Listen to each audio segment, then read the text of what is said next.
it's extra time because everyone says the Brazilian Ronaldo was better in his prime. That'll go down well.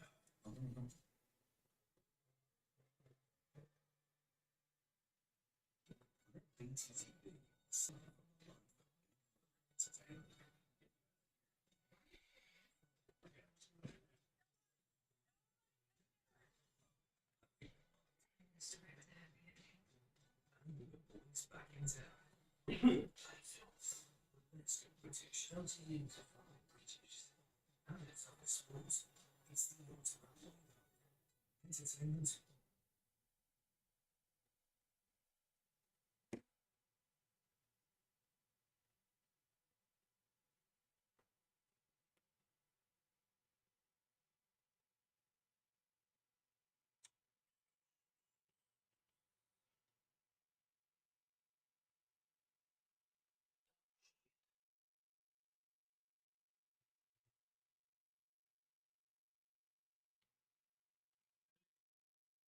Be wider, but still, because he's gonna find a lot of competition in the both one.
Started yet, I see.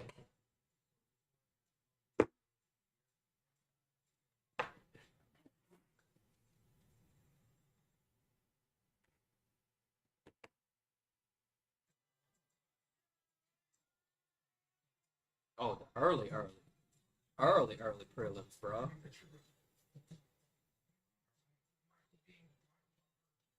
Might as well.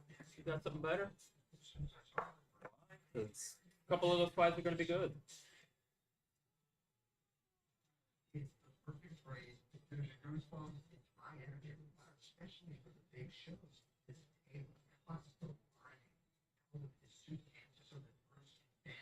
Hey, what's up, y'all?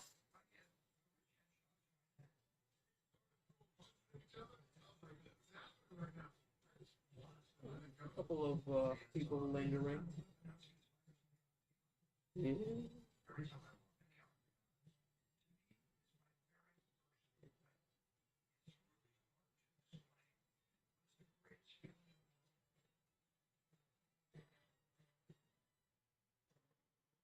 Do a little pre-game before we start.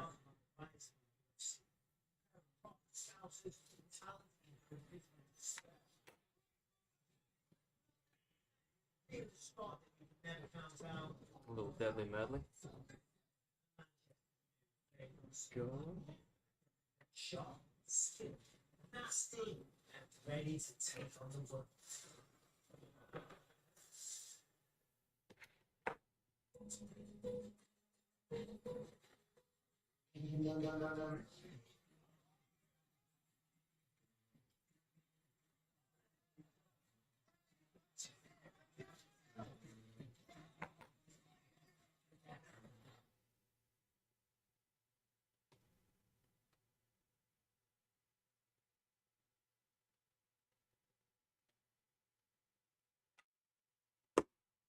going on? We're lagging?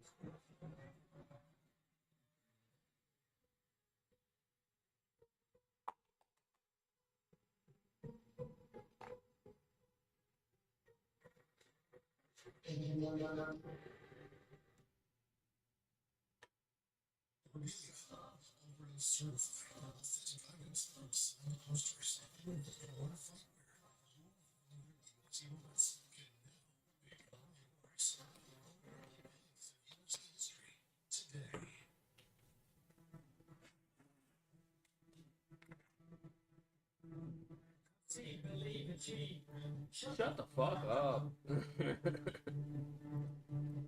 Ether.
Yes.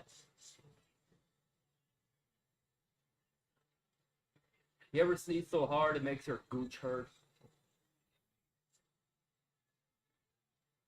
Or am I the only one?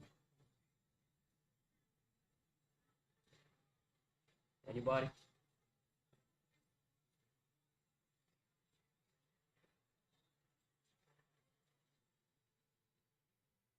I guess that makes me a unique individual.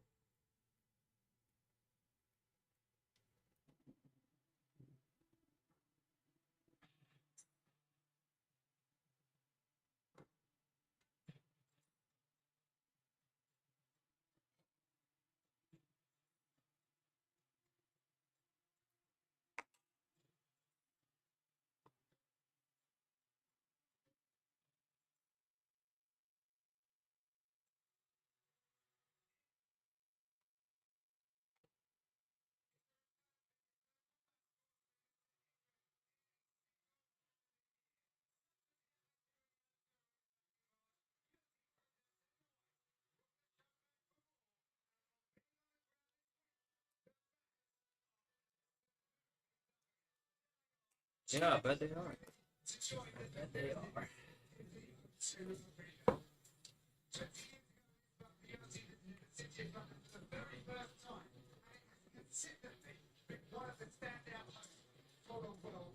Ugh, my neck, my back, my neck and my back.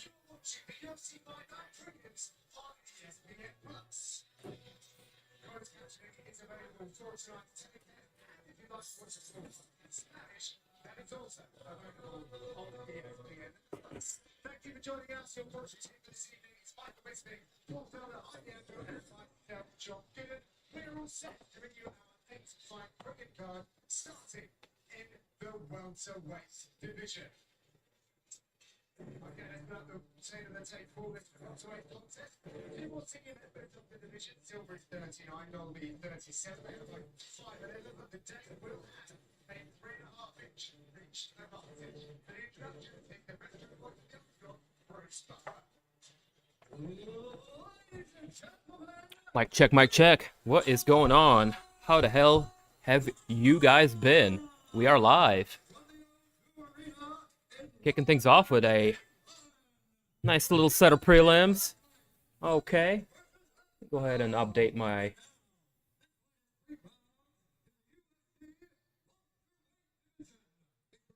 thing real quick. I think we got Claudio Silva taking on Nicholas Dalby in the first match.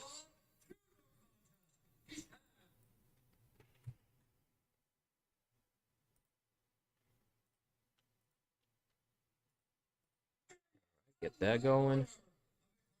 I hope everybody is doing great this beautiful Saturday, July the 23rd. I hope everybody is hanging in there and y'all are ready to see some good action. Coming live from London.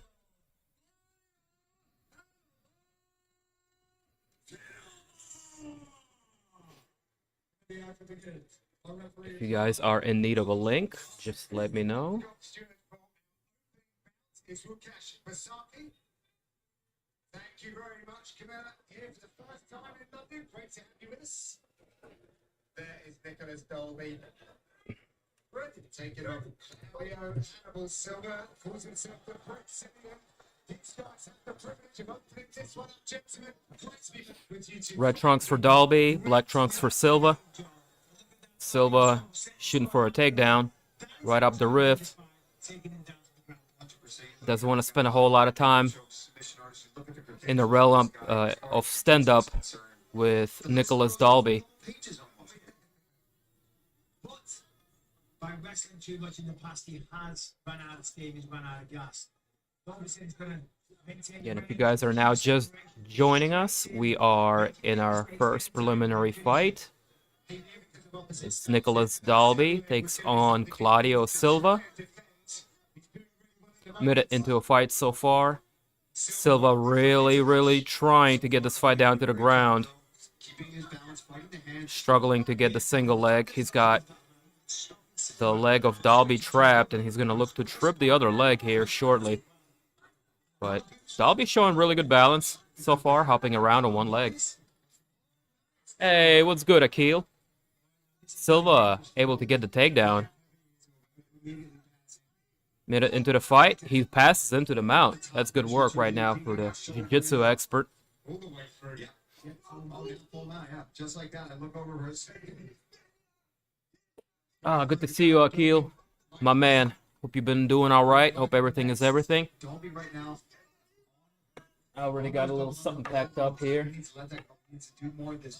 I got 2 different kegs of powder ready to go off, you know? Need to go find my lighter. Got a cigarette. Correct.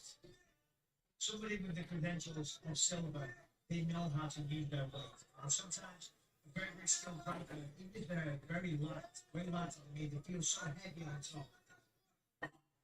Consistently landing a takedown. It's Claudio Silva.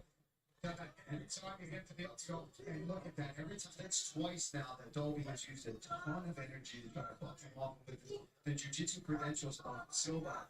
You're just wasting energy. You've got to be more efficient, right, Mike? You've got to be more efficient about what you're going to do to try to get up. Just trying to buck like that with somebody who's strong and Silva, you're wasting a lot of energy. Yeah, exactly. You're going to take the time. You're going to use it, essentially, not explosive power. You're going to get on your side, try and reclaim half guard, then full guard, then wall walk potentially, or shrink to the fence. Just booking very explosively. Remember when it was talking? Nate versus Cumsock. Dana is a fucking weasel. Oh, yeah. Oh, yeah. This is nothing new. I'll be able to get out of that mount. Most of you audibly could hear the breathing of Nicholas Dolby. Nothing new. That's nothing new. Now Silva looking to set up a head and arm choke. I thought maybe he was gassing out. He's on the wrong side of the choke, though. The cage is kind of keeping him from going over on the other side where he can secure it. Yeah, and he's going to let go of the choke now.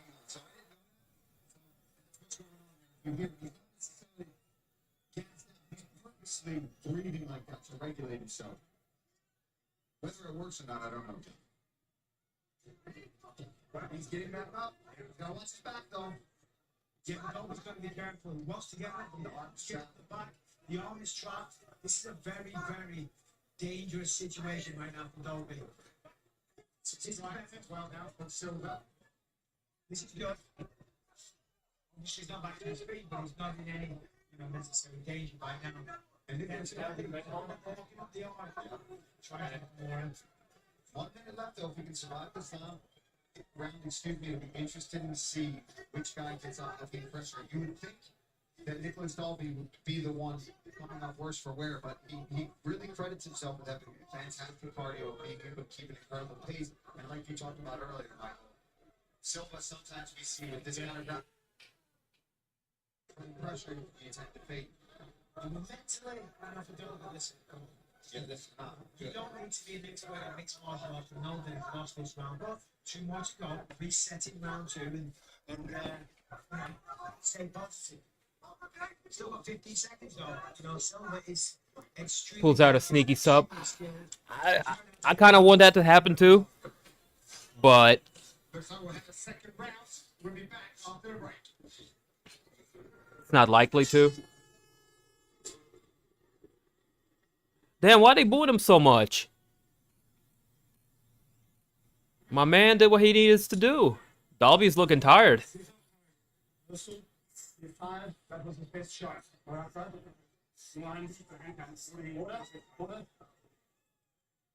Well, no, it doesn't sound stupid because I'm kind of hoping for the same thing. Is it likely to happen? No. You have a fresh start in the second round. You need to control the range. You need circular movement to stop the takedown. Now, this is the round where he's going to feel the strikes. Okay? Control the range, stay organized, circle off the fence, and start to land shots in the ground. All right? He is tired. He's tired, okay? Now the time he can Well, Akil, you better have something packed up because if you ain't ripping, you slipping, boy. If you ain't ripping, you slipping, Akil. And you're not slipping, are you? UFC Fight Night to all new original comedy series tonight, featuring identical twins Raphael and Jason Scott. On July 30th, the comedians break their brilliant blend of fun and appreciation for the Stone to the gills. He will see an opening. I'm about to see some openings too myself. Never slipping, cuz. Always ripping, never slipping. Oh, another big takedown from Silva. Yeah, I'm not going to do play-by-play on this one because he's just going to lay on top of him like he did in the first round. Watch. Watch. I'm a spark as you spark. There's about a 20-second difference between me and, you know, the YouTube translation, but let's not hold up the process any longer, shall we?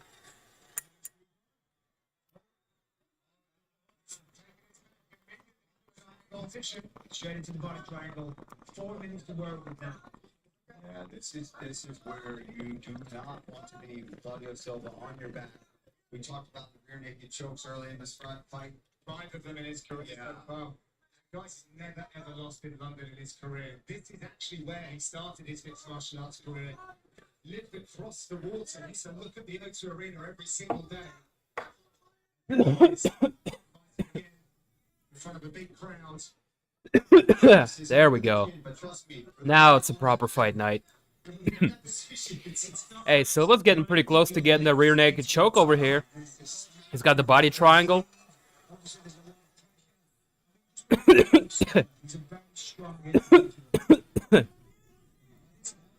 Dalby reverses the position. Very well done. Very well done.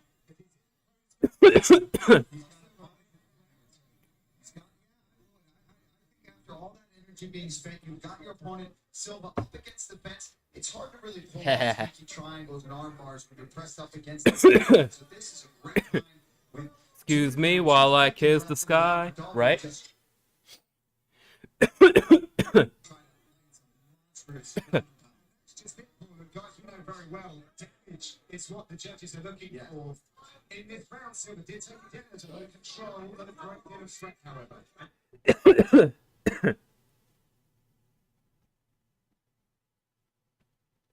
Hey, listen, let's be honest. He was in the worst positions possible. He's been in our team. He's in the bad team. Oh, good punches coming from Dalby. My stream is lagging. Oh, this is not good. But what is good is Dalby able to reverse the position. take over the fight, really. Pretty impressive. Good on him.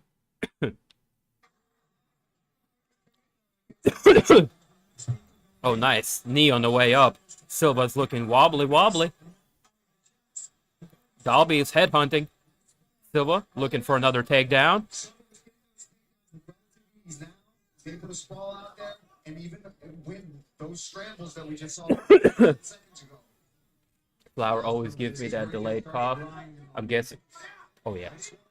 Oh, yes. Oh, good right hand.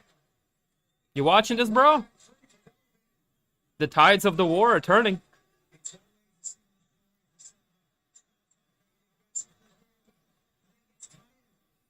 Yep, Dalby's putting Silva up on the cage now. Good 1-2. Knees to the midsection. Get that knee, get that knee. Another one coming. This one's going to be to the head. Bang! Bang! Bang! Oh, he's going to kill him with the knees, bro. A little under a minute left to go. Dalby is all but taking over this fight.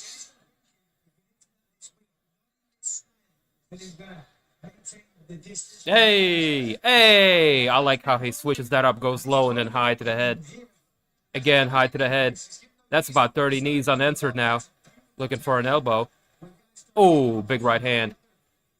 Referee looking to step in there and save Silva. Oh, switch high kick.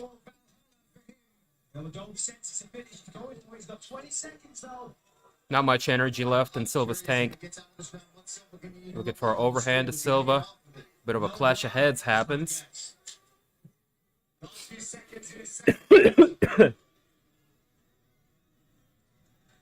Tables are turning. Dabs on the other hand is the killer. Absolutely. That's why I'm not a big dab man. I can pace myself with the flower just a little bit better, you know? When he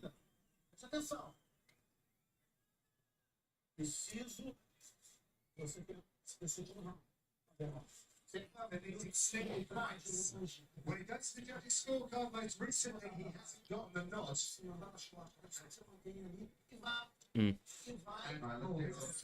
The damage.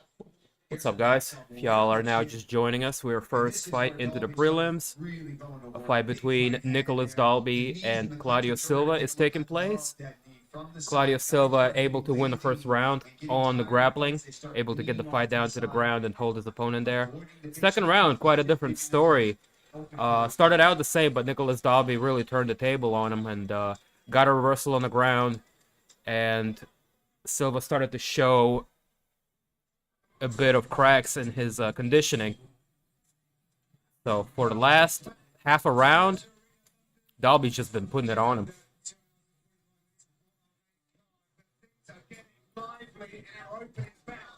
Nicholas Dalby has rallied in that second round. Third and final, all to play for the night. And you know, That third round, I expect to see a little bit more of the same from Dalby. Silva at this point in time just doesn't seem to have the energy to, I called it. Silva shoots for a takedown, Dalby reverses it, shrugs it off, and actually gets Silva down on the ground. Silva now has Dalby in his guard, but not looking too good for Claudio Silva. Good elbow from top control. Always difficult, always dangerous with his grips. You can see there he definitely got that jiu-jitsu grip. Oh, strikes as a response. Playing the jiu-jitsu game. Control here, keeping his arms off the mat. He recognizes when Silva is trying to control one wrist. He's trying to break those grips. See on the left side, always trying to work to break his grip so he can strike and not get controlled, which is what ultimately is going to set up the triangles, the arm bars from the guard position. UFCstore.com offers a wide range of UFC Venom gear like the all-new Performance Institute collection, as well as replica belts, official fight gloves, and more to complete your look. Good elbows from Dalby. Just continues to wail on his opponent. Excited. Silva's taking a beating. So the reality is here, and you know, He's trying to control his posture. Silva's just so tired. He hasn't got much to give off his back, and he's kind of content now to be on his back, controlling him in guard. You know, yeah, he's eating a few shots, but nothing too much. You know, so Silva, he does have the technique, the technical ability. Armbar, potentially. Dalby able to read that. A little explosion. You gotta be fast. You gotta be strong. Gets himself out of trouble. And it looks like that ability is left in him due to being so tired. Yeah, and we got to talk about too. You could probably argue easily that could be a 10-8 round for Nicholas Dalby. That was not a 10-8 round. What the fuck are you talking about, Felder?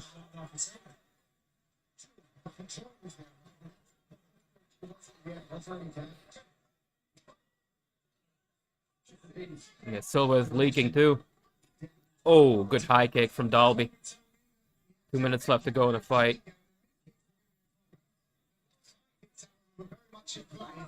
Oh, step and elbow from Silva. Getting up at these, trying to throw these big shots. That was a good body kick on the left side, right on the liver there. And then big elbow attempt, but he's struggling. There's the karate style that we know Dalby for. Yeah, I love high that. energy as well. Yeah. But just great shape for Dalby. He looks fantastic. He looks like a breakout there.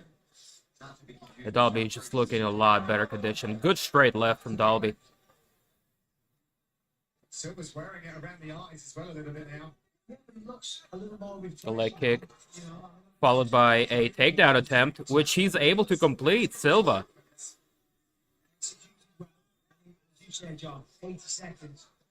I mean, when you're that tired and you're able to pull stuff like this off, that's pure technique and muscle memory. Omoplata from Dalby. Step around to the other side of Dalby. He's certainly slowing him down, that's for sure. Well, for sure, burning the clock, exactly. Burn the clock. I mean, I'm sure Dalby's just hoping to sweep with this. Yeah, listen, you can't get so Arm is strapped, but Silva kind of has Dalby in side control. Yeah. You know, the gi, at least when you get caught, The gi are strapped. You hit the arm of platter, you got it. no, you can, and yeah, because they're holding your sleeve as well. And your belt. The arm is trapped in a key lock position. Still, The gi. He was getting his hips out there quite nicely. As you said, though, John, this is just burning the clock. Silva able to thread the arm out of that. Goes into the mount. He tries. Dalby defends. And this is where the fight's going to end. Silva trying to do a little damage now. He inserted himself back into this fight.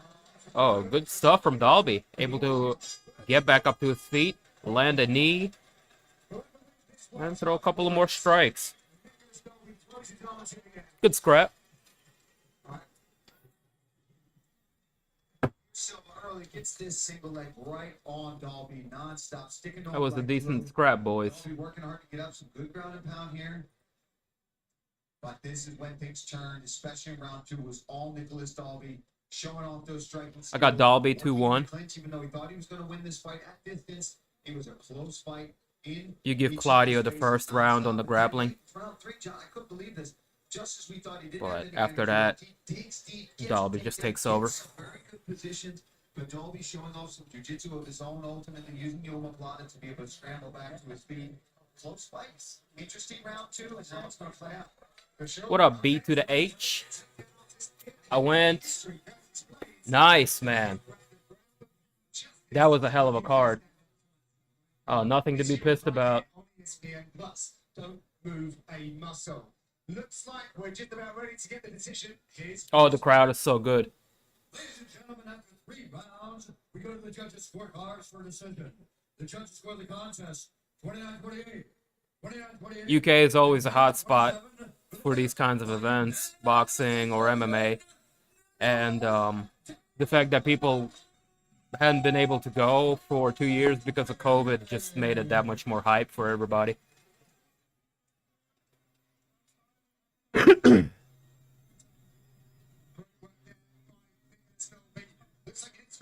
round it.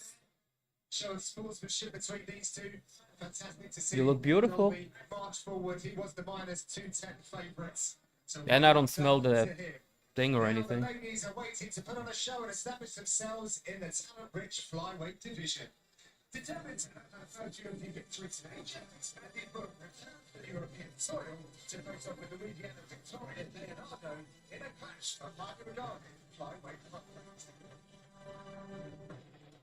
Ooh, they're going through these. I like it. No commercials. They're just like... Debut last September, Mandy Boom decided to take her career to the next level by going from Germany to Las Vegas to train with the extreme. Can you sense the crowd through the TV though? During high moments of the fight, yeah, when everybody goes, ah, yeah. During the course of the fight, not so much. I did hear the boos. So, yes and no. Coming up next, Mandy Monster Boom takes on Victoria. I mean, the difference between this and Apex is massive. Even on the TV, you could like hear the echo of the strikes and the coaches yelling and...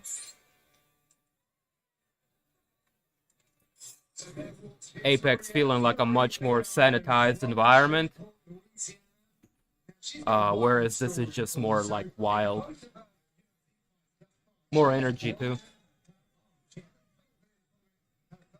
Crazy in person, Paddy's walkout, it's like a festival.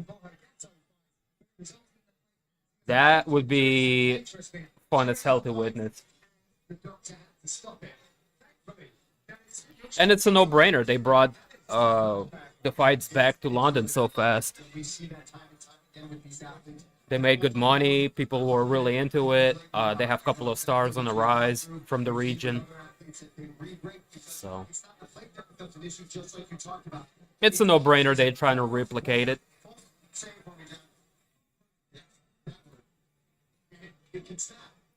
She shot some really good kickboxing. And like we talked about, she's facing serious competition. I feel like this fight is somebody that's much more on her level to be facing, to try to go out there, get a nice victory. Hopefully the arm is feeling strong. She's confident in that, because that is something that can really nag on you. Knowing you have an injury like that that's happened twice, it could be something that can haunt you. Here with the Combat Academy. As we get ready to go into our next fight, Victoria Leonardo taking on Mandy Bomb, excuse me. Leave your boy a like if you haven't already. I would greatly appreciate it.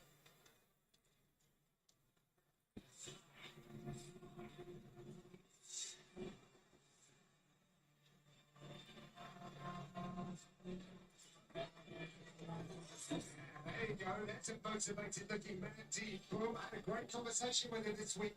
She sounds like she's really found the right path. Mandy Boom, a kickboxer from Germany.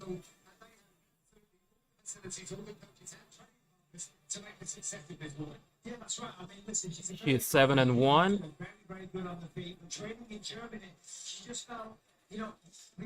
This is her second UFC fight after a debut versus Ariane Lipsky did not go her way. She's fought in Bellator, a few other organizations. You know, if you're a fighter and you can be based in Las Vegas, it is so helpful. And certainly when you look from Germany. Let's see if she can pick up a win here against Victoria Leonardo. 8 wins, 4 defeats. She's coming off back-to-back losses to Melissa Gatto and Manon Farot. So, kind of a must-win situation for Victoria Leonardo.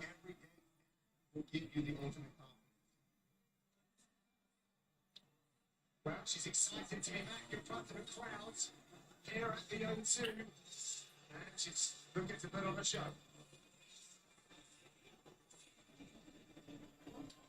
The take 4-hour women's flyweight contest.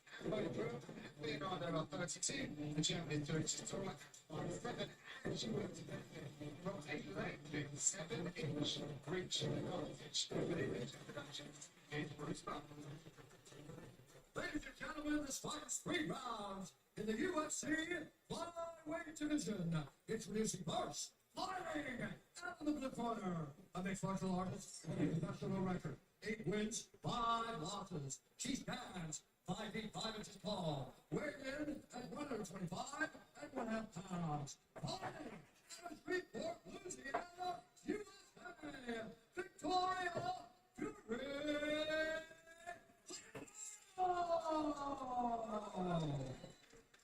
Now introducing her opponent, Klein, out of the red corner. A mixed martial artist holding professional record. 7 wins, 1 loss, 1 no contest. She stands 5 feet 7 inches tall. Weighing in at 125 pounds. Fighting against the Christian Germany.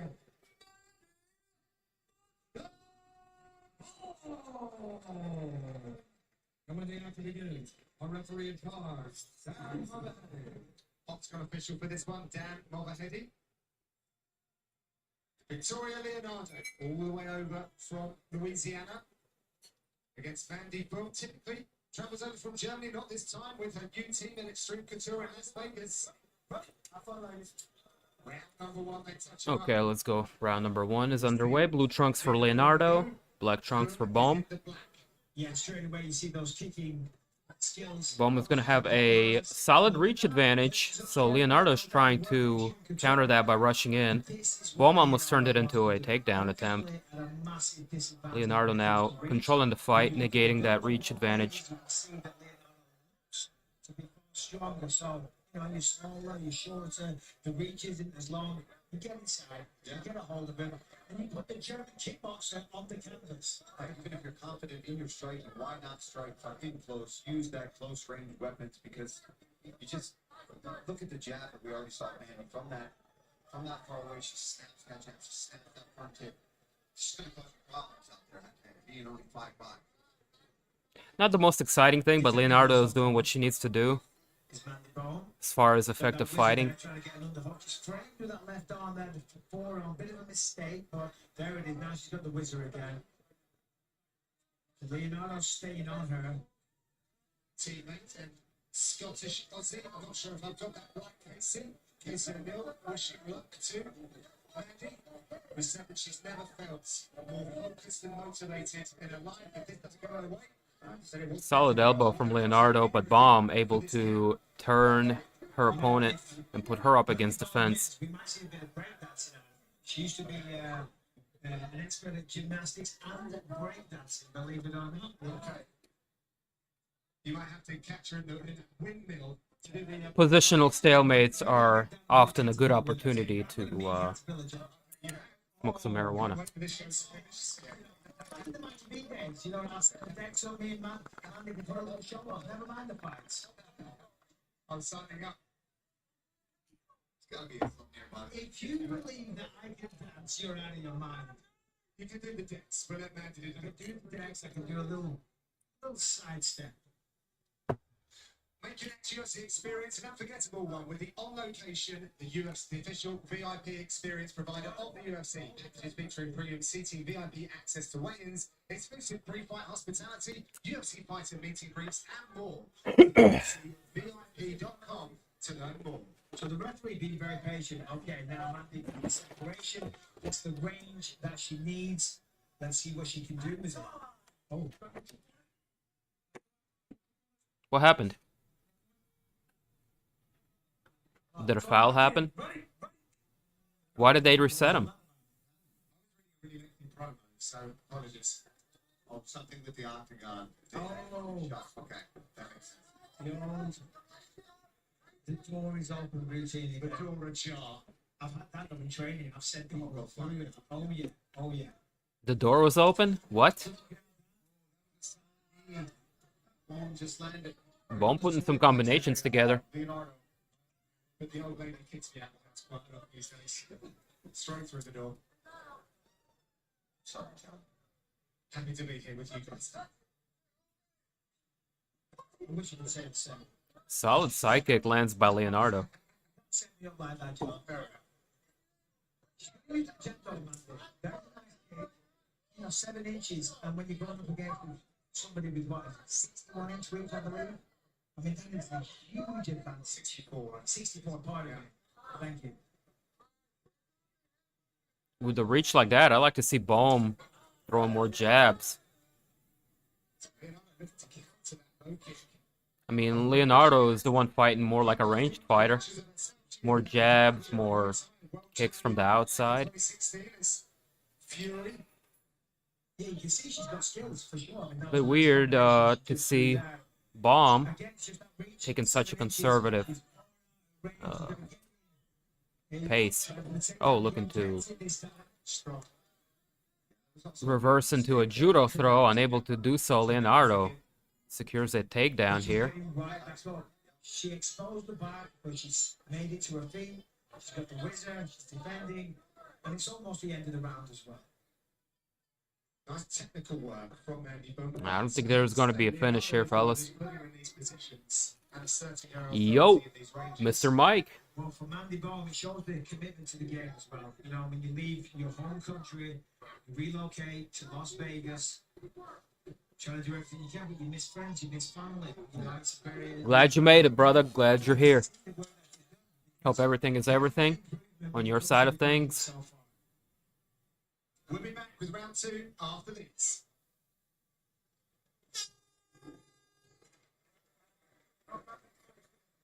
Checking out this fight between these two ladies. Slow down. Little water. She's trying to time her jab, all right? So what I want, feint the jab, little backslide. She's going to come with that overhand, and you stick her with that cross, okay? Also, anytime feint, and she's giving you the angle of that low kick, plus blast that. One more thing.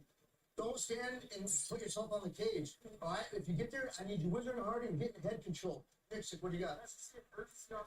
Right? This is wrong. Stop that.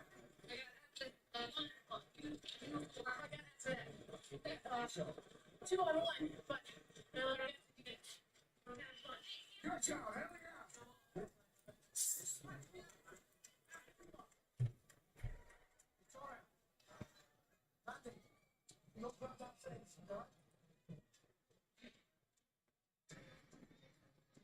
Rematches make up the most important matchups at UFC 277. Pena versus Oh yeah, next week. Pena Nunes 2, Moreno, Cara, France. Let's go. 277 from American Airlines Center next Saturday live on ESPN Plus pay-per-view. Prelims quiet at 8 p.m. Eastern on ABC and ESPN. What do we take from the corner work there, Paul? Solid leg kick lands from Bohm. Leonardo connected with the face. Not much power. Sorry, Paul. Go ahead. All good, just in the corner of Andy Bohm. I want to give Leonardo the first round, just more action, Distance. And that's all you need to hear. She more really everything. knows she had her moments, but getting caught into those grappling exchanges, that's where Leonardo wants to be. So for their fighter, show some urgency, get a whizzer, get head position was a big key that they were looking for as well. Telling her to smash the low kicks as well. The low, yes. Yeah. You can see the redness on the thigh. Now Bohm is starting to kind of get good rhythm, Smash that low. starting to pick up on her output. You have Leonardo backing up, right? Again, she's starting to Once you get her stepping back, look for the counter now affecting your jab, because Leonardo is so aggressive. she's coming in. Leonardo looking for a takedown. She clinched her up. The problem for Leonardo is that when she's striking, she's way out of range. You know, she's wasting a lot of energy throwing those kicks, the combination of the spinning kicks, which is just far too far. She's closed the distance here. She's recounting on her walkout, but she had some bad luck in her last fight, when in fact her last 2 previous fights, she's broken her arm in both of those occasions inside the octagon, which had a plate in her arm. She was in this position. It actually acted as a fulcrum, and it broke once again when she fought. Not a whole lot happening here. Leonardo looking to control the fight by position, holding Bohm up against the cage. She's got her hands full. Look at that grip. Well, Leonardo looks really good on the contender. Yeah. I mean, the ground and pound that she finished her opponent, Chelsea Hackey, with was very impressive, very aggressive. She looks strong. Bomb reverses She the looks strong position. here. Leonardo now with her back against the cage. Mano Fioro. Fioro? Yeah, I guess not a lot of people knew just how good she was. She continues to climb high. There you go. Looking for another takedown. She's got the body lock. Good knee to the midsection. And then bomb with a solid elbow in the separation. Leonardo with a good jab. And then she gives up all that space. So see, that's just experience. She lands. Break that, keep that ground. Okay, okay. Good combinations from Leonardo. She seems to be the scrappier fighter. This is what's winning her That's a good sign for you as a shorter fighter, I would think. the rounds, in my opinion. She's been here many times in the fight, though. So I think she's got a little work on the wrestling. So, still to come. From Mandy to stop herself being broken down. Paddy the Baddie. But still, Leonardo switching things up. Aspinall. And the main card looks pretty stacked. Cheating and trying to drag this down to the mat. Where, as you alluded to, Michael, she put on a really Hermansson. on the contender series. Yeah, and she showed some good wrestling on the contender series, and then, as I said, when she got on top, You got Paul Craig, Volkan Oezdemir opening up the main card. Leonardo Few low-key bangers, if you will, here with on the prelims. who's in her corner. And she's trying hard for this takedown. You know, the corner said you cannot allow yourself to be controlled there for so long. And she does need to get off there.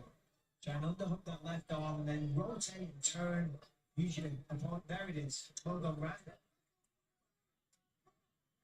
Leonardo shooting her on.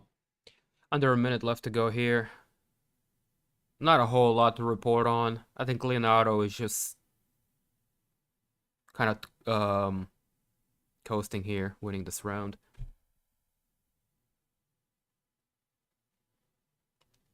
Not really coasting. She's outpacing Leonardo. Get that title. The chin right now. There's a solid body kick. Oh, and she's got a good punch. Oh, nice one return. Okay, we're playing this game. Oh, Oh, big knee from Bomb. She's got her hands locked here. she's going to go for a ride, I think. Oh, Leonardo didn't like that. He's going to try to pay it back with a little takedown. It's those long legs. It's tough, man, when you're facing tall opponents like that.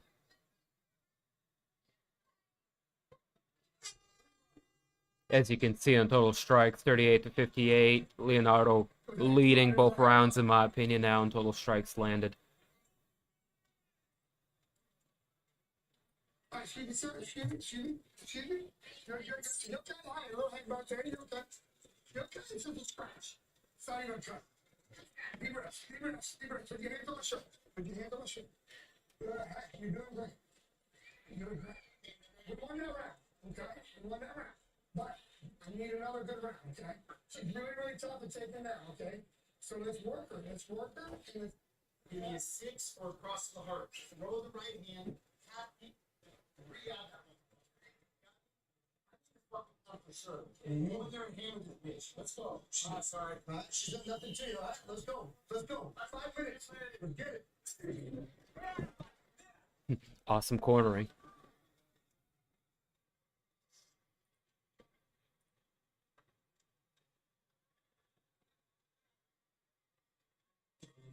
Yo, everybody, on Tuesday, another episode of UFC Roundup is coming out to join me and Michael Chiesa as we look back at tonight's London event as well as previewing the UFC 277 Championship doubleheader. It's yours on Tuesday, 9 p.m. Eastern, exclusively on YouTube. We might talk about some sandwiches as well.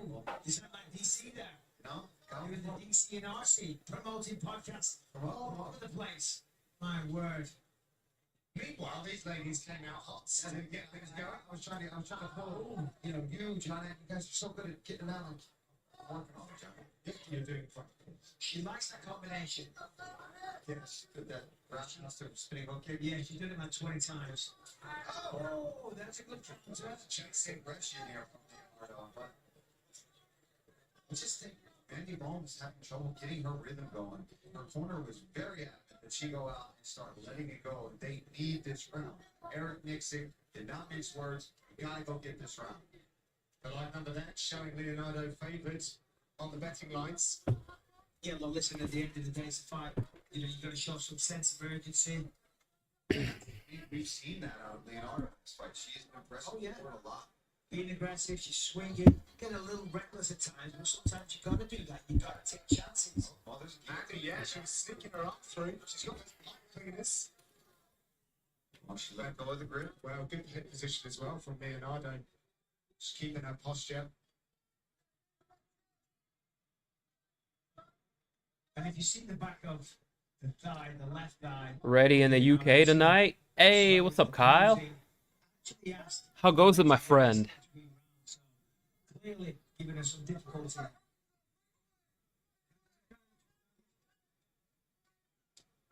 These ladies have landed some solid knees to the body throughout this fight. Pretty good card of fights, huh? Referee urging the action. Yes, sir. And you know that leg muscle.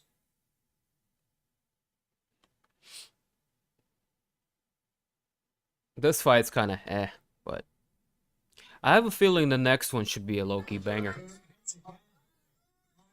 Jay Herbert, not bad. It's not bad. I think when Leonardo went back to her A corner, she was 100% finish rate. worried about the corner advised her it was a scratch. And I heard his cornerman shouting out, it was a headbutt, it was a headbutt. And I think that was more to the judges. You know what I'm saying? Because a lot of the time, because as you said, number one criteria is damage. And then from a certain angle, you might not notice the headbutt. You might see the damage and think, okay, she gets around. So the corner's like, it was a headbutt. Every judge in the building, it was a headbutt. Just so you know. It's smart though. It's a smart move. I got split open really bad with a headbutt. Not to bring up my own career, but when you do that, you want them to know. Listen, he didn't punch me. That was not a legal strike that did that. It was accidental, but I want everybody to know. Okay. Referee's getting a little bit more impatient. Jimmy Buckets. Which is how they do What's it. going on, friend? They keep this energy. And Hope we're all also is well. It's moving along. Just chilling, enjoying some fights from UK. A little bit early, but all good. So, you To fight more at range. I haven't seen any front kicks. Herbert is up I haven't next. seen the leg kick very often, even though it's done severe damage to that leg. Yes, sir. The jab? Where's double jab? Where's triple jab? Where's that straight right Nixon talks about? They matched him up with a guy that's kind of chinny too. It's perfect. Fighting to her strengths. 7-8 weeks of battle. I hate to keep going on about it, but against a shorter woman, that is such an advantage and she is not using it at all almost. You know, it should be jab, sitting, frustrating the hell out of Leonardo. Every time she tries to go the distance, Smoke the bong with you. setting up. Hell yeah. With the jab. 1, 2, triple, right hand, left high kick. We haven't seen any of that, to be honest. On the flip side, Leonardo, she's pressing the action, she's going forward, she's eating a few shots as well. And she's certainly trying. This is why I fucks with you, Kyle. Trajectory on that takedown. She has struck the edges of a good pull, but it's just the execution of the final takedown. We get one here now. That's the thing about Herbert. He either goes and knocks somebody out, or he gets knocked out cold, and he just either way makes for an exciting fight. Yeah, 50 seconds. Herbert could be a chinny guy too coming into this fight, She is so not effective in this situation. could be whoever lands the first solid shot.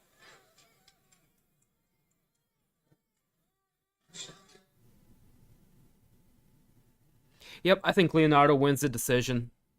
30-27. It's like Baum had flashes, but just did not do enough. She's pressing forward, landing some decent combinations. That was a good body shot from Mandy Baum. Then look at that, Leonardo countering, pressing the action. It's like she would counter and land solid shots, but in singles. Near the takedown right at the end of round 3. Puts her Couldn't on the quite put canvas, it together. Unfortunately for her, not enough time to capitalize. Very close fight. Get ready for every fight night and pay-per-view by watching Best Bets with Brett Okamoto, Andy and Marc. If you're looking for big underdogs who can cash or some fun parlays, the guys have you covered with their best plays across the entire card. Catch it on YouTube every single week. Gambling, gambling, gambling, gambling, gamble, gamble, gamble, gamble, gamble, gamble. If you're having problems gambling, call the 1-800 hotline. Gamble, gamble, gamble. 30-27 for the winner by unanimous decision, Victoria.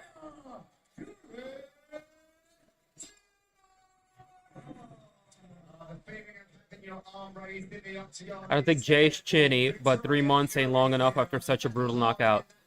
I absolutely agree. To the US of A. So expect the UK crowd to be on their feet next as their fighting son enters the building. The O2 Arena is home to two of Jai Herbert's biggest wins under the Victoria's band. Ilya Taporia hit him with a fucking bazooka.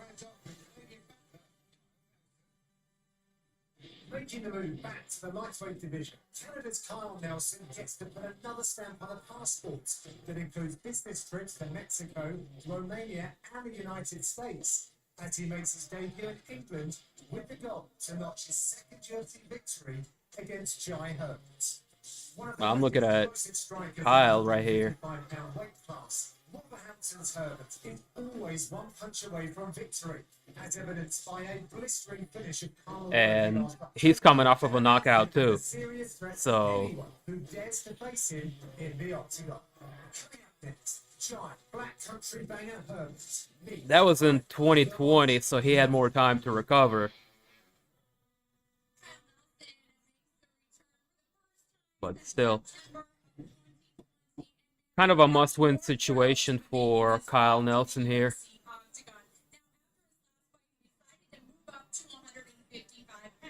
He said with a little research, he determined that his mean body mass is actually 160 pounds, which means he was cutting into Now, muscle Herbert, 145. check out this dude.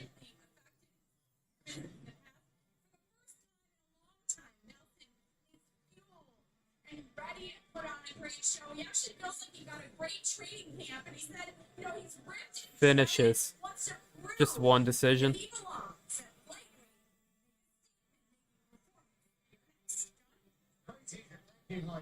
Oh yeah, I missed that one. I thought he had 100% finish rate, but still though.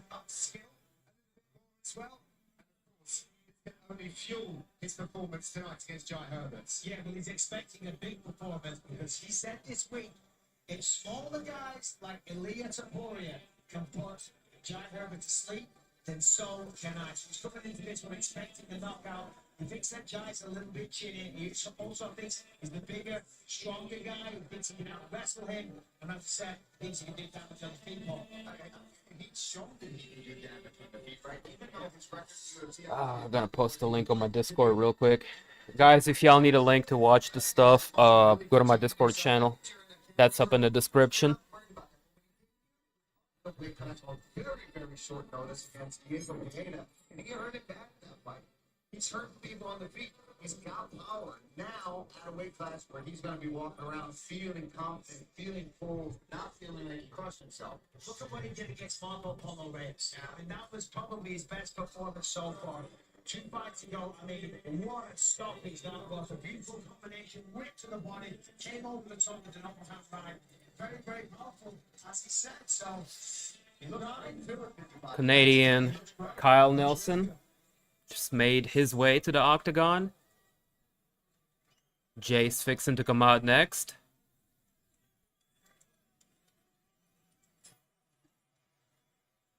Should be a good fight, y'all. Should be a good one. Gotta feel bad for Herbert.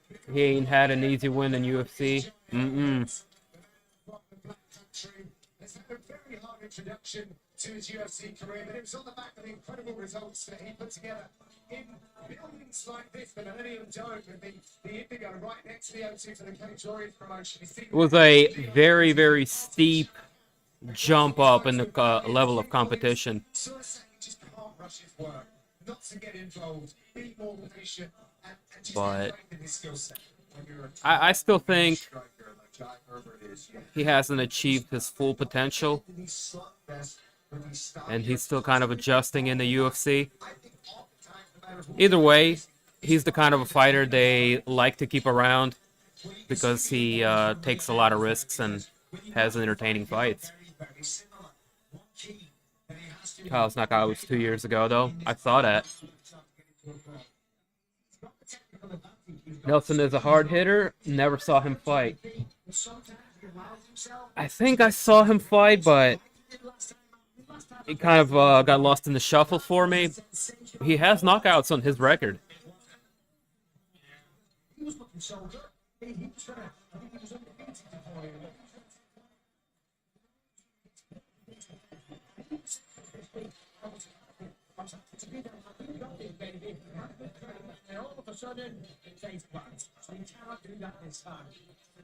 Like, first round knockout. First round knockout. First round knockout. Over a guy who's currently in UFC. Hama Worthy is pretty damn good, too. First round rear naked. Third round rear naked. First round punches. First round guillotine. I mean, this dude is good. This dude is good. In the UFC lightweight division, introducing Pearce, fighting out of the blue corner, a mixed martial artist, holding professional record, 13 wins, 4 losses. He's down 5 feet 11 inches tall. That's why I'm so high on this fight.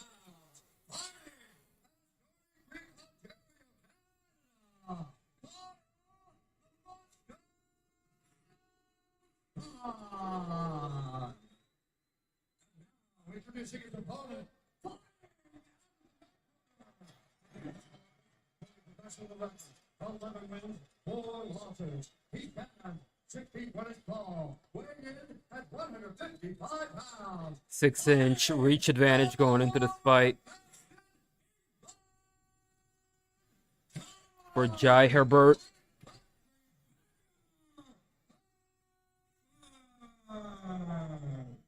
When the action begins, our referee in charge, Herb Dean.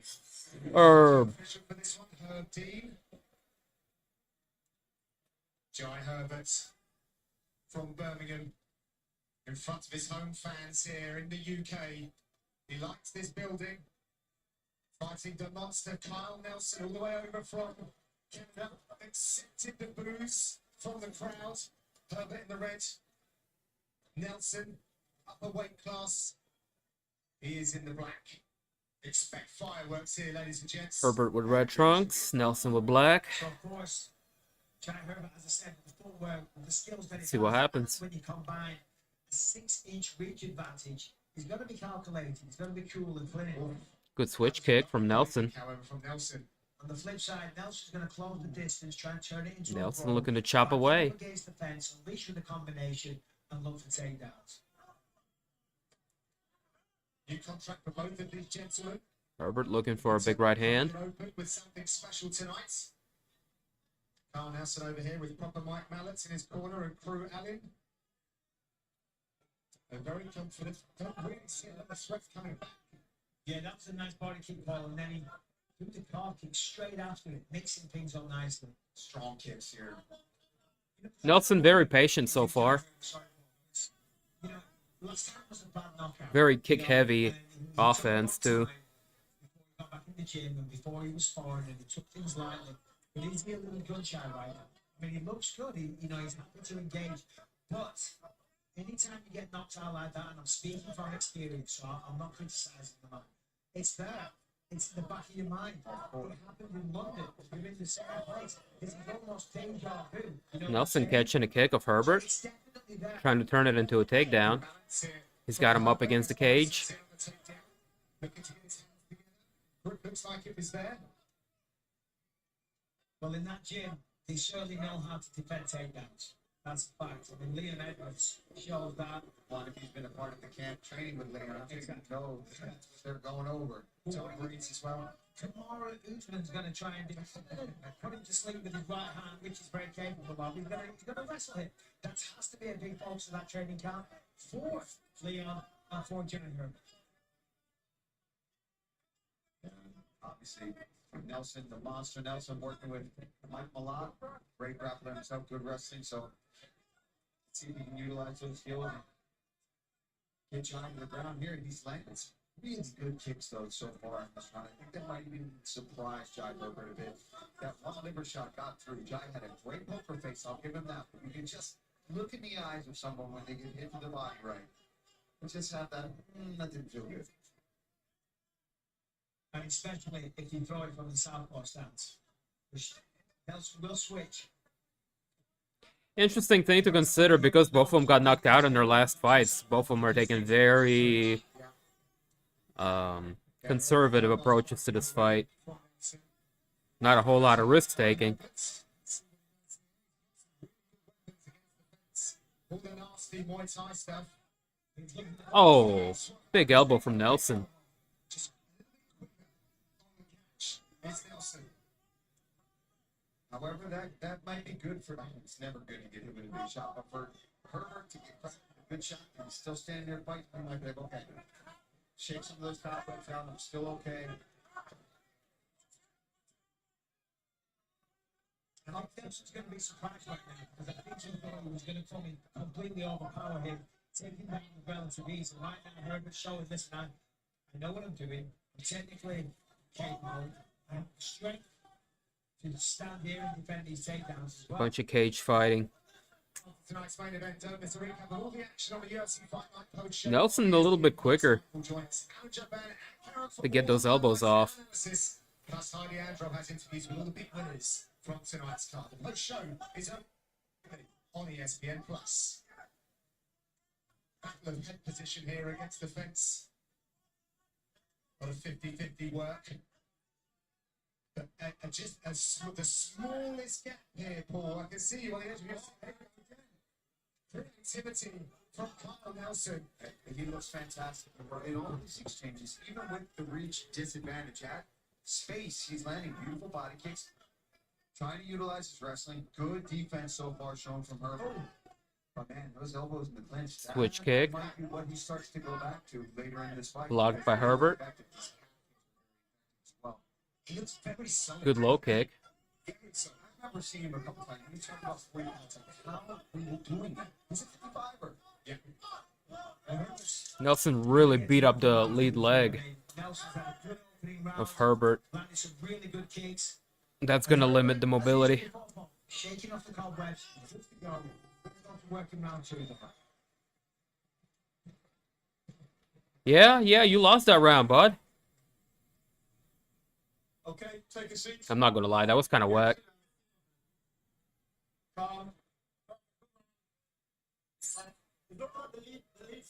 Both of them are very nervous fighting. Okay? Yeah. Build your attack.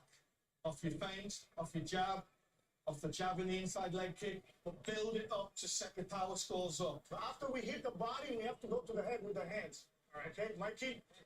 You're just kind of getting us back. So you're ready to flip shove it or no? Yes, we can absolutely shove it.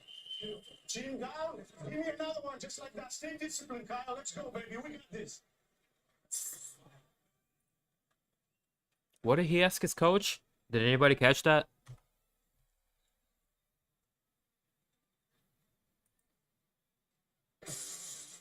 Reserve your free limited edition NFT featuring our very own Michael. This week is iconic Conceive, Believe, Achieve line from UFC 199. Get yours today at UFCstrike.com/London. Only available for a limited time. How did I do? You did really good. I own the copyright to that line. You know, I'm pretty sure it might have been Muhammad Ali who said that back in the day. So, but whatever, I'll take it. Sure, it's not Michael. It is mine. I really like the cornering from Nelson. Okay, some good right hands from Herbert. Backing up Nelson. That jab stayed distance. Well, he's got to come alive. That's what he's going to do. He's going to say, come on, let's go. Round 1 wasn't too good, but round 2, I'm still here. I took his shots. I defended his takedowns. Now it's time to go to work. And he's looking like he's got a little more bounce in his step here. Do you think he was putting so much emphasis on not getting involved in skirmishes, and then he was kind of losing the distance back a little bit? John, it goes back to what I said. Okay. I'm sure he'll disagree, but when you get Turning up a little bit. just like that, when you don't know what day it is for about a couple of hours, because that's what he would have experienced. It's a very daunting thing mentally to step in there again. And I think now just for the Oh, good jab from Herbert. Nelson fires back with a leg kick. Herbert fires a leg kick of his own. Good combination from Herbert. Nelson with a leg kick. mental barrier. Good to see, because this is making for an entertaining bout between these two lightweights. And Nelson's damaged. A leg kick from Herbert. Nelson is able to check that. Nelson is going lower. You see Nelson answers with a leg kick. Looking for a check hook is Nelson. Herbert continues to work behind the jab. Center of the octagon. Lots of feinting from Herbert. Setting up a body shot here. Nelson's been trying to tickle the liver all evening so far. Another body shot attempt from Herbert. Partially blocked from Nelson. This looks like a different fighter right now, Jack Hermansson. The corner was calling for higher rounds, calling for a lot of feints. And he's listening. Now, of course, Nelson's got a hold of Herbert. Puts him up against the cage. Crowd does not like it.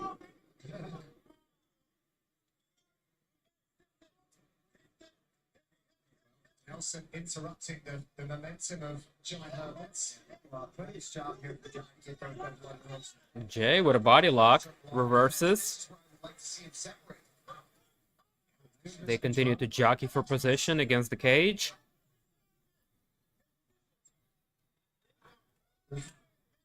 Nelson, good awareness up against the fence. About 2 minutes left to go in the second round. Be very aware of this.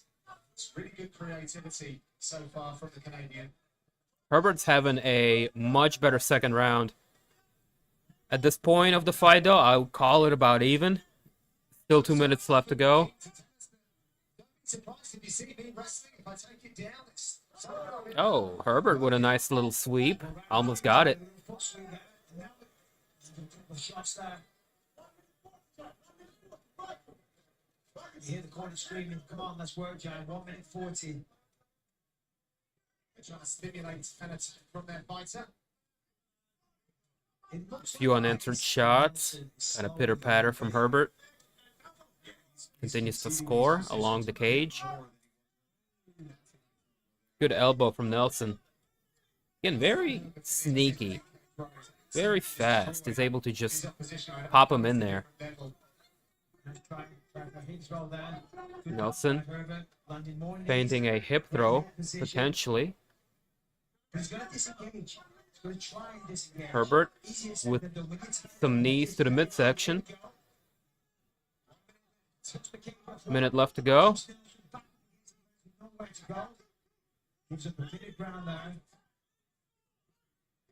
Good head movement from Herbert. Ducks right under the hook. Switch kick from Nelson.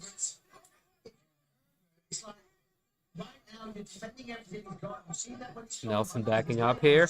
Good combination, fighting for Herbert. Good stuff.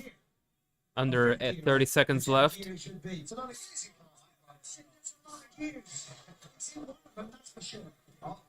Nelson trying to make it into a brawl. Looking to take the fight down. Herbert sprawls. Nelson. It's because I've lived in America, John. They're all automatic. I'm mixed up with the gears.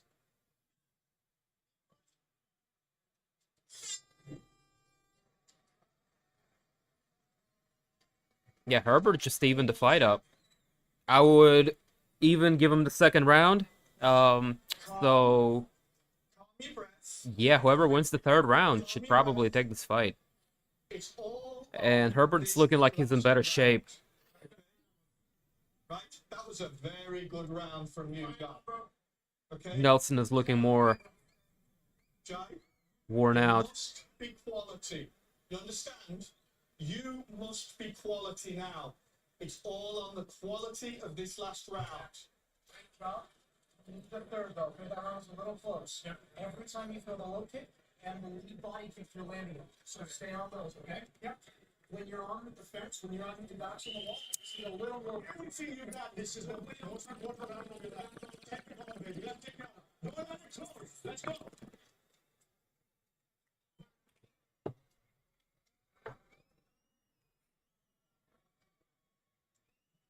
Welcome back to the O2, counting down towards our main card on the 2 hours now.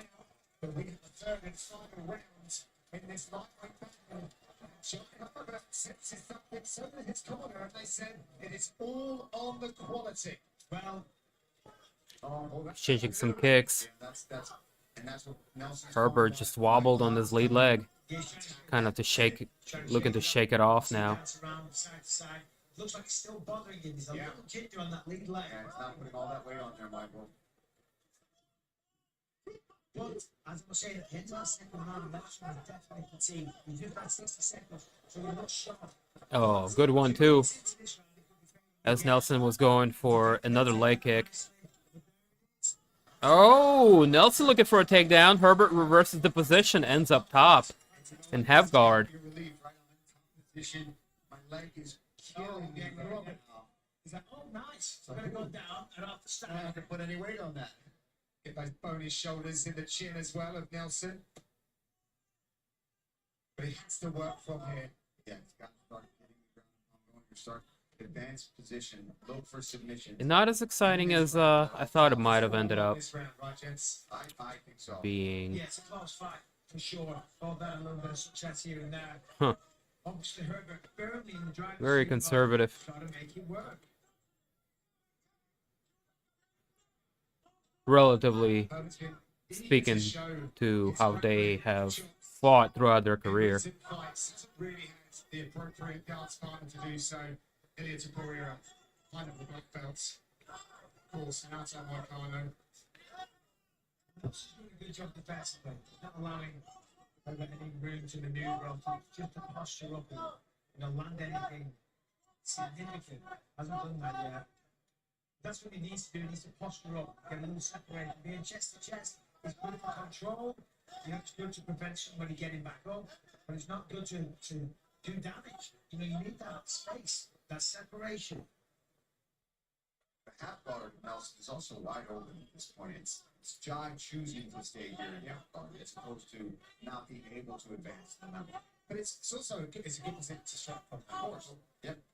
And that's probably why he's deciding to stay there instead of getting them out, potentially getting bucked off, or Nelson being able to push off, get an underhook, get back up. See here, he's trying to do that from this position. And 6-inch reach advantage. I know we mainly talk about it when the guys are standing, but he can sit back in that guard and still reach the chin. But this is good though. He's landed a few shots now. He's in full guard. It's actually a good position to ground the camp if you're not too concerned about the submission threat. Especially up against the fence.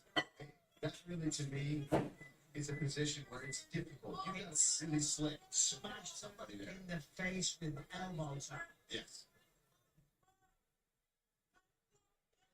You see Nelson trying to reach over there for a second, potentially maybe looking for Kimura just to distract her, but I would think. Now he's got to kick off. And Nelson's got to get back up to his feet as soon as possible. Herbert's going to walk away with a win here. Posturing up on that right arm there. Now he's going to pull the legs back. It's to a knee. Nice job from Robert to circle around. Yeah, he has to work it though. He has to be damaging in these positions to really assert his authority on this round and make it count on the judges' scorecards. So, what the hell you guys got going on over there? Through, handcuff, the posting arm. Nelson's building.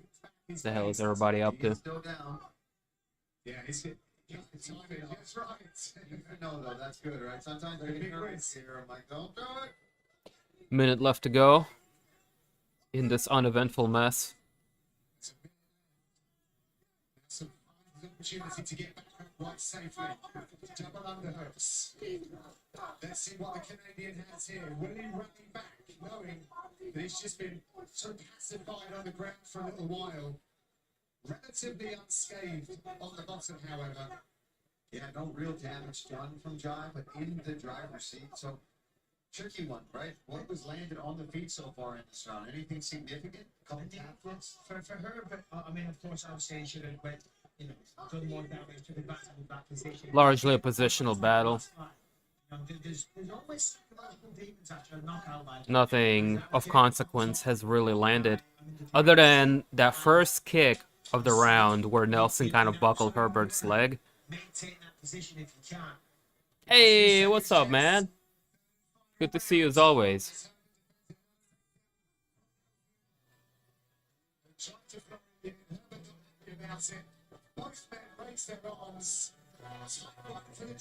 Shoutouts to the squad, man.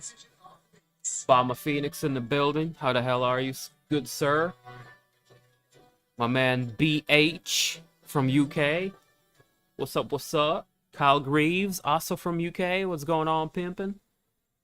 Jimmy Buckets. We got Michael Lutcher in the building. And, of course, my man Akil. Smoking a number. Coming through first. And early on in the stream.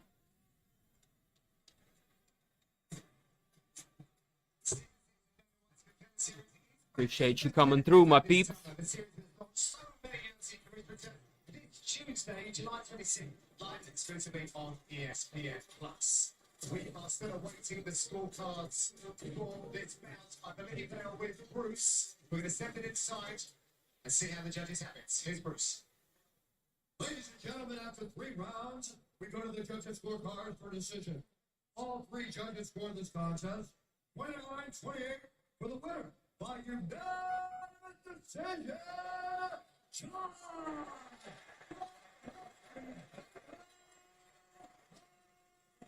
They gave it to Jack Herbert. From the crowd here in London for the winner, Jai Herbert. He needed that one. Goes back to celebrate with his team, including Leon Edwards. Good luck to him as he prepares for the biggest fights of his life. Both of those guys needed a win, but I just wish they fought with a little bit more of a sense of urgency. And he's limping on that leg. It looked like he was hurt.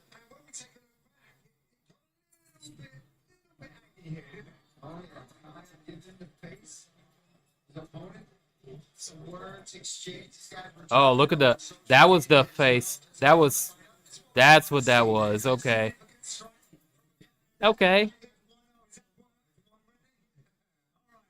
Our next fight is highly charged. There's been verbal warfare. The fists take over now.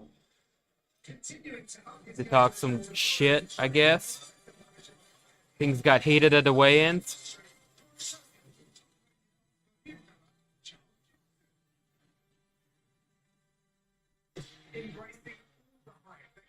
his entrance into the UFC, 21-year-old phenom Muhammad Makwan delivered the goods in his Just exercising the white privilege. Working. I hear you, dog. I hear you. Charles Johnson. In professional boxing, Synthesis Johnson found his home in mixed martial arts. Well, And 11 pro wins later, I hear he's in the UFC and looking that... in Makiev's lost hope. Coming up next, Muhammad Ah, damn, what's his name? faces Charles Energy Johnson. Not Makhachev. Oh my god. What's Khabib's protege? Never mind. Whatever I was trying to say, forget it. To greet Charles Energy Johnson, who will be feeding to new leather, new canvas, new audience tonight he makes his UFC debut. Johnson making his way.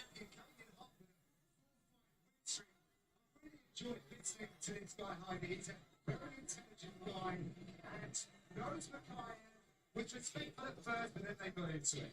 I don't think they did enough off him. He reminds me of the middleweight. Was it Branch? The David Branch? Dave Branch? He reminds me a little bit of him.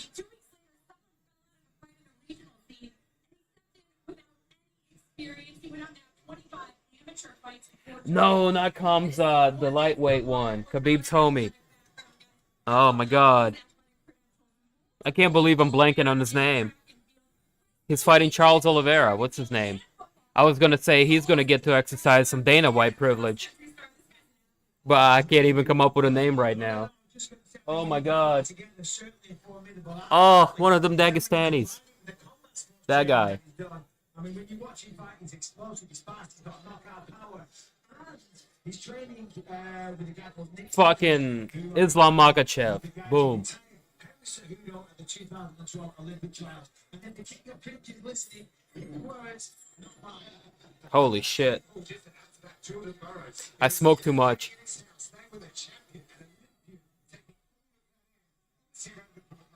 As well.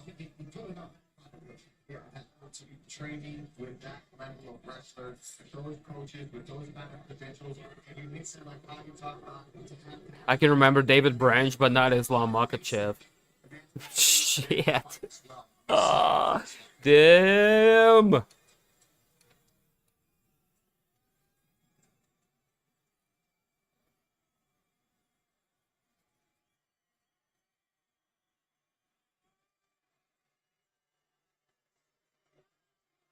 I know that you know, but it bothers me that I can't remember the name, and the guy's fighting for the title in a month or two. Or not enough. You talked me into it. We're gonna do another one. Ha!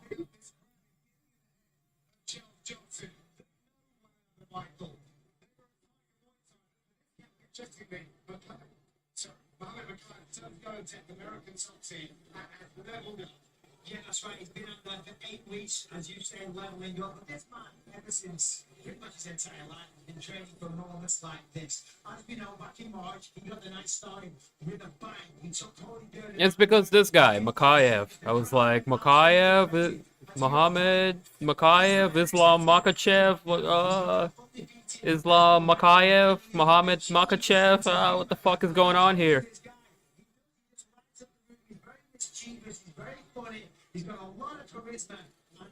Makhachev got in the face of old David Branch over here.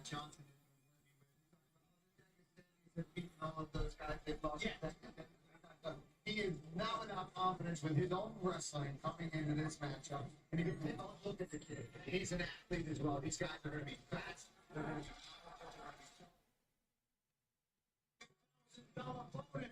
If he gets the finish here tonight.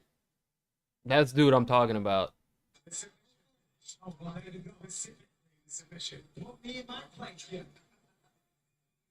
Don't he kind of look like him? Light skin, bald, black guy, same beard.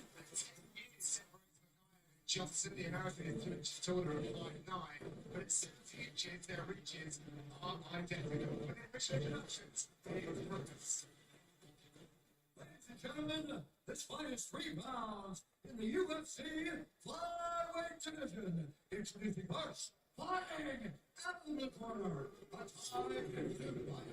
Holding a professional record, 11 wins, 2 losses. He stands 5 feet 9 inches tall, weighing in at 125 and 1 MMA KO, what's up, brother? Nelson should have kept chopping the leg. Facts.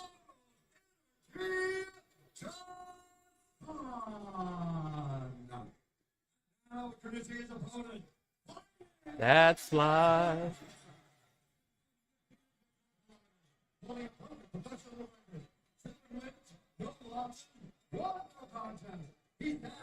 Undefeated, huh?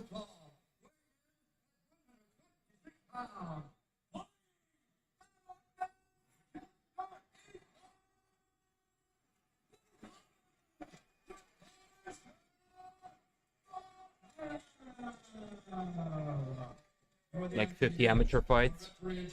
Holy shit. No kidding. Mohamed Makhachev representing the UK. And the UK, Charles Energy Johnson. These two know one another from the Tiger Boy side a long time ago. And Makhachev kind of rubbed me the wrong way when he got into Johnson's face with his with the fist. He said, but he looks like a little bit. Johnson also said that McCann fights with ego because he always leads. That was a little shithead move. Always applies a lot of pressure. And that is exactly what he's doing right now. Oh, Johnson just tripped. Johnson said that he was fighting a little bit soft. Good lead hook on Makayev. So, well, expected to open up. He's not back to city. He's getting Good leg kicks. forced and pushed backwards, left and right. The amount of pressure from McCann right now, even though we're less than a minute into it, is a lot. Look, there's some good shots. Oh, oh. Nice little uppercut. Combination leading into a takedown attempt from Makayev. Johnson The most credentialed catcher was defending that for a second, but Mohamed Makhayev. Makayev was just staying on him with the body lock. Holy shit. I call that a Zangief throw. That's a Zangief from a Street Fighter right there. And he went through all his credentials, and I thought to myself, whoa, hold on, maybe McCann has met his match. But right now, Mohamed Makayev dominating with the wrestling now. Got the back. Of course, he's defending things, but McCann up to a great start. Let's put it like that. But can I just say something? You can. Rustam Hamidov is his hero, and he suplexed the hell out of whoever it was in his UFC. Makayev's got one hook in. I know for a fact Mohamed Makhayev wants to replicate that, so this is the kind of position Good knees from Johnson. that we might see a little bit of flash. Trying to pry him off. May not always go in his favour doing such a thing. Makayev lets go of the hook. Talking about. Tries to turn that into a takedown. Oh, he got the hook back in. He's thinking about the next move. Johnson is just trying to get this guy off his back. Just can't seem to break this grip. That's one of the issues. Makhayev around the back angle. Looking for the second hook. Turns it into a takedown. Makayev is a relentless guy, man. Oh, he's got the rear naked with one hook in. Johnson pops right out of it. And he was already looking for the choke. Yeah, absolutely. Looking for that neck any chance he gets. But credit to Johnson at least hanging here, making Makhayev work. This is what he has to do. He's got to survive this position, but even at distance, he was having a bit of trouble being backed up with the pressure that Makhayev is forcing on him. Are the prelims on TV? I am not sure about that. I haven't seen one commercial yet, so I'm assuming I'm watching it on ESPN Plus or something. Is he going to manage his gas tank well enough to still be able to go at this pace? If you need a link, I got you, bro. But you never know. So far, Makhayev not even touched yet, despite a bit of a pops that Chimaev feel to him here, just relentless with the pressure. Hey, what up, Roger? Just like, Chimaev, eventually you find that submission, you find that knockout. We'll see if he's able to do that. Yeah, nice little back elbow there. What that shit do, man? It's a lot of energy here. You know, he's trying for this takedown very, very hard. Defending is way easier than trying to force the takedown. Kai told us that he enjoyed his time going with Pedro Munoz over the American top team. That's a great round over Yeah, Makayev relentless. Looking for the takedown. Looking to sweep the leg. He gets it done. Beautiful. Got the lateral takedown from T position. Johnson's pops right back up, though. Every time he got taken down, he got right back to his feet. And he just jumped right back up. You know it. But let me tell you, when a grappler with the capabilities of Mohamed Makhayev takes you down, getting back up is not easy. But Johnson's just doing it, you know, he's like spring. He touches the floor, he bounces straight back up. Makhayev looking to introduce a little harmony between his wrestling and striking. A little reshot, changing his level, but Johnson with that wrestling base camp with Jordan Burroughs, so very nice for these positions. So while Makayev was outworking his opponent, he hasn't been able to really dominate him. In a disadvantaged position. He's winning by position. He's outlanding him. He's outworking and outpacing. But he ain't really do damage. Let's go. Sit down. sit down, deep breath, okay? Listen, he's going grappler positions. He's staying tight on your waist, obviously. You got to get your elbow on the inside and turn towards him. Once you turn towards him, you're going to have to explode. That was not a good round for us right there, obviously, okay? I need this round. So what that means is this. You're going to put something behind your hands. You're going to go. But because it's not televised, we're going to at least get corner commentary and stuff between the fights that matters to us as fans, not stupid commercials. Stay away from the cage. Stay away from the cage, okay? Windshield wiper, keep striking. I want him in the center of the cage. You own the center of the cage, right? About split 30 where I'm at. Appreciate the link. You got it, man. No problem.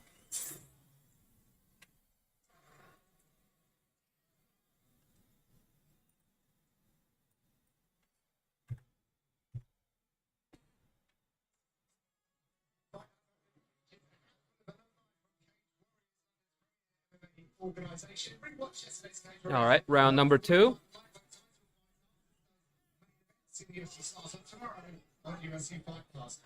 Johnson's really got to keep Makhachev off of him. Easier said than done, obviously. Very calm between rounds. You know, a lot of the new school approach and mindset to that is sitting down and actually cuts off circulation and blood flow and affects the way you breathe. And if you bend over, it's even worse. So it's actually better to stay up, stay active, control your breathing, lower your heart rate, but don't let all that blood settle back down. Keep things moving the way they are. Showing his arms out from waves, the crowd as well, the royal wave from Makhachev. George said, yeah, explain that. Oh. When you back up, stop. Heavy exchange on the leg kicks there. Makhachev goes down. Corner work in the corner of Johnson, imploring him to hold the center of the octagon. Said, you are not going to get backed up. Johnson looking like he's going to load up on any strike now. Able to ward off the takedown of Makhachev. Good sprawl. Oh, good combinations. Makhachev landing a right hand. Yeah, Makhachev just staying one step ahead. Jab into a takedown attempt. He's got the single here. It's really deep. Good work. Makhachev completes the takedown. Johnson sitting up against the cage. Landing some short elbows. So Mohammed now with a bit of control time on the ground. And then Johnson jumping back on. He's going to save the back. Look at that. As Johnson pops back up on his feet, Makhachev takes advantage and works around and gets the back. One hook in. Trying to dig in to get those underhooks, get separation. Yeah, good luck. I don't know if you want to be trying to break the grip of this kid. 4 minutes, 8 seconds of control time in round 1. Or 4:55, pardon me. And, you know, listen, Vardy's defending well. I don't need to explain, you don't win fights by defense. And he's not being controlled, but he's also not getting any offensive action going on. Oh, good switch. Makhachev goes right around, gets the back once more. Very technical and explosive when he does it. It's fun to watch. It could be one of those situations, though, where both these guys just keep. Looks like this is going to go down to a decision. I shit you not, they're both pretty evenly matched. And they know each other very well. And they're 125 pounds, which means they can probably take the punch. But if Makhachev can get a submission here, he can end early. He's going to lace the legs. Good work. So now he's got him at this flat on his back. See if he can settle in here and start doing some damage. Johnson, feet on the hips. He's going to try to get separation. Maybe work some elbows from his back.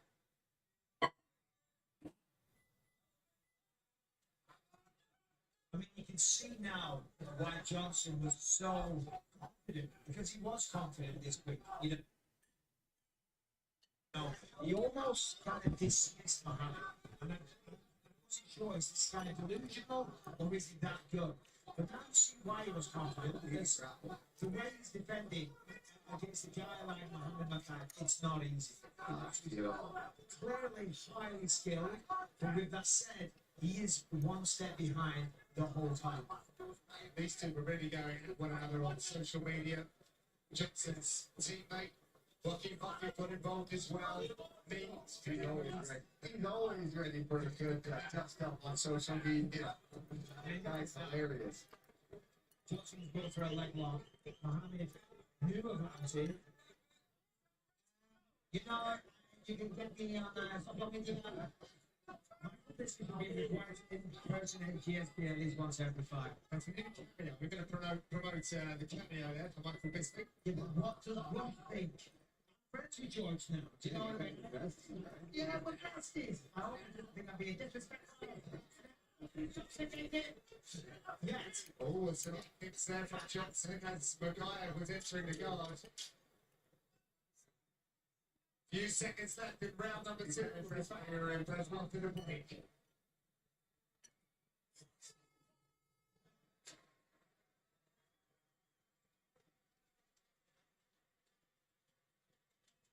Come on.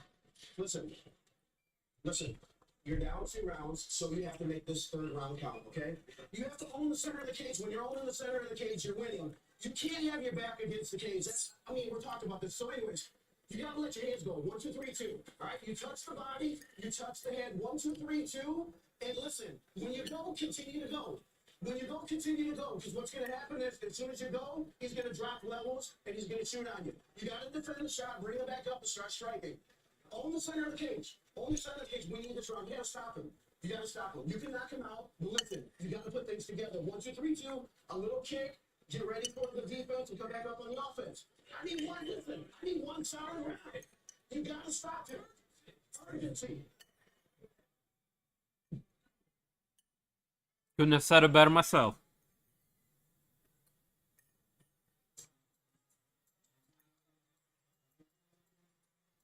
Welcome to UFC Collectibles, the home of the official UFC memorabilia. Fully certified and offensive, we are the only destination for new exclusive UFC memorabilia, bringing fans the action of the octagon like never before. Change of energy between these two guys a little bit? Yeah, I think there's now respect, right? I mean, Makhachev is getting pushed into this 3rd round, and Johnson, I think, realizes that this kid is legit. Well, see, the thing is, when you're Muhammad McCann, right, and you're just steamrolling through everybody, it's easy to get a little carried away and think you're going to do that to everyone. But then you go up against somebody like Johnson, that whilst he's clearly controlling the action, you can't take him out of there. But this will be huge for both men. Johnson's going to learn from this, the deficiencies, and Muhammad's going to know that, hey, you're only human. You can't just walk through everybody. You can't take Makhachev with yet another takedown. This guy's a kid. This kid is a beast. Treating this like a title fight. 3 good wins. And he believes you're right there at the top. Talking about some of the biggest names at 125 pounds. But for this round, he really needed to be like Teflon. That is going to be so very difficult against someone like Muhammad Makhachev. A very distinguished grappler, even at 21. 22 next week, by the way, so if I don't get a chance, happy birthday in the future to Muhammad Makhachev. Happy birthday. I'm officially 22 years older than him. Never felt so old in my life. I'm a young man, Paul. You are young. In my prime. Can't believe you're not jumping to get back. I mean, with the state of your knees being so long. God. I do like that you're still out there pounding the pavement. I have to. I appreciate that. It's part of my team. It is, though, to be fair. It's the best way. I love to start my day like that. But all the running in the world isn't going to help Charles Johnson. He's got preparation. He needs a little room to operate. Unfortunately, Muhammad is not giving him that option. He's not allowing for any striking whatsoever to happen. As I said before, I think Muhammad will learn from this. Johnson definitely will. Volkan promised Johnson that he would take him down despite his proved to be able to do that. And that was nice.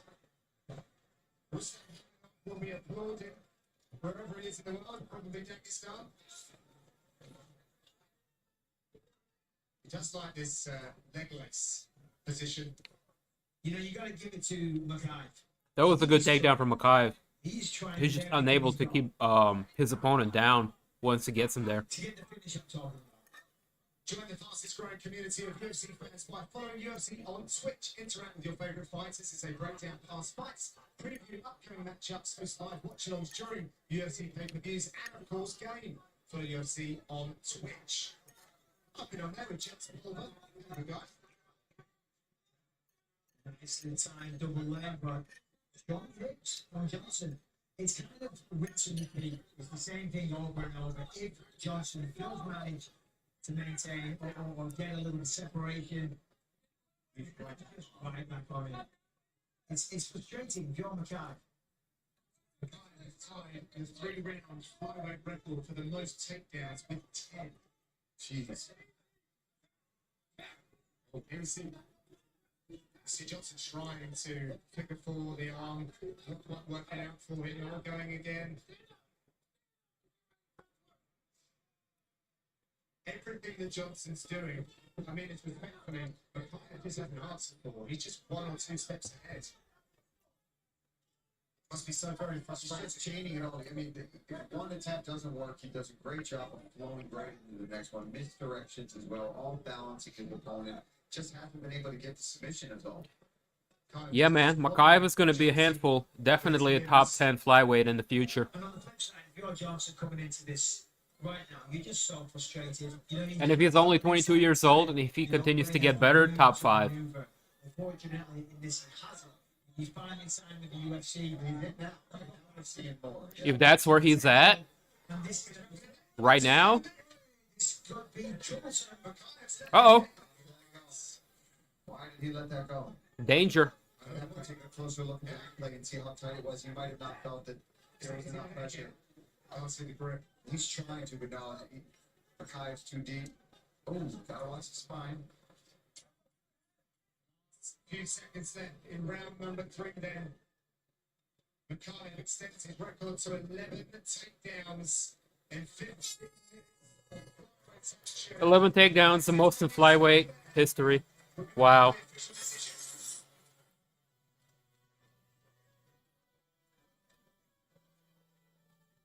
Call him Muhammad Cejudo.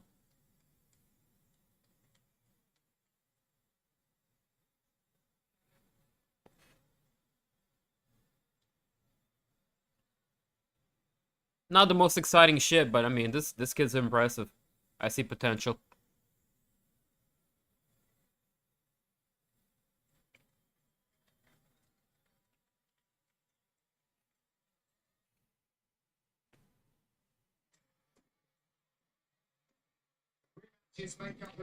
We're about an hour away from the main card kicking off.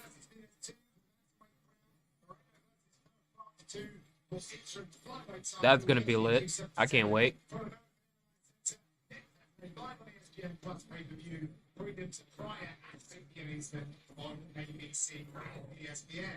Time now to see what the judges make of this. Here's Bruce. Yep, 30-27. Gentlemen, after 3 rounds, we go to the judges' scorecards. All 3 judges scored this contest 30-27 for the winner by unanimous decision and still undefeated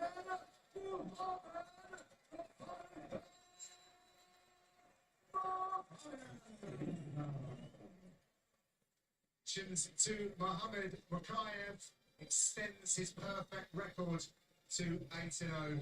1 no contest. Look fantastic there in the flyweight division. What a prospect this young man is.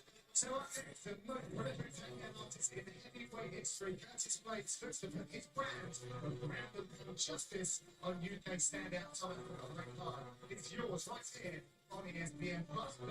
Move, play, muscle. All right. Next fight Yeah. down here in the featherweight division, coming right up. Charles Johnson, man, he's not. I have a feeling he's gonna show us something in the future too. He happened to run into a truck this time.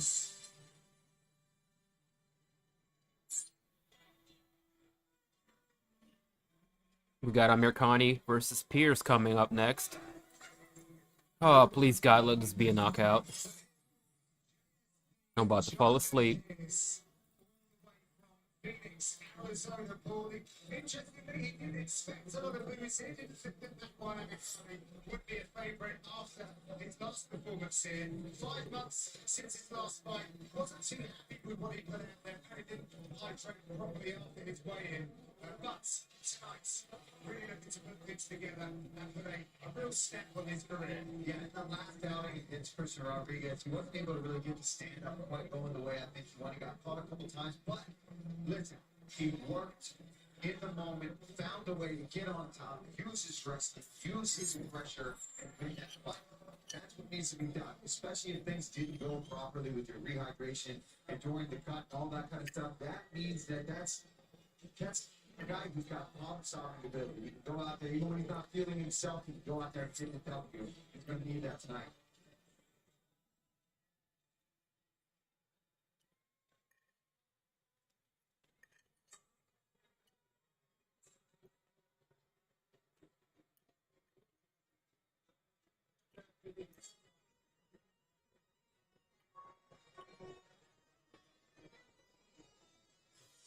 Well, there he is, Mr. Finland, all smiles after his appearance here at the O2 back in March. I mean, if anyone breathed a sigh of relief after that fight, it was Makwan, put himself in the win on his 13th UFC fight tonight. Makwan came in quite young and green, explosive, but now really showing signs that he's a maturing UFC fighter. Yeah, absolutely. And in fact, I sat down with him a few nights ago. I was sitting in a restaurant and he wanted to sit down and join me. Okay, is the big one drop? His mindset going into this one because he did go on a losing streak. And of course, last time he got a tremendous stop. He's 57 seconds into the first round. He hit his signature anaconda. But he said, if I lost my UFC contract, my life wouldn't be worth living. And he didn't use those words, you know. But he said, listen, to this fight, I've been so dedicated. He's got his own gym now, and he said he's very apologetic to the people that train there. He said, because if you're not going to come into my gym and train the way that I'm going to train, then you're not welcome. And some people don't like it. They said, this is not a game to me, Michael. I am here to be the champion. I've been here for a long time. I know that. I've had hopes, I've had doubts, but I'm turning a corner in my life, and now I'm finally starting to understand it all. And I said, listen, Makwan, that is what it's called experience. You have to earn it, and I'm very, very excited to see what he can do here tonight. All right, let's put these guys side by side with our tail.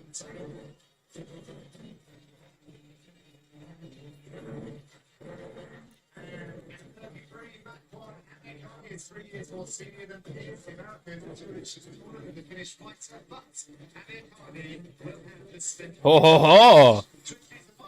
Here's Bruce.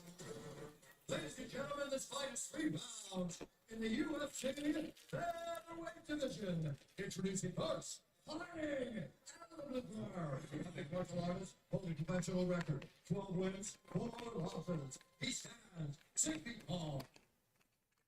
Weighing in at 145 pounds. His takedown game is so slick. Oh, I'm killing some leftover Chinese food. Yes, sir. Now introducing his opponent, record, 17 wins, 7 losses. He's back. 5 finishes tall. Weighing in at 125 and 1/2 pounds. Fighting out of the third to I like Honey Nut Cheerios, though.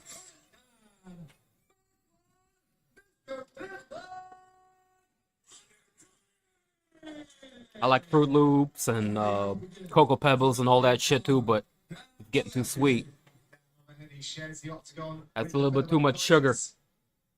I was getting old. I'm trying to limit my sugar intake. Trying to be more responsible. Cocoa Pebbles, though. That's my guilty pleasure. Applejack's also good. Dude, I like all that shit.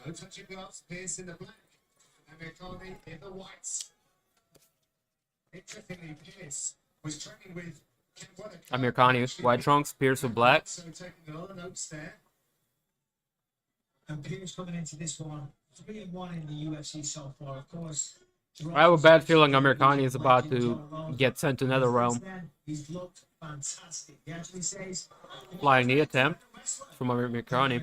So we'll see who shoots first. Yeah, well, they may cancel one of their outrights. Have a kickboxing battle. No. Oh, Amirkhani shoots first. Single leg. Oh, Pearce with some good elbows. Amirkhani almost finished it. Oh, gang, gang. Oh,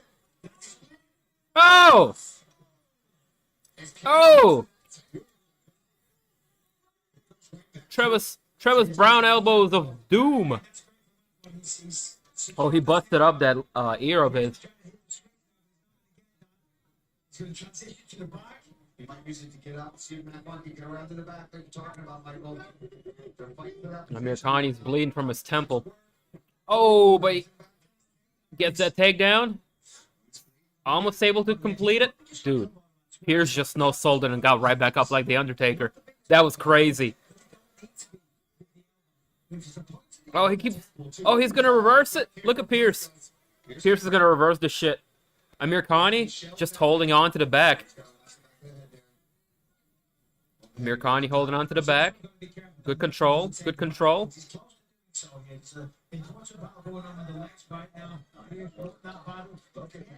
Oh! Amirkhani maintains back control. This is the sixth of them. Yeah, right, John. He can switch side to side. He's got multiple submissions from this area. It doesn't matter which way you give it. If he goes up Okay. or up in the arm, he can Amirkhani, submit either way. known for his Darce chokes and anacondas. He looks at the one side. Always mix up. We'll look for him to isolate the legs as well. He looks like it's Danny Henry, Marc, Rosa. They're all the same, just in a different position. Just one way or the other. Pearce falls into a takedown. Amirkhani perhaps looking to set up a guillotine here. Just he's stuck in a bit of one right now, but not quite tight enough. Pearce wrestling out of it. Uh-oh.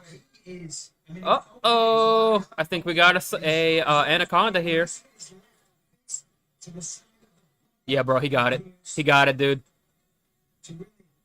No. Okay. Pearce just fucking gets out of shit. Stands up from takedowns. Gets out of submission attempts.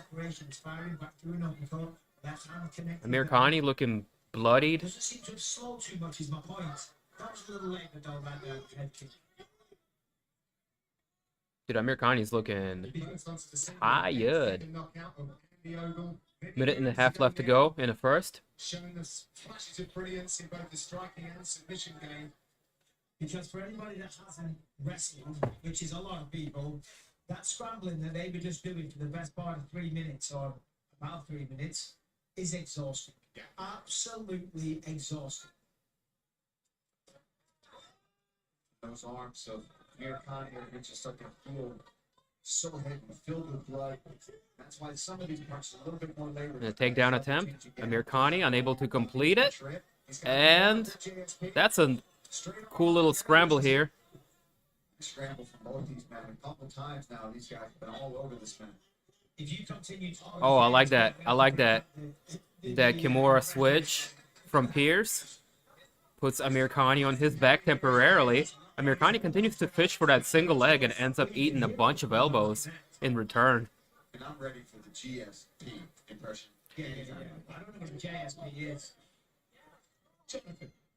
It's just swapping it out. I know his name. I have notes right in front of me, John. He's going to tackle with these elbows, however. You know, maybe that's Yeah, those Brown elbows have been kind of the story of this fight so far. Every time Amirkhani's shot for a single leg, he got papped upside the head a few times. Well, more than a few times.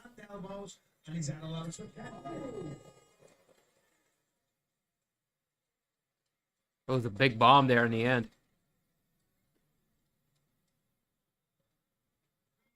Good scrap. Amirkhani looks winded.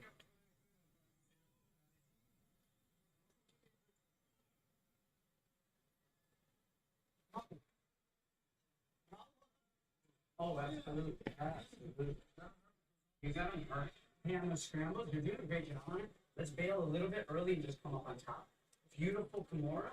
Hey, that's all right. Let's just press a little bit more hands right now. He's gonna shoot. We need to press him, okay? Be ready to sprawl and put him on his back. Deep breath. Deep breath. Nice deep breath. Hey, give him a little more water. Beautiful. Hey, pressure him. He's gonna shoot. We stay on top.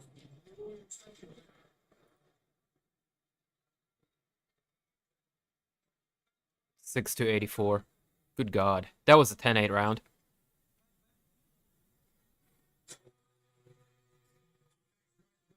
Quite possibly.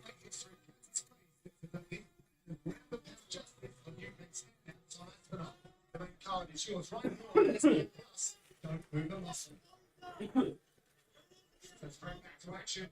These two, they took a long look at one another after they got back to their feet after round number 1. Well, because they're almost each other's equal. You know, these ability is so evenly matched. Of course, Silva might have a bit of an edge in the submission threat because he had one. Now trading on the feet, which isn't surprising because it's a lot less tiring than scrambling. You know, so you have to second forward. Looked him with that right hand. Yeah, Miles had success for hands. Yeah, indeed. Excuse me, Jonathan Pearce. I'll keep calling him JFP. Found out some big body kicks too. I like that. Oh, that's a good combination. Crazy to think that he really putting injury with his jaw after being blindsided in a gym dispute back in 2018. Sorry, John. It's all good. All good with the leg. Yeah, that was a good shot. He was quite well. And the crowd might have noticed it, but from our vantage point, it was a solid uppercut. It's his turn to show what his rugby and wrestling is all about. He tried to weave his legs through. Pops his head out. And see if he starts looking for those elbows again. He did a good job of getting damage going in round 1. Could have gotten around because of that. Both guys. Jonathan sacked Amirkhani on his back. This time, straight. Oh, nice grab. Nice grab there. The position there. That's interesting. Uh-oh. Can't be doing those fence grabs. Again, if this round concludes, we'll have to look at that. See how much that affected the ability for Pearce. I'm going to take a look at this on the monitor here. Pearce, really heavy hits, looking for opportunities to lay down some ground and pound. Pearce is in the judo mount. Landing good knees to the midsection. He's got Amir Connie pressed up against the cage. Hammer fists. Good ground and pound here from Pearce. Well, nothing I can do about that. Fence grab. Good knees. Forget about it. Focus on getting a knee and elbow in the face. James been having a great round so far. Jonathan Pearce from the driver's seat here. Do some real damage. Amirkhani's close to getting up though, but he's got to be careful because as he gets back to his feet, he could eat a big knee to his There's going to be a knee. This position if you want. Yep. But that's the hook that Amirkhani has back. Boom! To the midsection. 2 minutes left to go in a second. Another single leg. Pearce just dominating this round. Just does that damage. When we're talking about winning rounds due to damage, more damage than Amirkhani getting worked. Oh. Yeah. You know, for Amirkhani now, This is not a good time. The finish is close. The finish is close. I sense it's close. the end could be now. There's a lot of damage.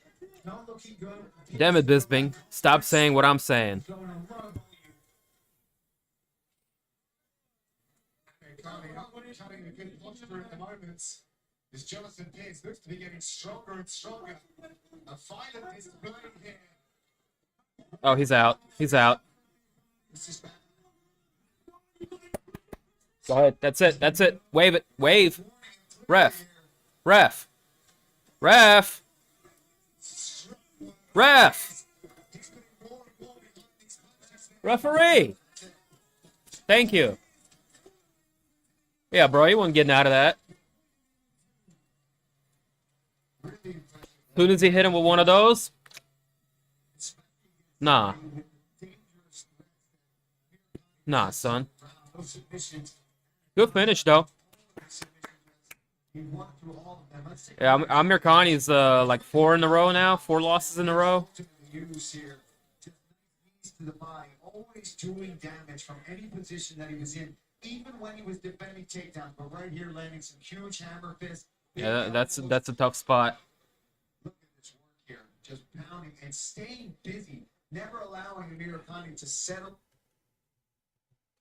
in down there and get comfortable. He's always working with a barrage of punches that Amir Connie's got to be covering up with. Beautiful performance there for Pearce. Coming into this one, big shots. Is it whatever happens with the crowd? When I leave here, they'll be cheering for me, and they absolutely will. After that one, Eddie Char leading the team at the celebrations for his man, Jonathan Pearce. Long way to come, but he picks up a great win. Let's go to this moment. Here's Bruce. What up, you chodes? Don't god me. Don't god me. 10 seconds of round number 2. Declaring the winner by TKO. You did. Bobby did. That's why he's a treacherous asshole. And you my people's, Kyle. That's why I fucked with you. But then after that, you systematically broke him down. Is that how you saw this fight going? Man, I didn't know how this fight was going. Yeah. Main event is about to be next with this deadly medley.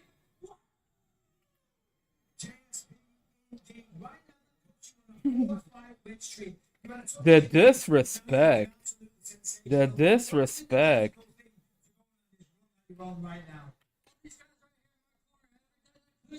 No, bro. If it wasn't for my coaches, my family on the stands, I wouldn't be here today. Thank God. Congratulations on a dominant performance. Yeah. Jonathan Pearce, ladies and gentlemen.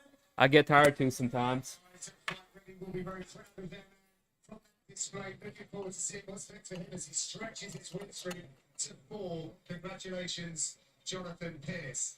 Next up, we have 2 men born to entertain, and better still for Nathaniel Woods. That sounds awful. Nearly 2 years on the sidelines, and you wait hard.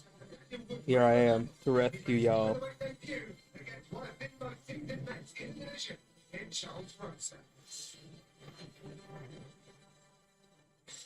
Fighting on home soil for the first time since a 20 Yeah, these fights haven't been all that. At least we got a finish. At least. And he expects more of the same when he looks to follow up his Pretty good. I mean, with an equally compelling battle. it was alright. Amir Connie just kind of, yeah, Amir Connie just kind of got destroyed in the second. I like those Travis Brown elbows though. It was clear that whenever Boston Strong was on the card, an action-packed battle would follow. Coming up next, Nathaniel, the prospect Wood, squares off against Charles Boston Strong Rosa. Oh, Mason's pretty good, bro.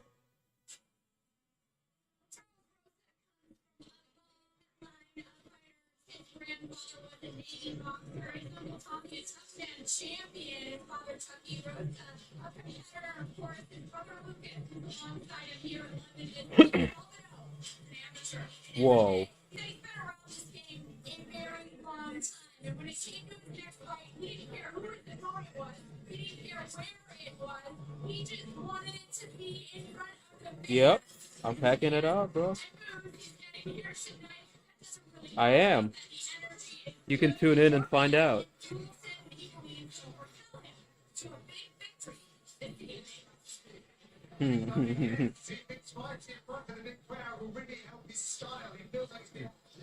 No, it's okay. tonight. But look at this guy. I mean, he is fired up. I think his last 5 fights were at the Apex. These days, you're a small little crowd and you get a good atmosphere.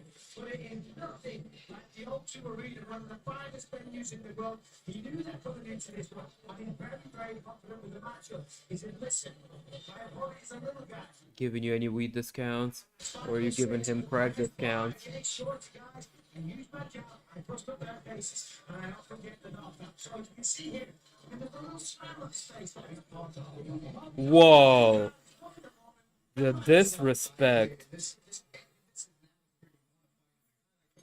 is what he wants to be doing. And he's got fantastic jiu-jitsu skills. Good, awkward striking as well. And I say that in a good way. He's unorthodox. Uses, very karate style kicks, but with good boxing background to back it up, and fantastic on the ground. He's got a great game. Hey, I can't repeat some of the things you're saying. It would make my stream very unfamily friendly. It's going to be good. So I'm just gonna take a high road here. What drugs? This is not drugs. This is medicine. They don't need to know that.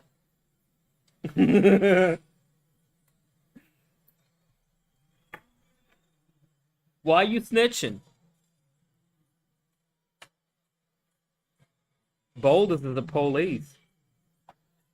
Blaydes is the police over here.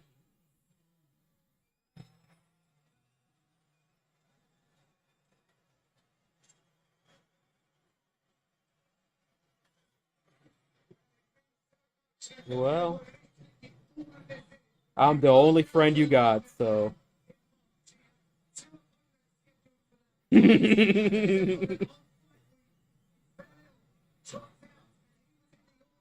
Whether you like me or you hate me, I'm all that you got.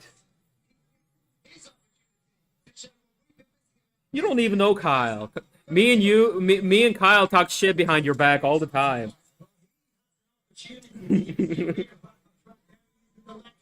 Well, it's mutual. It's mutual. She does. She does.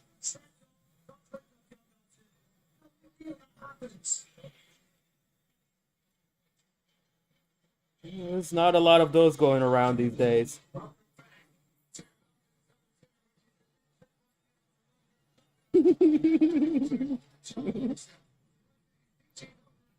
You're an asshole. We're not friends anymore. You can smoke weed by yourself now on weekday mornings. The UFC,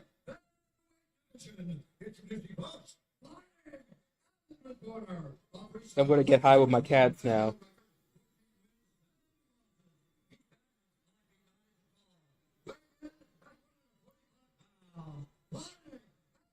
Hey, what's up, Danny?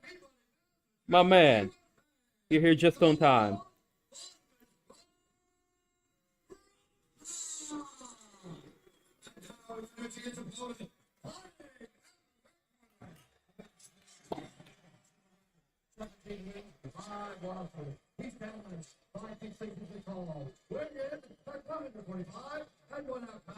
Gotta update my fight panel here.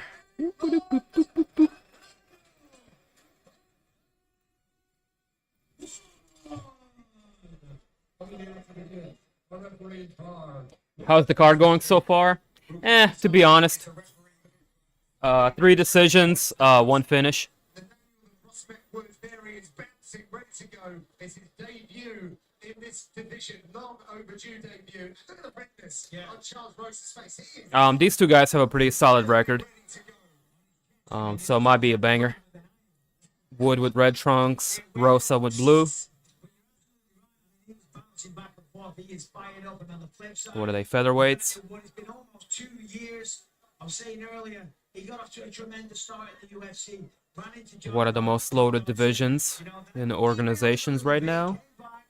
He's got so much potential. But this is I really hope we get like a solid knockout. Not an old guy fading and getting finished. Rosa smiles back. Because your internet sucks. Taking the chin of Rosa. I mean, you want to Eh, so does mine. Changing levels from Rosa, looking for a single.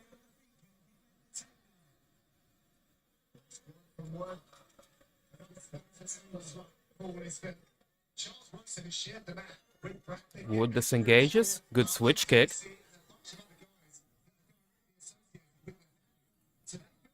Good bit of information on the Boston man. Absolutely having that in your back pocket, knowing how somebody works, knowing how somebody trains, what are their weaknesses, where are they good, Yeah. things to look out for. That's all great stock to have. Oh, Wood's catching some good counters. the reflexes, the head movement, the counters. Oh, really solid leg kick. Rosa didn't like that.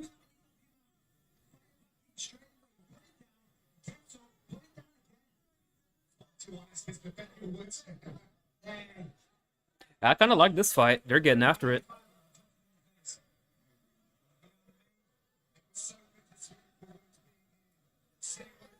Good left hook. Ooh. Big intercept knee. Wood catching some really good counters. Yeah, like he sits down on his punches and he's kind of short with him and loopy. Let's be honest, that cut. Another stepping knee lands from Rosa. Good left hook for Wood.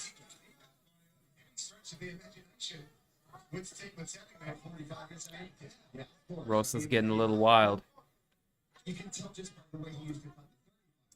Oh, good combinations.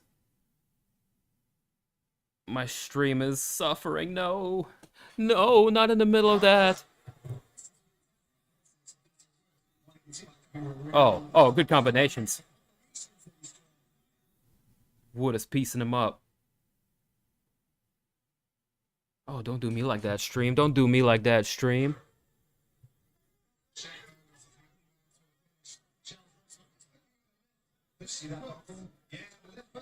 Oh.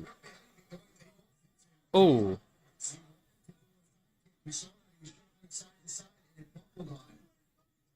Now he's flinching at some of these shots from Nathaniel. Oh, he just got kneed in the nuts.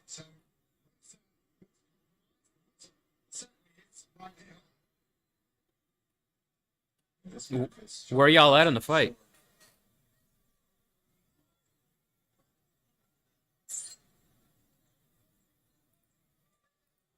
I'm gonna take my lunch when Paddy versus Jordan starts. Only fight I'm interested in besides main event.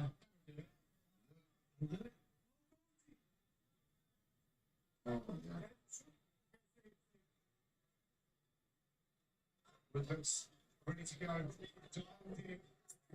Good in its opening rounds. Minute and a half left to go. Rosa a respite from the onslaught because it was an onslaught and he wasn't beaten at that moment in time. But give it a minute to get his thoughts, take a deep breath, you know, get his words all back and his reassure. That left calf of Rosa is damaged badly. He's still throwing Good body shot. You gotta respect that. Daniel's being careful. He's not lunging in or rushing in with these combinations. He's systematically putting things together and doing damage. What time is it over there? Like 8? Nice.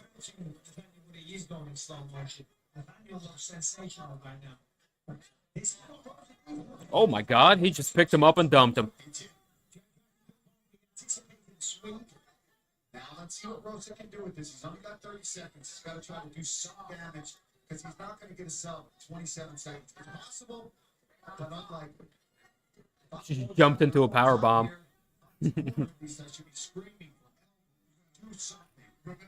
Bro, our streams are running at the same time. It's crazy.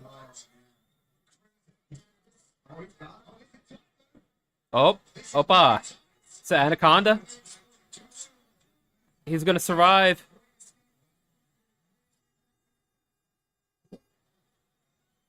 That was the most exciting round this fight night so far.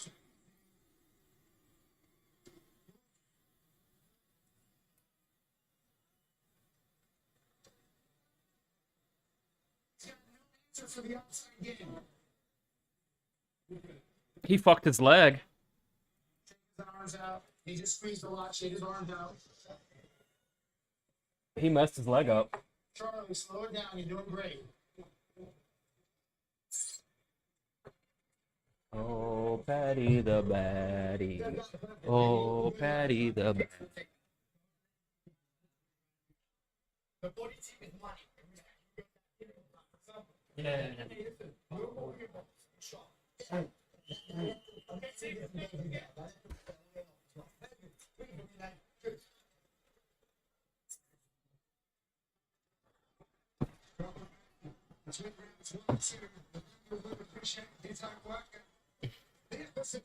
As well here in London. Charles Rosa E. Okay. The former chef. Yes. I'm ahead by like 45 seconds. See what you did there, John. Interesting.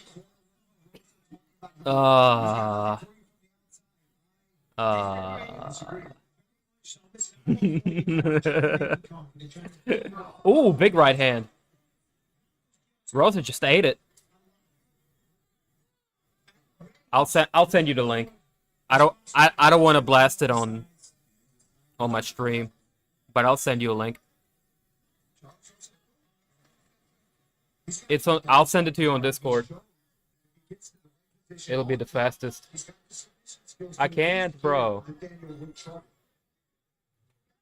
When you think about it, and the fact that he's got 2 years of Pennsylvania. I can't, bro. I'm not. I can't blow up the secret source. Disappointing. Back-to-back champs with no fight. I can You can see post it. that Where the fuck can I post it? because he looks better than ever. Yeah, it's been a new gym as well for GB Top Team. It's closer to his I can't do it on Xbox, bro. Are you on Discord? Bobby, you send it. Did you send it to him? Easily. And he's taken front shot so far, but he's Wow. emotionally, mentally, when you look at the body language of him, he still fancies this fight. He's still here to win. Oh yeah, in between he's still hyping everybody up, gives it to the crowd. Smiling at his I send it to the LDRS leader account.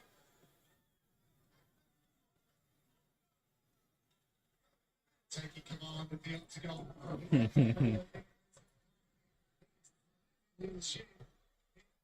For Charles Rosa. I think that was a smart move for Wood to not follow him down to the ground. There was some the legs of Rosa between rounds as well, gents. I mean, that's like me icing an injury for 5 seconds and thinking it's going to... It's not going to do. It toughens him up. Because you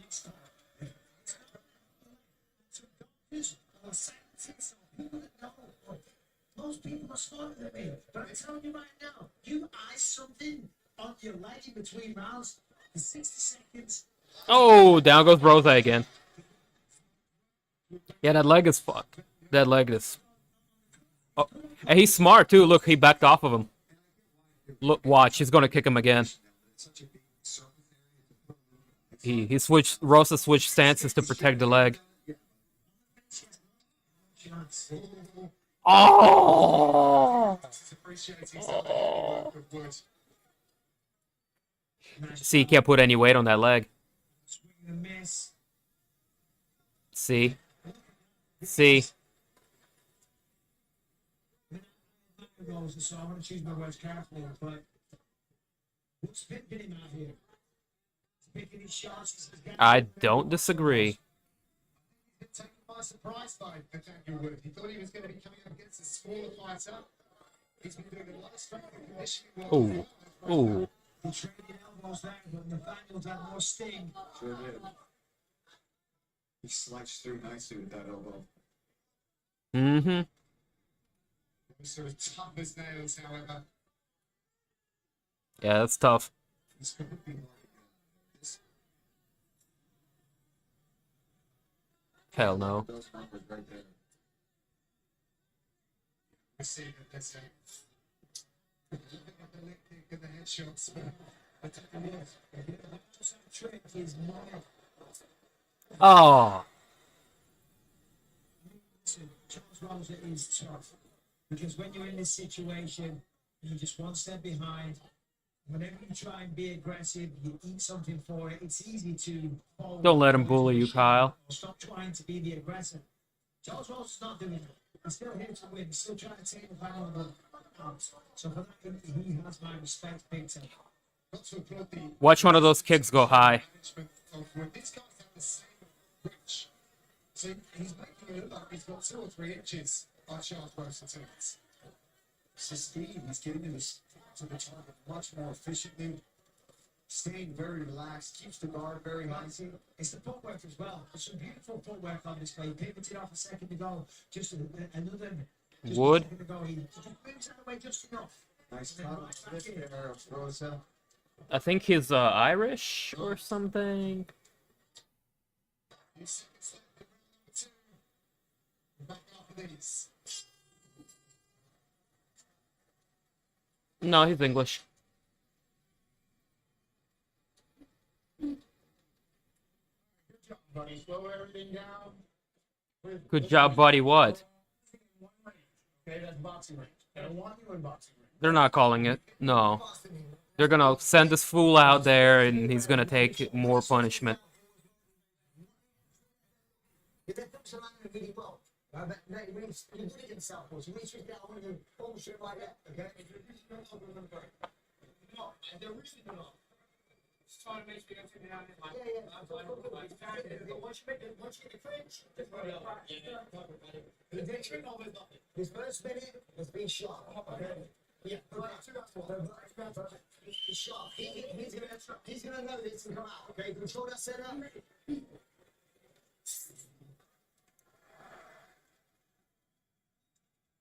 Yeah, the game plan would be to grapple right here. As much as you can. It's easier said than done. Exclusively, Brendan Jenny. Nick, break down full respect for every big event. Next episode drops on Thursday, July 28th, argument UFC 276. Okay. Right to the leg kicks for the Daniel. Third and final round. Let's see what happens. Spearing Jack from Wood. I mean, that was a good opportunity for the leg, but too sweaty.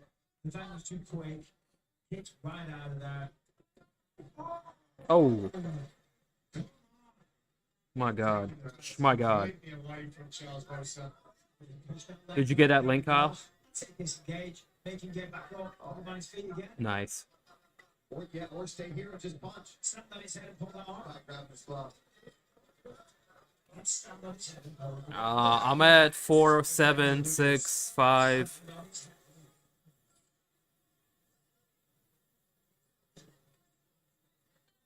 He's so very impressive in this fight with Daniel Wood. Looking really good. You guys talking about the time away. It's impressive to see. Yeah, no, the technical tonight. I mean, everything about the performance, the shot selection. Oh. The pace, Another leg kick. The composure in certain situations, the footwork. Well, listen, Bo's so tough, man. I mean, Bo's talking about the fact because he's leading the dance. He's going to give Bo's his credit. He is tough as hell, that leg, that left leg. There's no doubt, an absolute agony. Yeah, I'm a bit disappointed Wood is having such a hard time finishing an injured opponent. He's throwing big moves out there, right? You gotta start throwing big Considering how good he looked in the opening round or two. big punches, spinning techniques. He's got to go for broke and he knows it. If I don't see him going for a single leg down, which I don't quite understand, I mean, that would be playing the game, or playing into the game of Charles Rosa.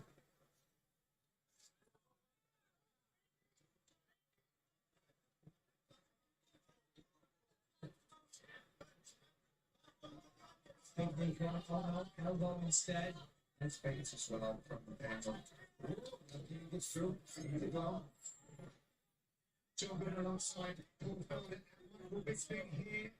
in London, England for the second time in 2022. Real treat this contest. Nathaniel Wood, Charles Rosa. The cruising. Yeah, the cruising speed.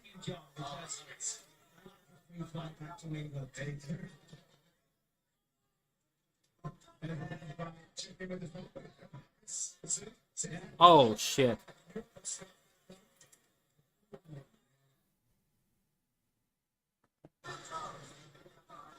Pace is slow a little bit here, but I'm not surprised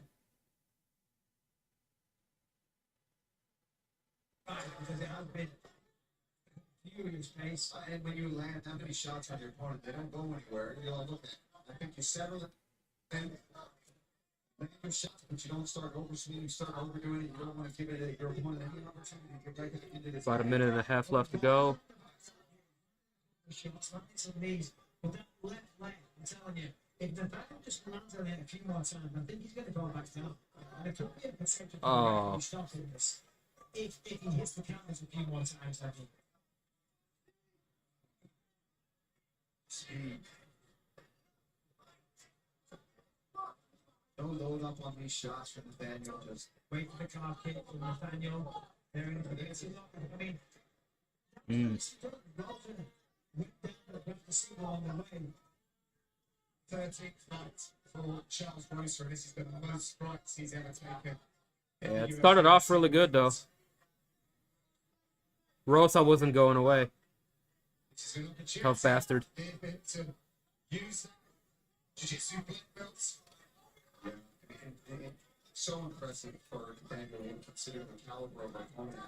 And Nathaniel Wood is looking crispy. I'll be on the lookout for his next fight. Ouch. About 7. About 7.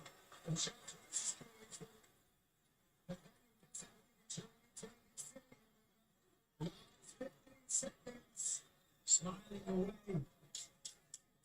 Well, he knows he got him here. He's not going to get caught up in that. He's like, yeah, good job, man. You got a takedown. What an asshole.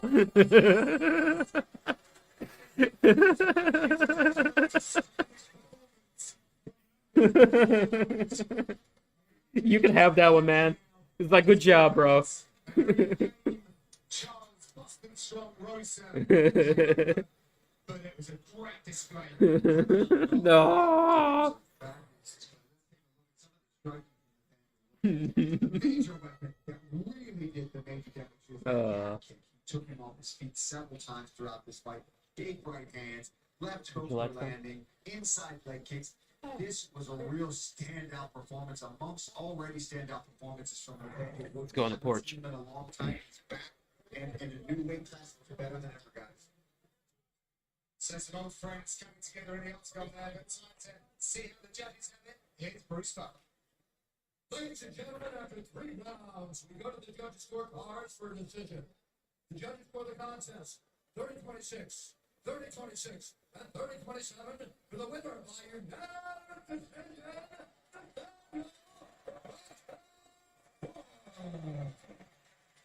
So what went back for Nathaniel Wood, who chips on the side of the octagon. The fans here have mixed in, it was mixed in March, but he's made a great display from Nathaniel Wood. All right, 2 fighters familiar to the London crowd will do the dance now, next here inside the O2 Arena. Stylistically, the matchup between Marc and Hadzovic in the carpets, but when you don't in his black mount, fireworks for a short hit from start to finish. With a pretty cold spell, a thing of the past, Marc showed up to Columbus, Ohio in March, more determined than ever to make his move into the lightweight title race. And what resulted was a disciplined veteran performance from the Bone Crusher against Vyacheslav Marshall. And now he is back in England to build off that effort against Damir Hadzovic. So coming off a big win in his last outing against Nancy Medeiros, Hadzovic is world tour begin with his first stop in London since 2014. I kind of hope that here now. That's what he's been up to for the last several years. Next, Marc Rosa Diakiese beats Damir, the Bosnian bomber Hadzovic.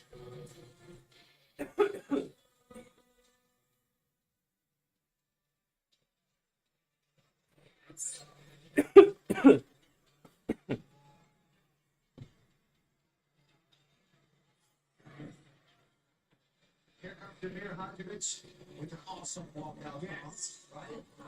Love that. A little bit of blood sports action. That's it. That's it. Always with a game face on it. Very well rounded. Good striking, but he really was able to put the wrestling on display as well. Mix things together in his last outing against Yancy Madero. It's a bad luck leading up to that.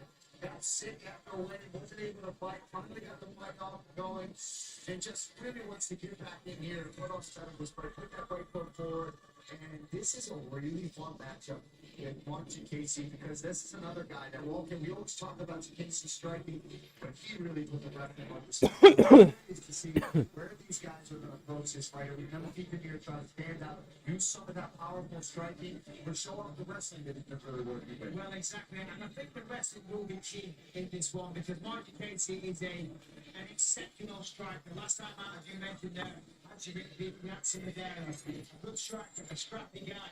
And in that fight, actually used a lot of nice kicking little boxing, put it down on the counter, so he's working on his wrestling game. The weed is magnificent today. Bro, not gonna lie, every picture you sent me, it gets better and better. So, good job. Your technique is coming along nicely. 71% finish rate, 7 knockouts. This man can back as well. And he looks absolutely ripped. That's the first one. Second one is more indica dominant. And it looks something like this. A little bit darker.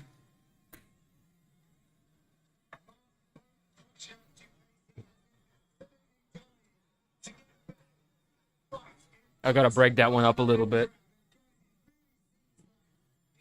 Mix it with another type. Or else it'll put you to sleep. Sleepy weed.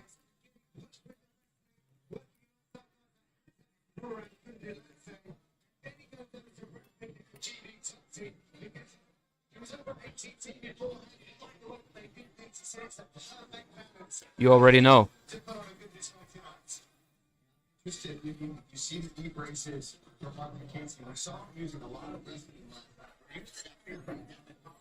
Really put the wrestling on display. Maybe working with the all-star guy and getting more well-rounded. What do you think about that? Yeah, listen, if I'm Marc Diakiese, I would say don't get too far away from what got you to the dance in the first place. The man is striking, he's explosive, solvable, he's a knockout artist. Let me tell you, he's so expected. When he's on form, he's beautiful to watch. And what I'm talking about there is when he fought the shots he went to a double leg kick, the point against each other,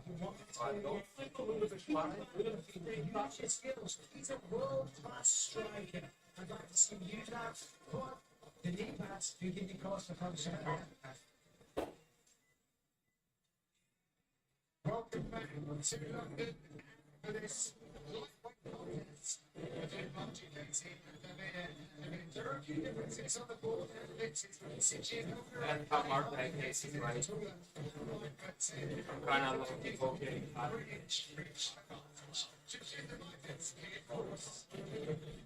Ladies and gentlemen, this fight is 3 rounds in the UFC lightweight division.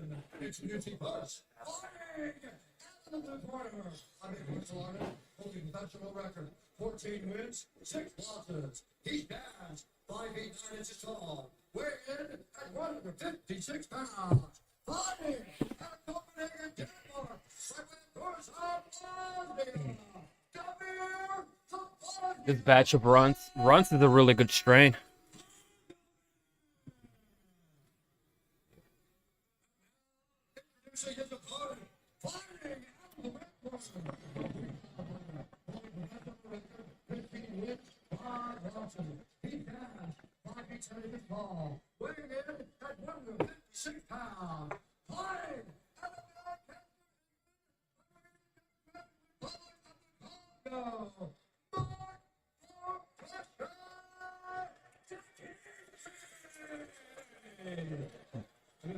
begins. The referee in charge. Bone crusher. Octagon official for this fight. He's outside of the club, and he thinks he's the thug. Damir Hadzovic from Copenhagen against Marc Bone Crusher Diakiese. Calls Doncaster home. Born in the Democratic Republic of Congo. All right, red trunks, Hadzovic. Black trunks for Diakiese. Why is he wearing knee braces? You know, I was going to say he's looking for a spin, but look, there it is. What did I say? Oh, takedown from Diakiese. Diakiese's a wrestler now. Look at that. Successfully executed that. Who knows? Maybe he passes guard and chops him out very, very quick and makes him look stupid. But on the feet, I think he has a huge advantage. Marc Diakiese's a wrestler now, guys. It didn't look like he had the right to do that takedown from that position either. That was pretty So strong. strong. He's so physically strong, and he's really just been improving his game to match that. Nice He's in half guard. Wasn't necessarily in the position to Holding finish it down. the way to do it anyway. And people Can't hold on to it. talk about it. Something that everybody was concerned about. I think he really put a lot of that to bed in his last performance. And the thing is, Mark's growing up inside of the octagon. He's learning on the job. You know, he's only 29 years old, made his UFC debut 6 years ago. So, you know, he's had some wins and some losses, but he's shown. Kind of a lack from the head pressure.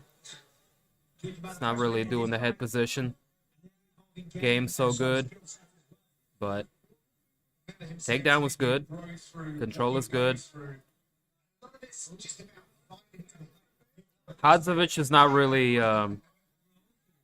agile with the hips. He's kind of hanging out.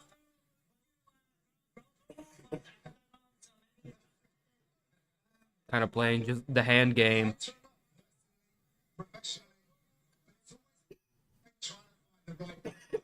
For Marc. He's got 2 kids. It's sort of difficult in ATC. He was kind of brought in to help out Dustin Poirier. Couldn't really use crazy kicks.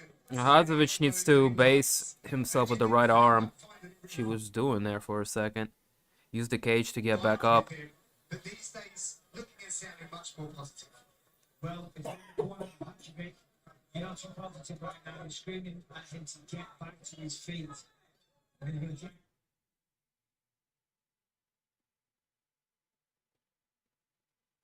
Come on now. separation, close up with one arm. It would actually help him if Diakiese passed a half guard and either side. Then it's actually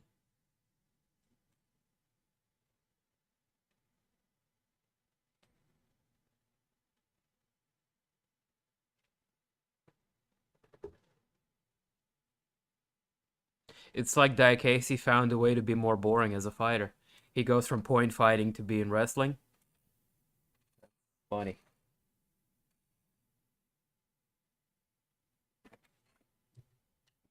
I'm going through a bit of a lag here. Not a huge fan of the runs taste, but you can never refuse to fire a batch of runs. Always had that, I don't know, it's kind of like a poison, Durban poison taste. Kind of piney, but if it's good, it's good, like you said.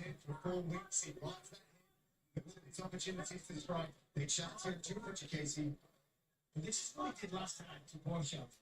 Nice, man. Variety is always good.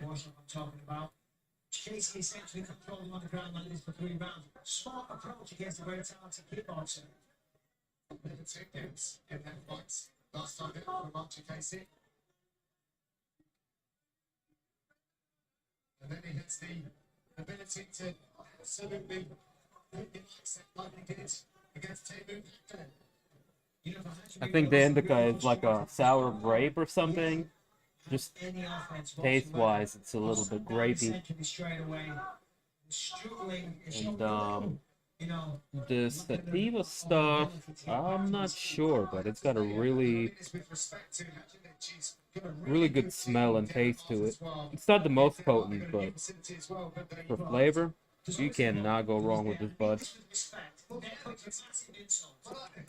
It's like a diesel. Well, the insult is, I was kind of expecting him to have a lot more options to be able to get up. Really, It's really very fresh. tough down A there. little bit too fresh. Lewis Glisman, a high-level black belt, mixed martial artist. My only problem with it is they didn't trim it good. So it's some leaves on the outside. Reason to think it's more Diakiese, right? He just got the skills, like you said, got the training partners, the team behind him. I know, it's like a boring striker becomes a boring wrestler. Fantastic. Way to evolve boringly.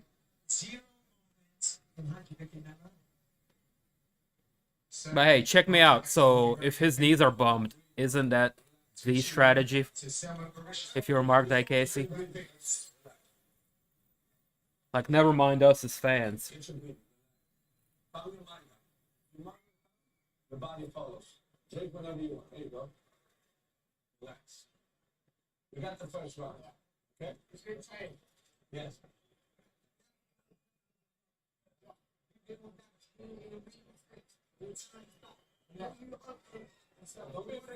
Mm-hmm.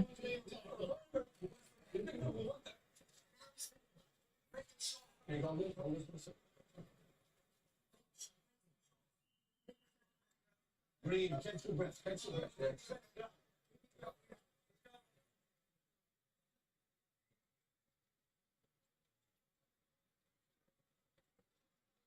So Diakiese and Hadzovic back on their feet, ready for round number 2. Arduous round for Hadzovic. More of the same you would imagine from Marc Diakiese. But the Bosnian bomber comes in Right. with a leg kick early. Round number 2 underway. Let's see if Hadzovic can ward off the takedown. Because they're in it straight away. I mean, of course, you can open up with some of the strikes now, but as I said before, the path of least resistance, you're a fool not to take it. Yeah, of course. Control the time. We all want to see him thrown down. The crowd wants it.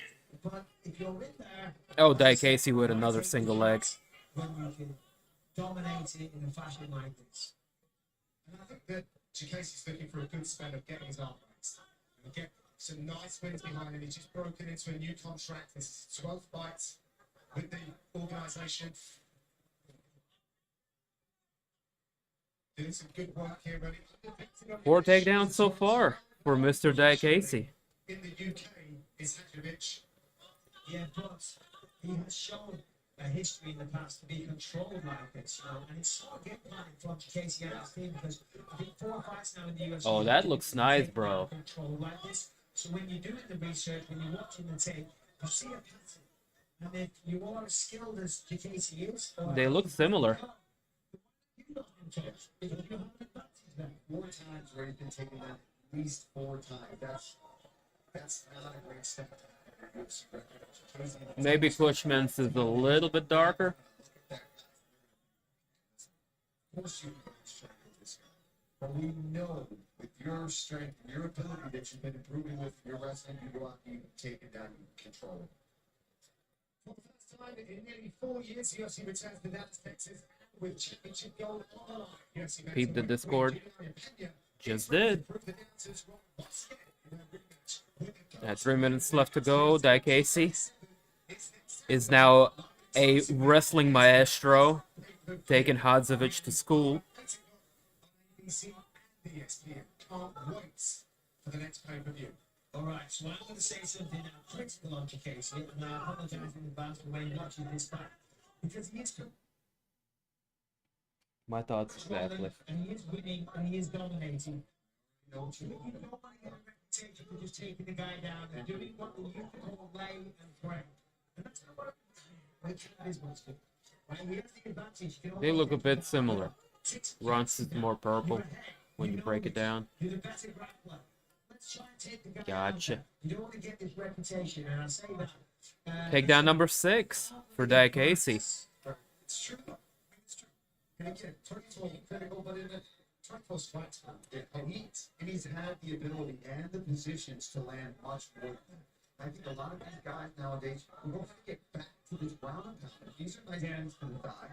But when you get that top position, it's all down, let it go a little bit. You show that you can take him down and you act. And that's my only issue. You know, what's the expression I'm looking for? whatever, it's not there. But I'm criticizing him. He's winning the fight. That's first and foremost, that's what we come to do. But now when you're ahead, when you're dominating, let's try and finish it. Because it's only going to hurt your stock. First and foremost, you want to win. And okay, he's had some mixed results, you know, and we saw the emotion when he beat Joe Duffy, you know, because he had concerns about potentially being cut from the organisation. This is his life as a professional fighter. Of course, you want to move the UFC, you know, but the man has the potential to be a champion and a real fan favourite. So I guess what I'm saying is I just want to see him live up to his potential, which he is doing, but he's not capitalizing on what he could do. Yeah, it's just as simple as I'd like to see it be more active with his striking in these dominant positions, that's all. Interestingly, Hadzovic was just eyeing the ref there for a moment. I was saying, I think it was the passionates. Yep. It's, Still a shit fight. breaking the action. What?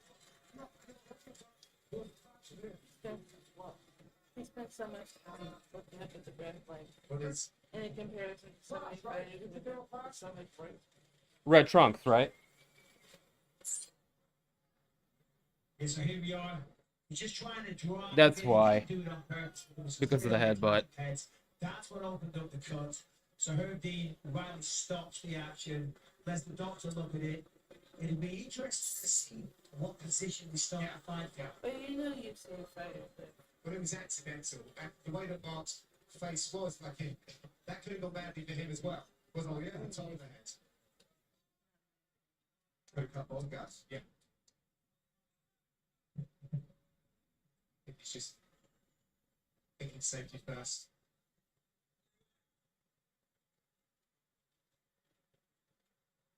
He didn't do that when Luke Buckle's headbutted his being an open meal in Australia. I just want to find that out. I think we should talk to him about it later. If you shoot the pieces in London when fighting against Silva, because we're not joking. That's great. He's a tremendous referee. 40 seconds left to go. That's interesting. And look at that. Biz been talking some shit about Herb. Guillotine. I guess you've got to try and beat through the playing field, right? If you've got to, if you've Diakiese it's like that, to try to get something back. with the guillotine attempt. That he could do is stand and both up. But if you can't beat them, join them. If you can't in the field, try and take him down. There's one thing around that arm. That is troubling him. He looks fatigued as well. A lot of things for trusting in at this point, though, right? The fatigue from just getting taken down and controlled the way he is, the frustration. Dang, Diakiese wore him out. Good strikes. You can't see him use his hands.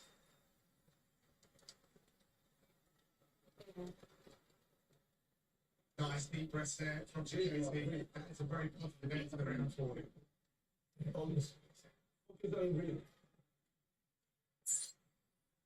I mean, it's boring, but he's showing growth as a fighter. This guy was primarily like a kickboxer and a point fighter. Listen, we got 2 rounds, right? Now the 3rd round, keep it. Don't be afraid of circles of okay? You know what? Only one finish so far. But you struck with the right hand, you're going to run away, right? He's dead. His arms are tired. Let's go and try to finish this guy now. 3rd round, right? But hey, that's MMA. Hey, what's up, bro? Good to see you. You know how it is, just hanging out, watching some fights. I'm not gonna lie to you. Kinda boring as far as the prelims, but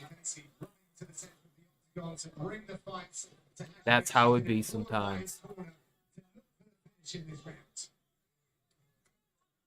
Marc Diakiese is a wrestler now. Oh, that wasn't even a takedown. It just kind of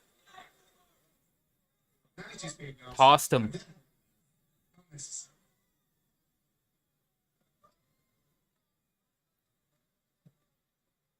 It'd be nicer of him to elbow, you're saying?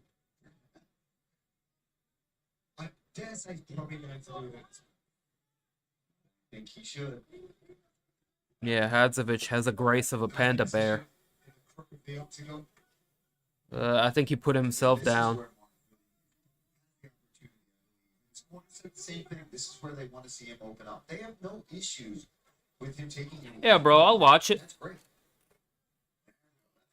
They've actually been doing a pretty good job of building up the storylines and stuff for the matches. It's going to be easy. I don't want to say easy. It's very likely the way Marc's been fighting that he's going to be able to take him right back down to this position and some more shots as well. Here's exactly what you do. You push him off the side of the fence, you put your hands on his chest, and you pass it on knife in the back. So, I don't usually, but I will tonight. Because he's clearly shown the ability to do so. And I'm not criticizing Marc as a friend, and I love and respect his career, you know. But as I say, you know, all these people are in here. There's 20,000 people. They've all bought tickets. They want to see. You know, this is a clear display of dominance. They don't get back shit. And maybe I make them insane, but no, I What happened? Shit. I'm kind of surprised it took that long, to be honest.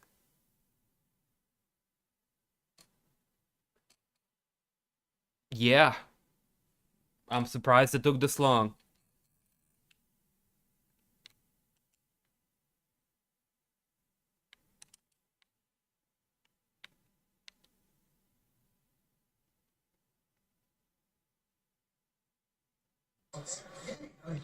what's in the entire time. That's number one. Number two, I did not think it would happen. I thought he was gonna die. Still the owner and in control of his company. But here we are. But again, yeah, I think it's more a matter of just Marc has had his ups and downs in his career. And we'll see what happens. It could all be like PR stuff. Yeah, I feel like something else is about to come out.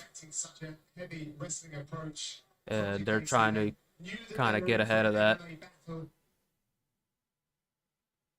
But not looking good for old Vince. Not looking good. Exchanges. Looks pretty hot on the feet as well. Yeah, and Alright, this stream is starting to suffer. he looks Me no incredible. like. And look at the physique on him, man. He's clearly doing a lot of work. Skill sets, you know, got way better. I mean, the wrestling's fantastic. The controls there, the output, the pace, you know, the conditioning is great. So what do you guys think about the wrestling of Marc Diakiese? Just a meathead that wants a bit Not of life. what I expected, really. But I think everyone That headbutt was some bullshit, but the rest of the performance is pretty solid, I suppose. Nothing to write home about, but Listen to actually BT Sport did an interview with Marc. I couldn't believe what I was hearing, how he prepared for that.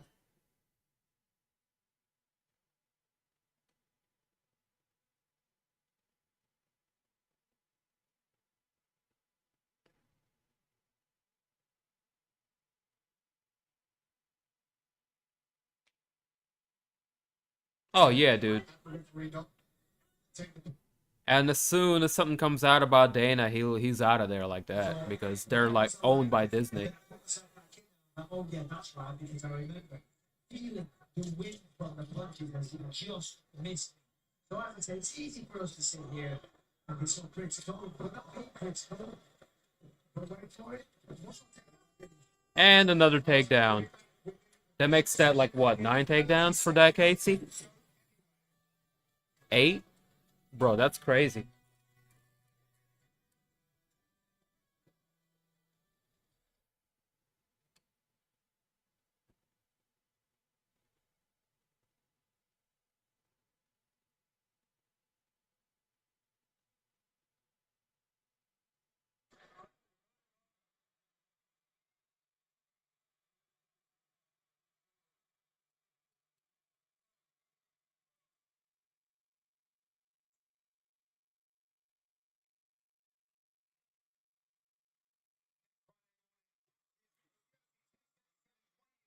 You know, Vince comes from a different era.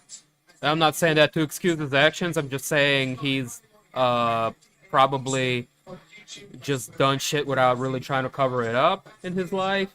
Whereas Dana has always kind of kept a lid on everything he's done, whether it's gambling or We go to the judges' scorecards for extracurricular activities. 30-26, 30-26. So in that sense, Dana's smarter. Vince is just a wild man. So Diakiese gets the nod in London. Oh yeah, He showed us some new looks of strength in wrestling. ya boy. Combined every now and then with some clips of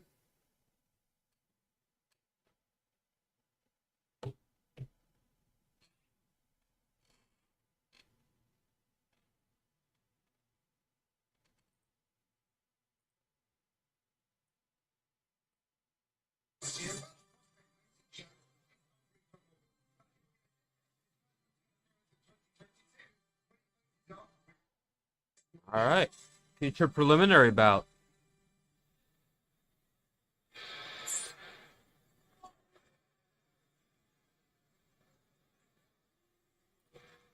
Featuring Mason Jones taking on Ludovit Klein. Yeah, baby.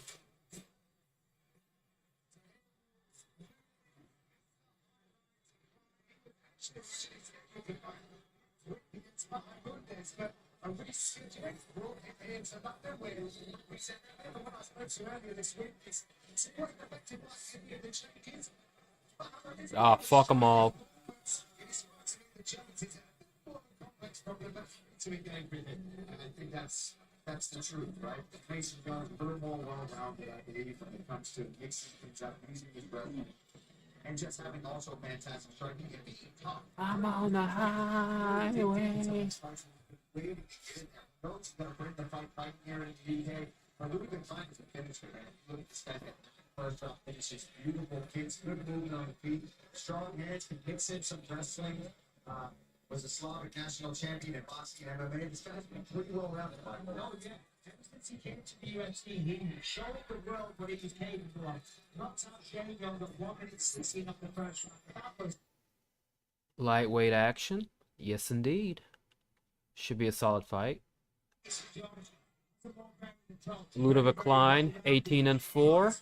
If Ludovit keeps his word on the field, it's going to be a fun one. Can't wait for it. Because Mason Jones, he's the one Mason Jones is 11-1, I think. It's going to be a good one.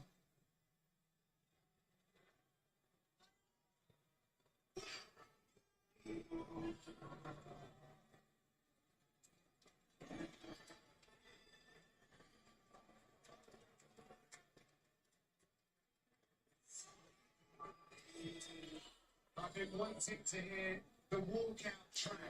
So this is the track of Jones here in the Ultra Arena for some Both fighters coming off of a win in their last fight. Mason Jones over David Onama via unanimous decision. with the team in Wales. What's that, Kyle?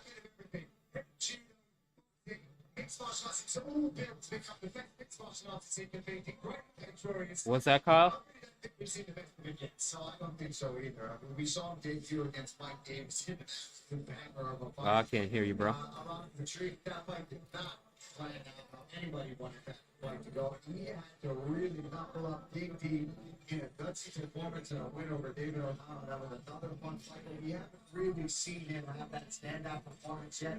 Training with team up and down, very well rounded, in great shape, working with the DI, I think very, very hyped up. As we saw at the weigh-ins yesterday, to get in there and put on the show for Michael. Well, I have been very, very impressed with everything that I've seen. He has shown all the ingredients that you need to be a pro championship fighter. He said, coming up this year, with 20 years since I've been involved in combat sports, and you can see that experience, even though he's still a young man, only 27 years old, but he said now, he's, you said, like, over the TV problem.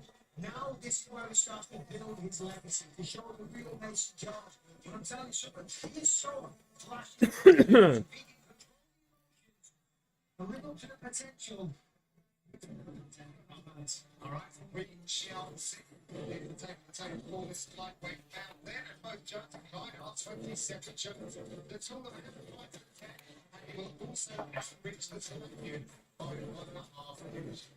The fight is Bruce. Ladies and gentlemen, this fight is 3 rounds in the UFC.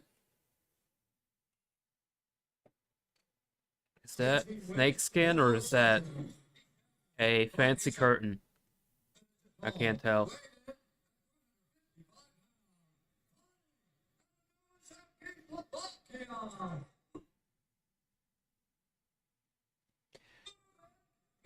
Oh, let me see if I can find a better stream.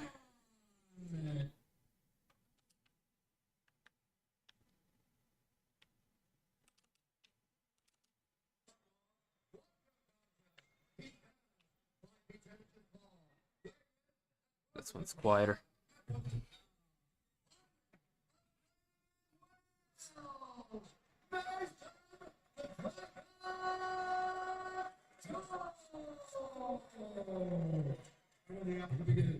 Referee in charge. Marc got in charge of the octagon for this one. Set for a maximum 3 5-minute rounds of action. There is Ludovit, Mr. Highlight Klein, and the Welshman, Mason the Dragon Jones. Blue shorts for Klein. Our featured preliminary bout. Blah, blah, blah, blah, blah, blah. Yeah, they're like black gray.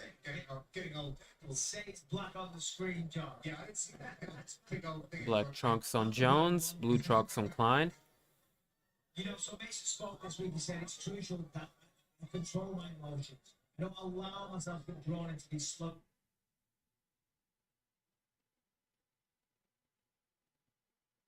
Damn it.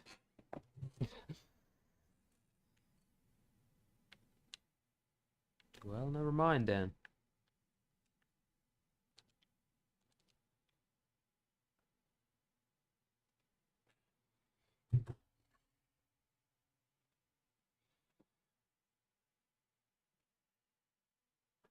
This landed him a performance fitness, the frustration of the no contest with Alan Patrick, and then that David and other fights. Both these guys can crack, man. I'm going to say be careful with Ludovit. He is fast, accurate striker, and then out of nowhere, that left kick will come up right upside your head. Yeah, Klein's dangerous for sure.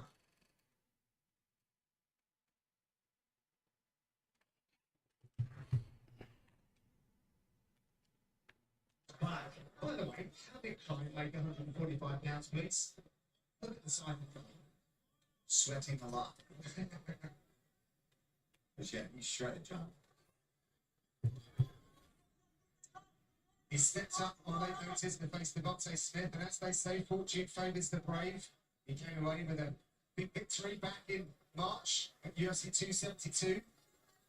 Trains with Martin Paddy as well. I think this is smart work here from Mason Jones. Slow Klein down a little bit and got very powerful, fast strikes. Wear on him a little bit. Touch him up. Use the body. That's good work. Ludovit, got to try to get out of here. Circle off the cage. Keep it at your striking range. We're in a big cage tonight. He's got to try to be mindful of when he's getting close to the outside of the octagon. Oh. Come on, man. Elbows, punches exchanged. Nice little uppercut on the inside, followed by a knee. I mean, he's a complete threat, all parts of the game. Training on the team, Alpha Male coming from Wales, that's a big shift. That's a big distance to try to go get some training in. But that's what you got to do if you want to be one of the best.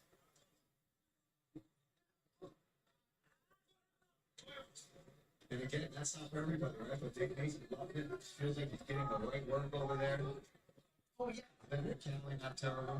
What I mean is, you don't have to go to America, that's not what I'm saying, but you've got to be willing to make the sacrifices. You've got to be willing to go to wherever you need to. Tough fight. Lots of flinching. Not a whole lot happening. They reset in the center. 2 minutes to go. Oh, good counter from Klein. Catching Jones in the Superman punch. Oh, good high kick from Klein. will be coming right up. Jones just walked right through it. And that could come out with as much heat as they're looking to be. John, I thought you were done there. You've paused for dramatic effect. I see that dramatic enough. Well, there was a head kick that was it's more drama than the words you were saying. And Paul did mention you highlighted the head kick. Still got through a little bit, woke him up a second, but I still roused the brain. better than put on the sleep. I think it's Jones going to make this one. It's going to have to. It's going to have to close. Look at it, such a sharp. Let it just sit here. Jones. We had to stop that kick. 2-1 champion, Cage Warriors with Mason Jones. Certain Conor McGregor, the only one in recent memory to have done that.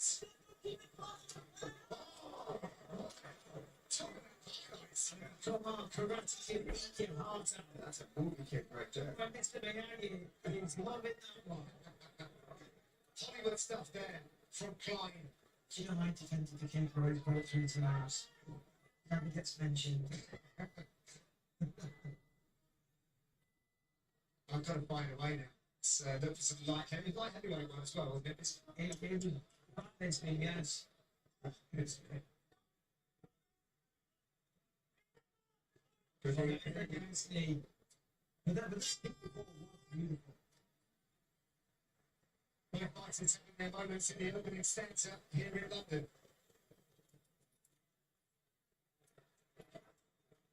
Press, mate. Come on, Andy. I don't know. I can go either way.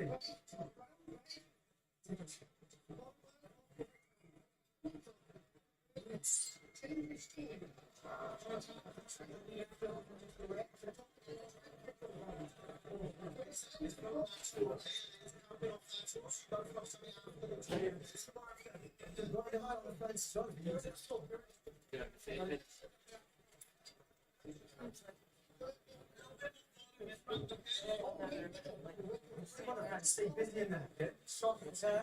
We're going to match. Boo. Tuesday's catch up on all the latest MMA talk with VC and us, our guy, Daniel Cormier, tracked by Vintage from Jack Ryan, you can find the show on YouTube, ESPN Plus, and now ESPN 2 at midnight Eastern. Back to action here in London, however, round number 2. Nice lead left hook from Mason Jones, who went to his stall thinking that he might have lost that first round, and they're going hard home. All right, come on. Oh, good combinations. Oh, down goes Jones. Klein hit him with a bing bong. Oh, elbows. That was tough. I've seen a lot. He lets those hands go. It's something incredible. Where's the power as well? Sheesh. Keeps his feet into the canvas, really torch the weight left and right. The fair play to Mason Jones. I mean, he hit the canvas hard there. I feel like he came out unnecessarily urgent at the start of the In between rounds, he wasn't sure if he won that. He got in his own head about it. Well, the corner called for more volume as well, which you need educated volume. Yes, exactly. Right with a wonderful vision there, patiently looking for his target areas. But this is He's can work his jiu-jitsu from here, though. Oh, he's eating some bad. Oh, dude. Dude. Here we go. We're just Kyle, inactivity. what's going on with Mason Jones? In there, looking already. Somebody like Ludovit who's trying to hit. You know, I was going to say a second ago, I mean, it's kind of beneficial for Mason that Klein followed him down to the canvas, because if he'd have backed him to get right back to your feet, he could have still been wobbled, dazed, confused. You know, this is allowing him to, you know, recover from that shot. Jones throwing it up with his legs. Yeah, he is a shot here too. Ludovit has to be very careful if he's going to hang out down here in Mason's guard. We're approaching 3-minute mark. In both jiu-jitsu and judo. Right now, he needs to be a bloodline and getting back to his feet, because I don't think he's going to catch the submission right now. I mean, he might do, but it's not what you want to do. He's tried 3 or 4 times now. My little unofficial rule was 2 submission attempts. If you don't get it, get back to your feet, because the clock is burning away. The time is ticking. and so are his chances of winning the fight. You know, I think his best chance is still on the feet. While that is very, very dangerous, but lying on the back, or it's in the path to victory. And he knows that. He knows that. He's looking to get back up, but it's been wrapped up here by Klein. Klein's got him by the neck. He moves around, gets the back, drags him back down to the floor. Skilled in every area, but it's the transitions.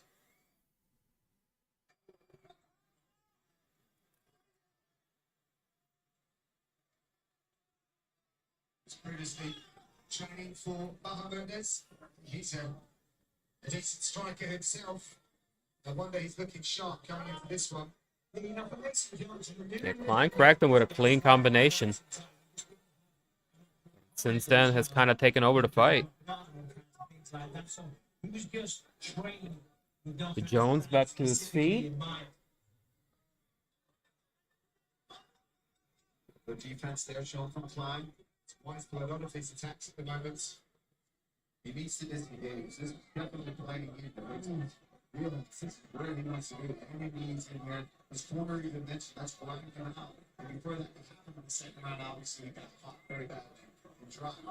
And now back to working where he wants to. Can he do anything? Jones looking to get a takedown. I don't think so. To win the round, he would need to finish him in this round. I mean, he's certainly inserted himself back into the fight, and he's getting close on these takedown attempts. Klein circles out, retakes the center. He's very well prepared for everything that he's facing from Mason Jones. See how the cardio holds up for Ludovit Klein going into the third round as we get there, of course. Now Mason being a little bit. Oh, flying knee attempt from Jones. Another knee. Oh, and a judo throw attempt. Gives up his back. It's always a tricky one going for that hip throw. Or as DC would call it, a wizard kick. More of a hip throw down. It's a variation of all kinds. You get Japanese terminology. Right, gosh, he swings the leg all the way across. It's a variation. Smarty pants on the end. Trying his best to back it down, but a few seconds left in this round. What a couple of moments there for Klein in round number 2. Yeah, we need to stop him on this one. Flash is the key, right? No.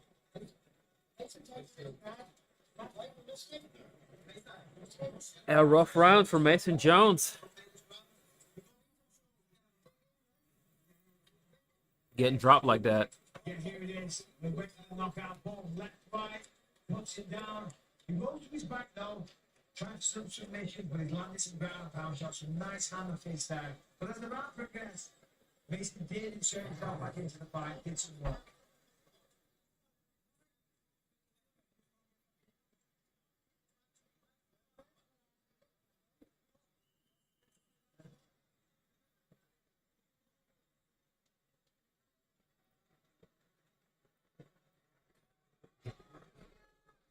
Thank you very much, Carly Baker, London Zone. All right. Mason Jones. Round number 3. Before we tackle the third and final round, he needs something big here against the impressive looking Ludovit Klein. I think he needs to finish. He probably does need to finish. Jones running into some stiff resistance in Ludovit Klein. Ludovit again with a good combination. Puts Jones up on the fence.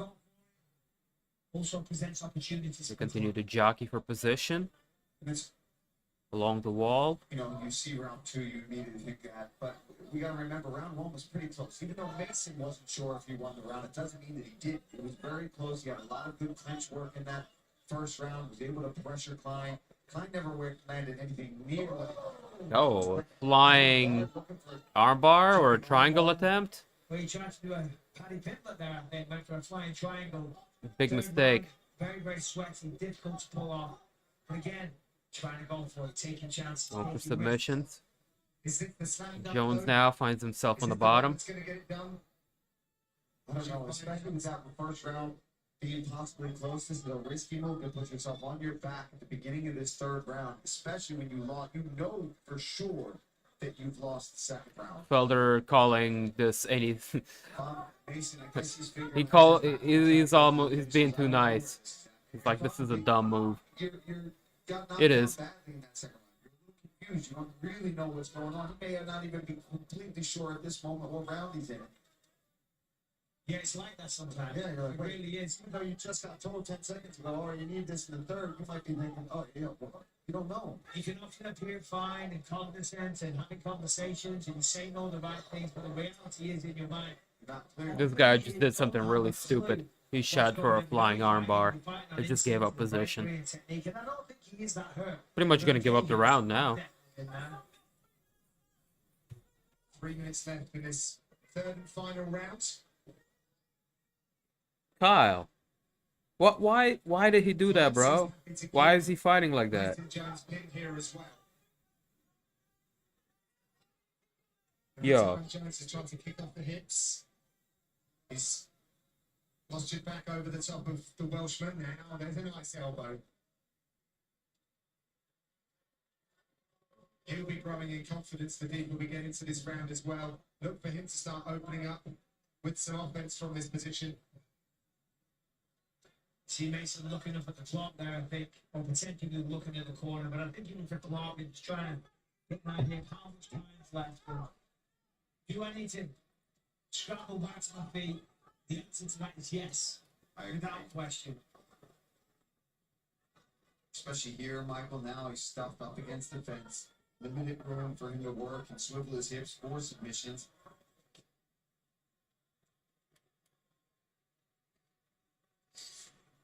Nice elbow from Klein from the top position. Spreading his face very nicely. Man.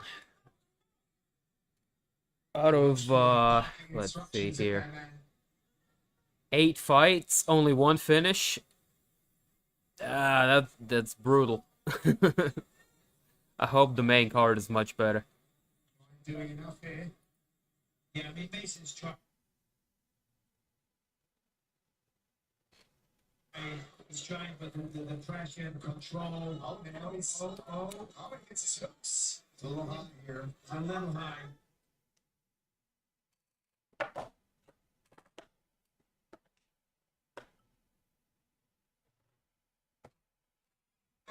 He's got the mids.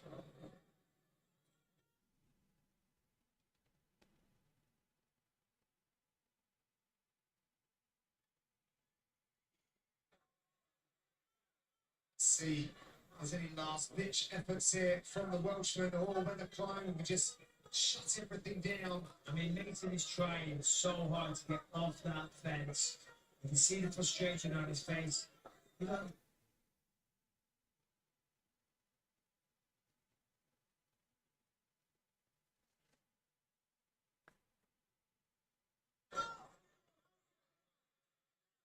So, He was just running so good. What happened?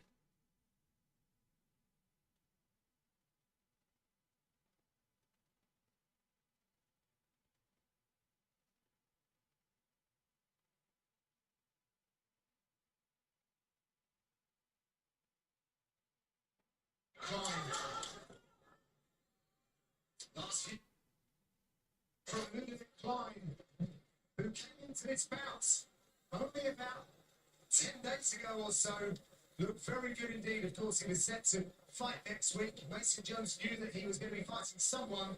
And that's some really nice moments, Paul. Oh, absolutely. Nice front kick up the middle there from Ludovit Klein. His striking was on display, but more impressively was probably his wrestling defense and control on the ground. Was that a crane kick?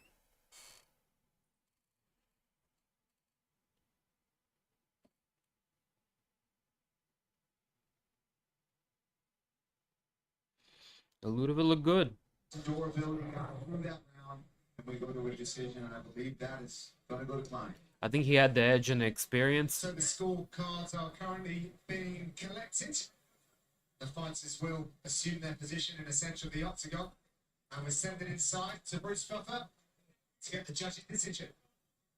Ladies and gentlemen, after 3 rounds, we go to the judges' scorecards for decision. All 3 judges scored this contest 30-27 for the winner by unanimous decision. Ludovit, Mr.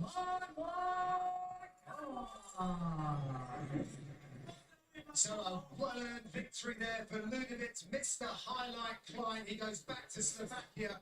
Back-to-back wins now for him. Fortune favours the brave indeed. And he has some lovely moments. All right. That is the main portion of the show done from here in London. We'll be back with the main card right now. Do not go anywhere. Hey, that was a pretty good fight for Klein. Even came close to finishing it. But lots of decisions. Hopefully the main card is going to be a little bit more eventful.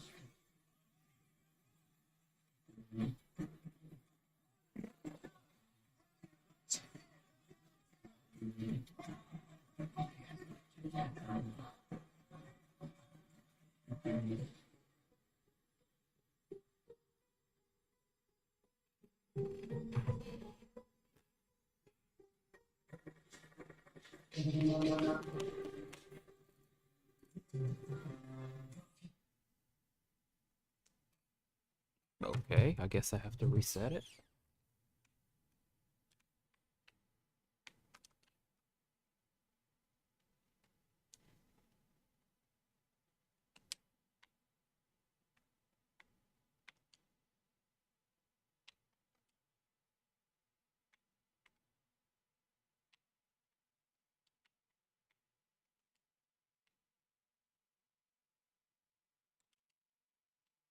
No.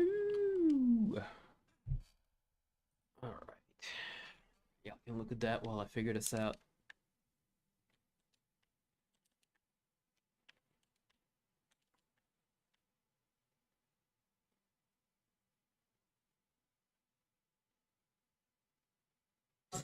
Just got busted wide open against the elbow. In the co-main event, the Joker is back on the ground. Sweden's deadliest submission specialist and one of the great finners. It's a middleweight division.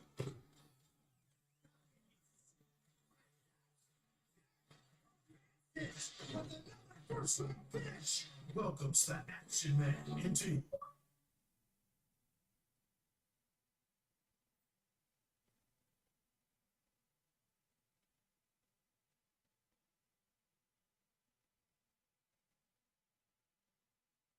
Serious roles and looking to stay undefeated.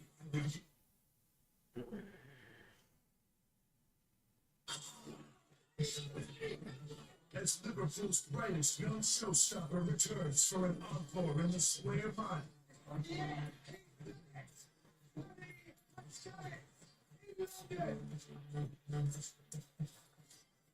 To face off with an upstart from Dana White's Contender Series. Signature splits after the war. Who love nothing more than to sport the party. This goofy ass.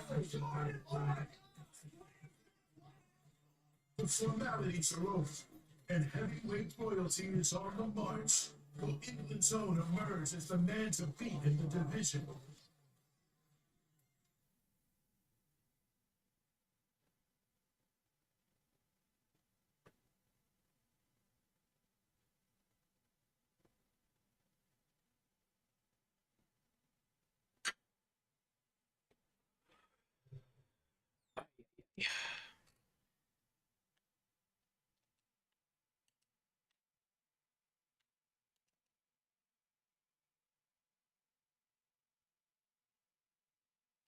Marc, to fighters and fans, shared one of the greatest nights in European MMA history. They'll do it all again tonight. The UFC is once again the hottest ticket in town, and followers of the UFC from around Europe and beyond. It's iconic arena, hungry to be entertained. Welcome to the world famous O2 Arena, London, England, for UFC Fight Night Blaydes versus Aspinall on ESPN+. Closed captioning is available for tonight's telecast, and if you'd like to watch in Spanish, that option is accessible on ESPN+ as well. Welcome to the Ultimate Fighting Championship. My name's John Goodin, and I am delighted to be joined by the amiably talented former UFC lightweight Paul Felder and the Hall of Famer, Michael Bisping. Coming back so quickly in July, but if we can have anything like that in March, we are up for a real treat. Well, I can tell you the crowd is already living up, if not beyond, what we had in March. Everybody in here is going crazy. The place is absolutely packed. I can't wait, Michael. Oh, I am so excited to be back here again. Listen, this week we have had record-breaking temperatures here in England, but the main card is going to bring the real heat, I'm telling you. Tom Aspinall, this man is on absolute fire. The crowd is going crazy already. Heat wave jokes.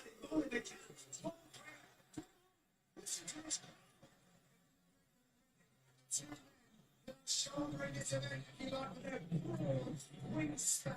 All right, anyway, we're really getting to it. Let's pull up the rankings produced by DraftKings Sportsbook. And then Goldy is well known to play Theatre Champ.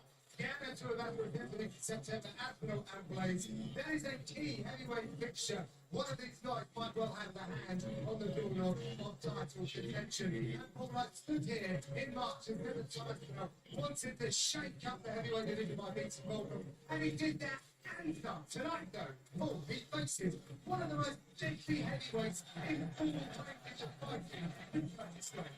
Curtis last out here against Krylov. It's really got to show everybody. Listen, remember, not just the wrestler, I'm a big one fighter. Got the power to put your lights out as well with a beautiful right hand that we see right there. Against a very fast striker in Krylov. See here against the Mets, he mixes in that striking with his wrestling very well. He's powerful, and what I love about Curtis Blaydes is the fact that when he does get on top of you, he smacks you to the ground with that big elbow. We were there And a big heavyweight. Well, tonight we're going to find out. during that one. I'll do it again. And Dubai is doing it again. I mean, can he just steamroll his opponent? He has just blown through all the competition so far. Never has a heavyweight signed to the UFC. I mean, it looks so easy. This man has no weak areas. Last time now, main event supposed to be the big step of the competition. Just blown through Alexander Volkan. A veteran of so many fights. Finishing with absolute ease. This man is on fire. He's cool, calm, collected. He cannot wait to step forward that octagon tonight. Yesterday was absolutely epic for Tom Aspinall, his team, and for everyone in attendance. It was like being at a soccer game, and we all enjoyed it. And I have to say, he was all class in that. And watching the way he walks out, Paul, his heart rate doesn't seem to really move much. And I think to be at the very top, to be the baddest man on the planet, you need this kind of composure. I agree. That's such a crucial thing for a big heavyweight like Tom Aspinall to go in there. His skills are there. We know that. But Oh, they're playing Here Comes the Pain. and it's the composure that he shows on Fight Night in the fighter meetings. It's incredible. Or Face the Pain.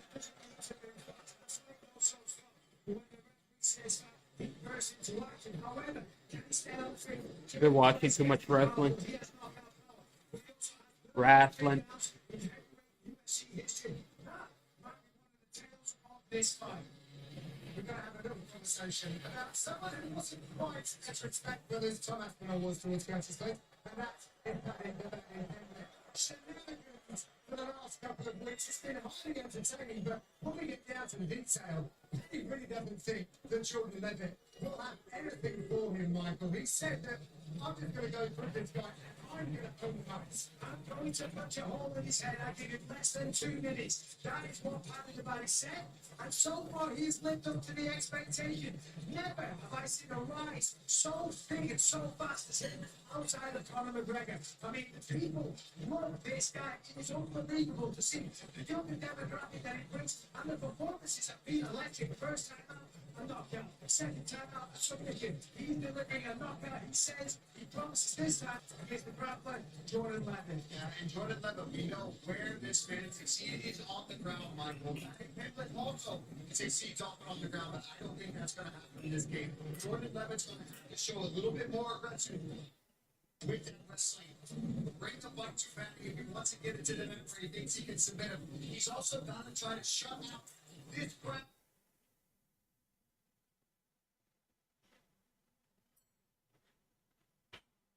That's around us right now, and I can tell you, that ain't easy to do, because it's even hard for me to hear myself talk in this building, get alone when you're fighting somebody like Paddy Pimblett. And he also got dissed pretty hard at the weigh-ins. I'll be honest. Right, Paddy running it into a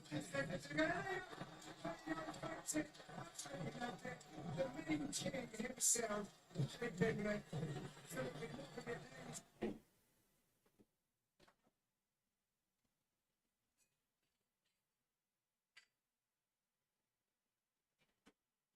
They are ferocious scientists, but they're I think that's what really resonates with the public, because they see them having fun, they see them fighting hard, but they're also having fun. They have great personalities. They always have a job and something funny to say. But when they're in there, they're all business. All they can is just absolutely ferocious. And as I said, Paddy Pimblett, this man's taking over the sport. We can't go much further over without going back to the weigh-ins. And of course, all praise famous for showing up the day before fight day with the war paints, looking like brave hearts, and really bringing the heat as well. I love it. I love it when Paul right there. This guy's a warrior. He's got warrior blood. He brings it every single time he goes out there. Hits up in your face, rips his shirt off, paints his face, and I love it. And you can see, most of it does not look like he enjoyed it, Michael. It's intimidating when a big guy like Paul Craig gets up.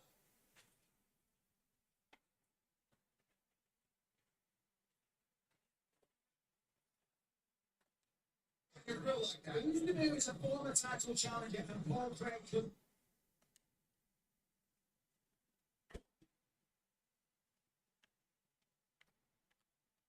Look what's this thing come.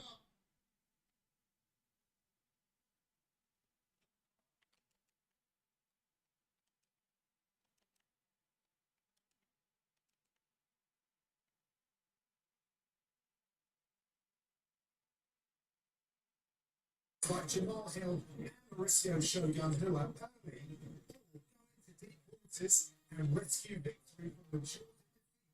As he did against Kennedy and Tachuku and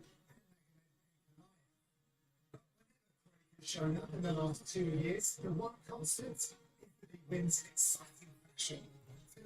Tonight, it's Volkan turn to try and figure out how to beat the Scotland native and resume his quest. All right, here we go. Main card. First fight. Paul Craig, Volkan Oezdemir. Time Oezdemir.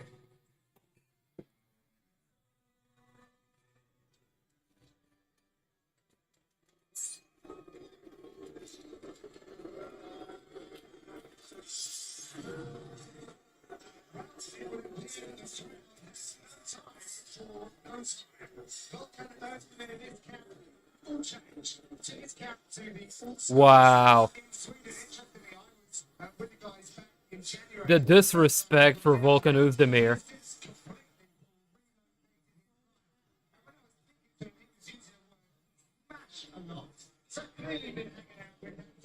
He's just a Turkish guy from like Denmark, and they're going to heavily be rooting for their hometown. I think Scottish Paul Craig. Skills of Gustafsson, and then you get to go and have those crazy grappling exchanges with all the in-game grapplers, including Soraya. And that's what Oezdemir needs. If you want. To have that well-roundedness. We know he's got knockout power. We know that. And not able to just be able to control the game. To be able to wrestle these guys, to be able to choose where he wants to take the fight, so he can keep guys guessing. Because we're making a little bit hit to his game, I think. He also needs to make sure that he doesn't hit the ground before It's in London. It's in London. Oh. came to the I'm UFC, saying, took the sport by whereas storm, I don't and know why I'm provides like, development. And Daniel when the Claudio, venue is in you know, London, I did don't big know things people without you advancing do himself at the versus like crossroads. if all the stuff is here in America, Is I might fearless. know He will find the thing, he will find Right. Yeah. With fights that go overseas or like to a certain location, most of the fights are gonna be like hometown favorite guy versus somebody that's not. Sometimes you'll get a couple that's not like that, but most of the fights are gonna be like that. So there's gonna be a heavy like favorite, not to win the fight, but like a heavy crowd favorite, and then yeah.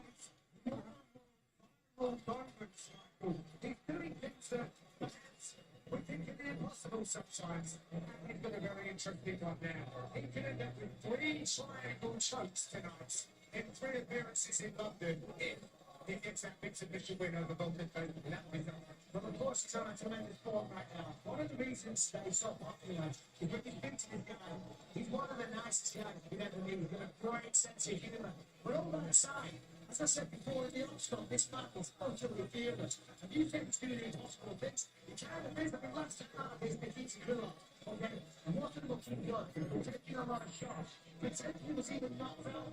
And a flat knocker for a split second. But right after that, he knows how to win. He knows what his skills are. He got a hold of it. Wrapped in Most triangle choke submissions in UFC history at 4. Really? Finished all 16 wins, 13 submissions. He's on a 6-fight unbeaten streak. If he beats a 4-time challenger, it's huge by step for both legs. I can't wait because he is never in a boring fight.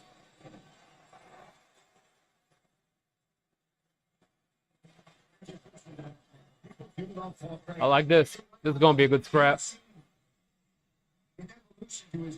He's intense too. He's been getting in Volkan's face, and Volkan is not that type of dude. He doesn't play.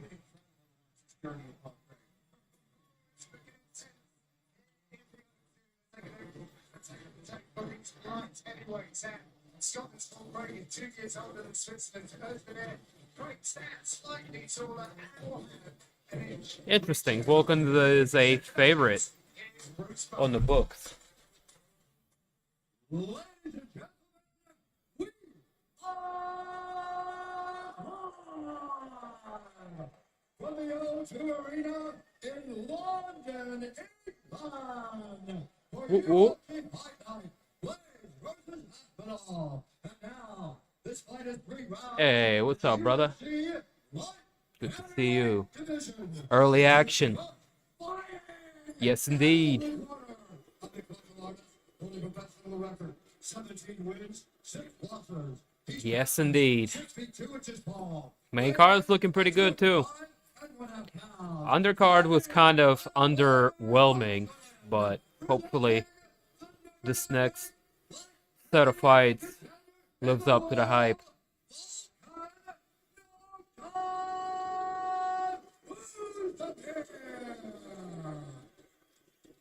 Now introducing his opponent. Only professional record, 16 wins, 4 losses, 1 loss. He's down 6 feet 3 and 1/2 inches tall, weighing in at 206 pounds. Fighting out of British Scotland, presenting the number 1 UFC light heavyweight contender in the world, Paul Paddy.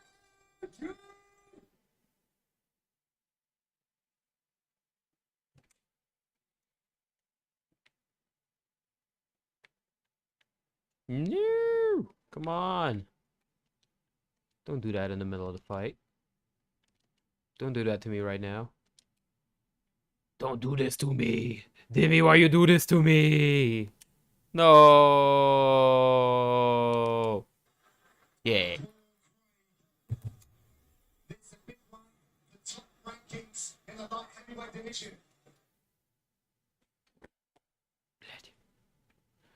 Blue trunks for Craig, red trunks for Oezdemir. Oezdemir wasting no time. Getting to the action. Winner restarted, and it's a knockout.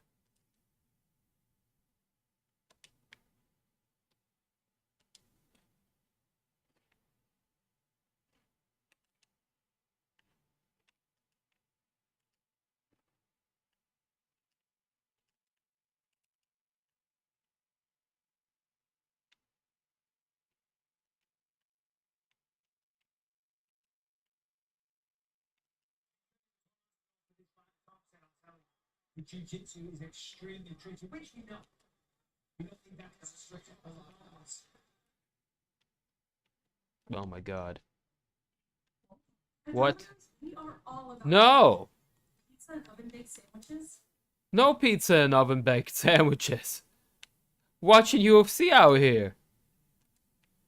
This is a joke to you?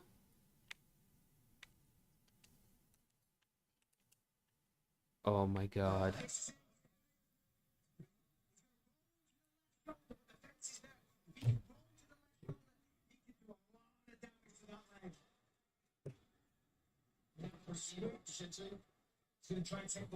From early on, Craig trying to play the foot game. Get Oezdemir with a heel hook or a knee bar. Oezdemir back up to his feet. He just used in that sequence, grabbing hold of him, controlling him, applying leg locks. Craig shoots. Oezdemir shrugs it off. Craig just goes into the guard. And he's okay with that. He's going to try to set up an armbar, maybe a triangle. Two hammer fists from Oezdemir. Making sure he stays postured up. He doesn't want to overcommit because we've seen that in the past against Craig. He capitalizes.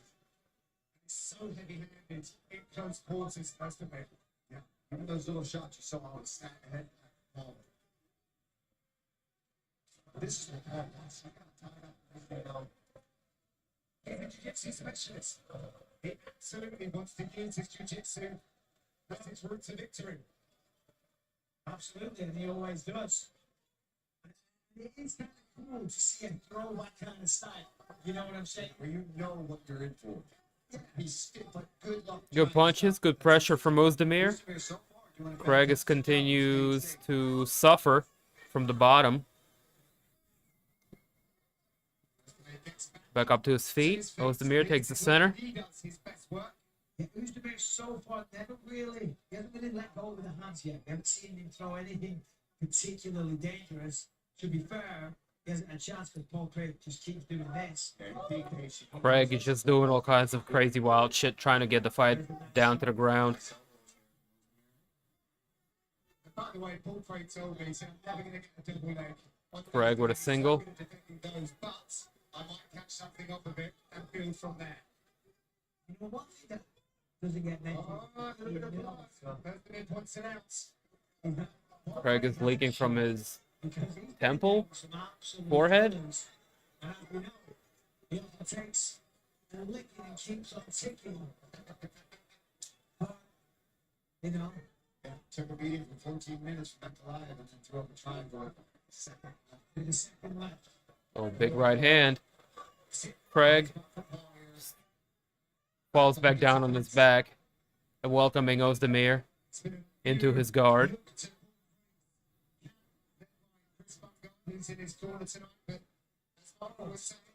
Again, a left hook sits Craig down.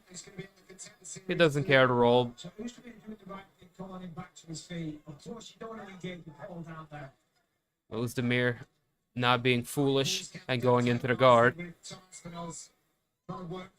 Give him a couple of kicks, bro. Give him a kick. I'd like to see a kick or two from Oezdemir to make Craig pay for going down on the ground. History has shown that he will not. Nice little shovel hook. Another one, followed by a high kick from Paul Craig. A combination from Oezdemir.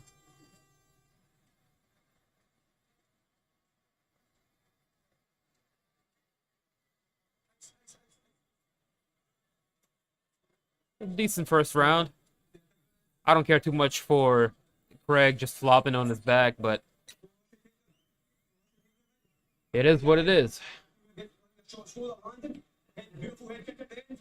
Be sure to look at lovely. Just take your time. All right? Keep the hand up, bro. Keep the hands up, bro. He's tired. He's not already starting to get lazy. Right? Because you've been grappling a lot. Keep that. Oh yeah, that's confusing as hell. I don't like it when they do that. Take your time. Blue corner, red trunks, blue corner.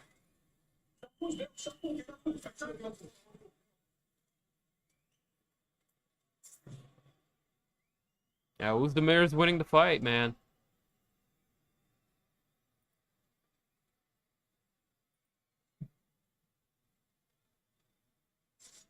UFC Fight Night presents all the original companies. No doubt.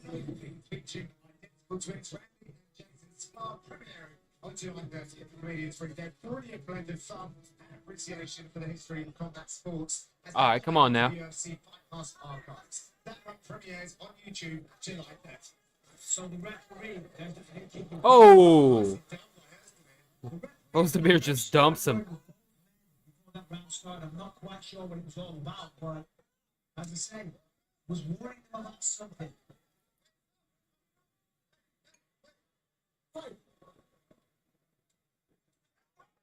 Oh, and a nice right hand for Craig.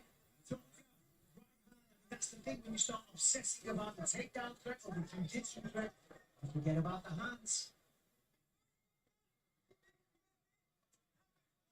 Heavy leg kick, up to the head.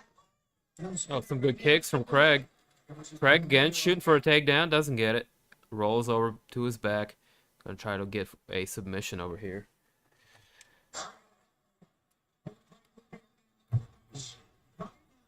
Craig with a solid uppercut from the clinch. Looking for a double leg. Fails. When he came here, he was knocking everybody out. Tell you, he's so much more Craig. He's nuts. He's out of his mind in the best way possible. I agree. No, that's really smart.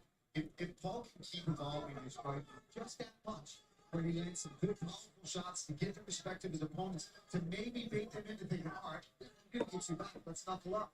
And then he just slides right under and pulls guard. That's the other thing. He doesn't care about being on top. So it makes getting into the mat much more easy. See if he doesn't want to be on top. I've never seen him on top in my life. He's being cautious. He's proverbially Oh, good right hand for Oezdemir. doing very well in this fight. Craig very unorthodox, very unusual in his approach.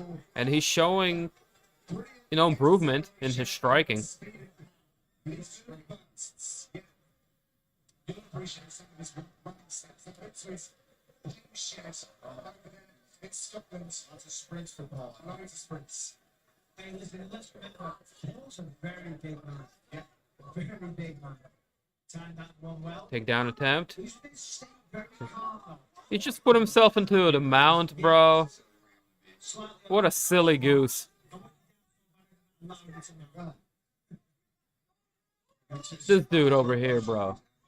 Remember when people thought this guy could sleep DC? He's so good at reversing you from there, he almost baits you into that. Breaks your heart a little bit. Yeah, you're like, oh, I'm going to crush you. All right, public service announcement for any young fighters.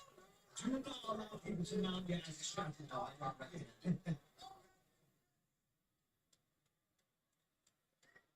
Let's do it. What's this upright? Referee has to intervene. So Oezdemir with his new team, the All-Stars Training Centre behind him. Been on the mat to the likes of Alexander Gustafsson, who we're going to see a little later. Alexander Shemaev as well, who has a big fight in front of him. Oezdemir doesn't seem like he's enjoying himself right now. It's a huge statement to make, but on the flip side, Paul Craig is an animal. And he's loving every second of this. The look in the eye of Oezdemir right now is a little stressed out. He looks concerned. Doesn't seem to have the same sting on his shot. Uh-huh. Maybe it's a commitment issue because of what Paul is doing, pulling guard and rolling under. And he's lunging from too far out of range.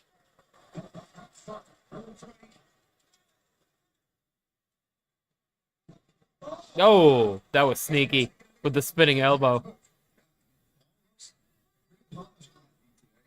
But again, he's not getting all of that much offense pressed up against him. Oezdemir not really throwing. Right, defense is quite open, what do you say? Yeah, exactly. That did it. Or right there. He's got to be careful. Oh, You know, bing. Oezdemir now he's landed some big shots. Paul is landing shots and has improved on the feet, but we know Oezdemir one shot. I mean, at the time, Oezdemir put together a nice little string of wins, including a knockout over former champion in Jan Blachowicz, I believe. Because he's not just lying down weapons. Nice work there from Oezdemir, landed a big right hand, but Paul again pulled the guard. And you're right, that is interesting, John, because when he was throwing submission threats, that would matter, but a lot of it is just pulling guard here in this round. Few more seconds left in the rounds. We'll be back after these.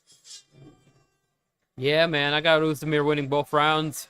Craig really unable to make anything work. Keeps pulling the guard and can't make anything happen off of it. Kind of wet.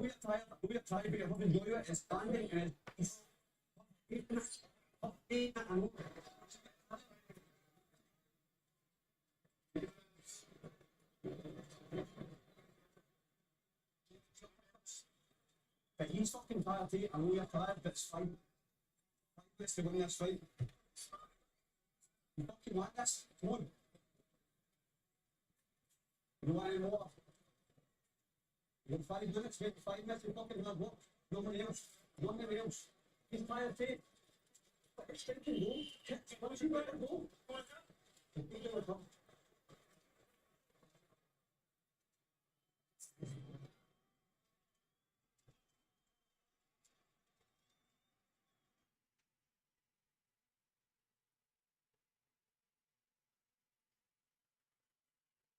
It's 2 weeks from today. UFC Fight Night anyway. Division stable Chugga Santos takes on day 1 contender series star Jamal Hill. Plus 2 more Ultimate Fighters will be crowned. The entire night is on ESPN. How's my boy Rakesh doing? Of 10 Eastern. They're alright. His wife got COVID, so they've been kind of bunkered down for the last week or so. You know, But outside of that, he's doing alright. it's craziness that's happening, but we're not really looking Got into a little scuffle. Did you see that video he posted? significantly chipping away. It's going to be interesting to see how this thing gets scored. Oh shit, I forgot to hit the button. Oh. When he's heavy-handed, we know that. Oh. Oezdemir looking for the finish. Oh, got his arm caught. Dangerous. And he's got an opportunity to smile back. Has been a decision here to allow the referee to step in, which he does. Yeah, he'd be doing a lot of Nate Diaz. Right back to his feet. I don't think See the corner, the All-Stars corner is very Get that him off. Don't even think about it. Rest of the time, crazy. Volkan's opening up more. I think he's opening up. I think he was being patient. I really do. He knew there was going to be a lot of interesting guard pulls and attacks from Paul Craig. Yeah, good there from Craig.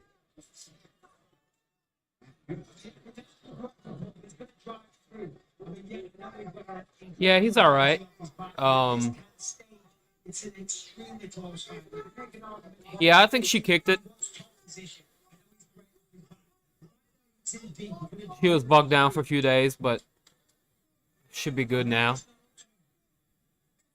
No time puts the combo together. Yeah, he's mostly punches and twos and threes. Much of a combination guy.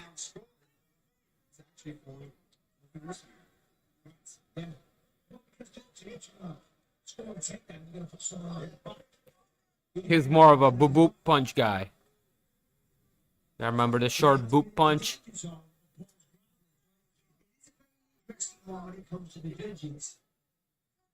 He was the master of the boop punch.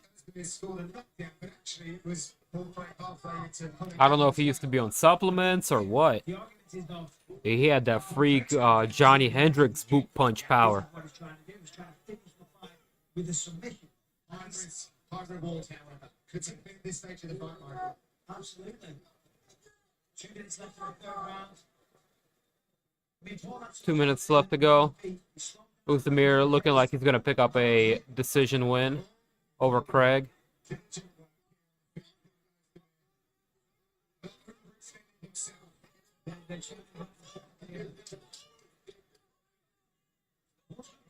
kicks.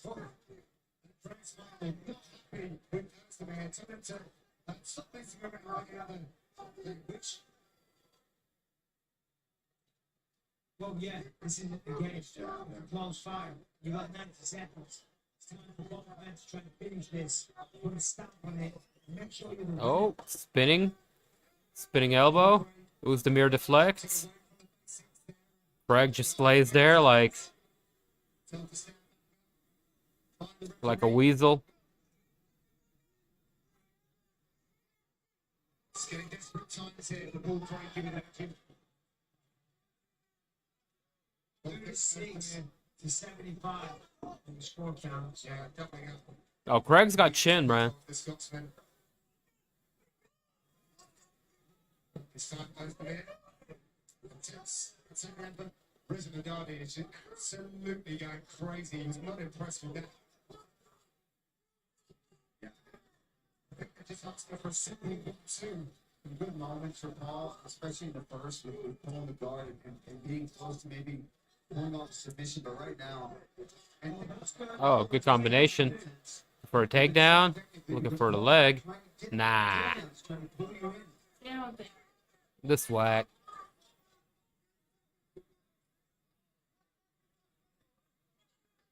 Yeah, terrible fight from Craig.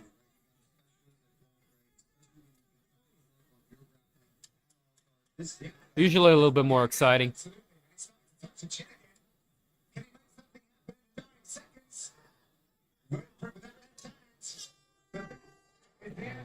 Oh man, I'm not gonna lie, this card has been kind of tough to watch so far. Like, too many decisions, bro. Too many. I'm not even a huge fan of the finish that we did get.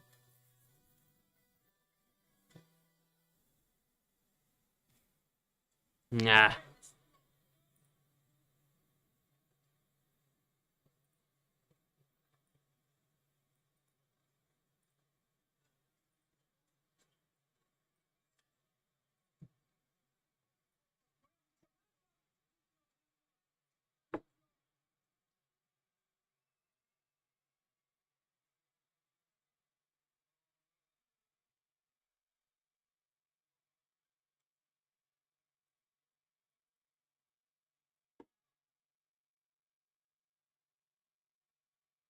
I appreciate you leaving me a couple of likes, guys. Yeah, hopefully the next few fights are gonna start to turn up. Been a lot of decisions.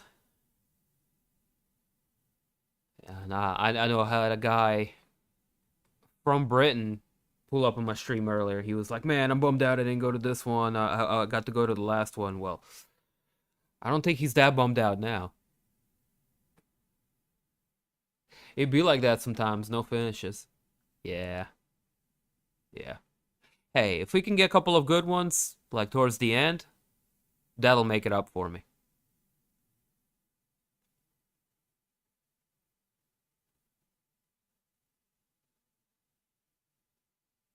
I'm gonna go heat up my tea a little bit.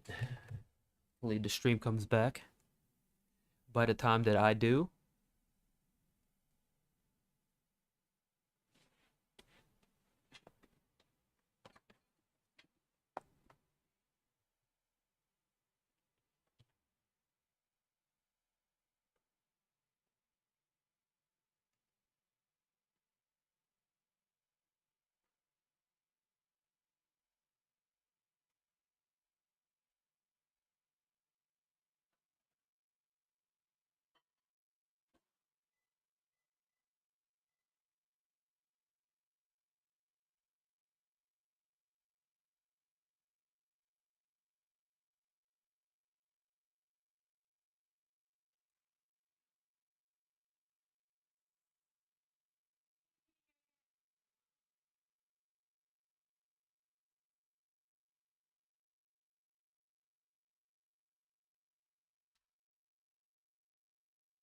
Come here, superstar.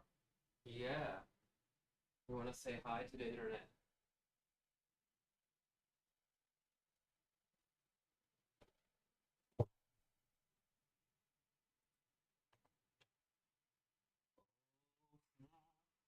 Oh, look who it is. Look who it is.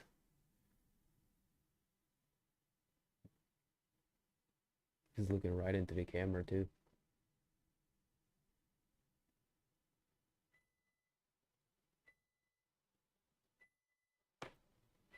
Here's handsome. I got it. Hey, it's Split's doing an interview.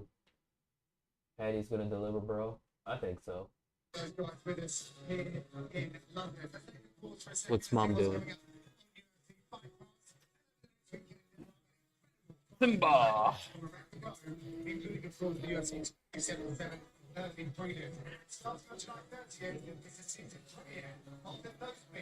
With the squad.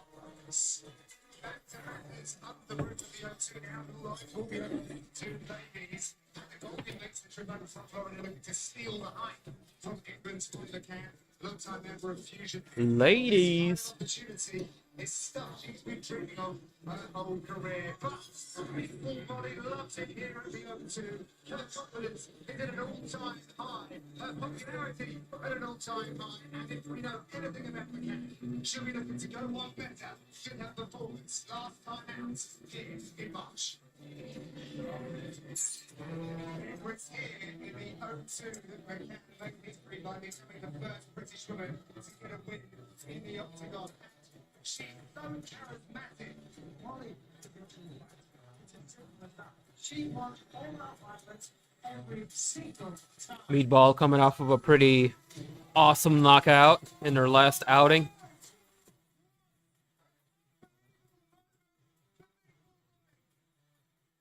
Today she is facing a kickboxing champion. Certainly no pushover.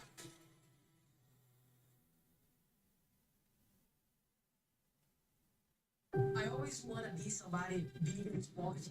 Full control by a man in there. She's gonna finish.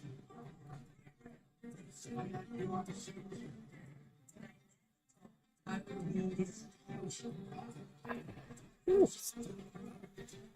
Holy shit. As the best MMA fighter the UFC. The greatest of all time.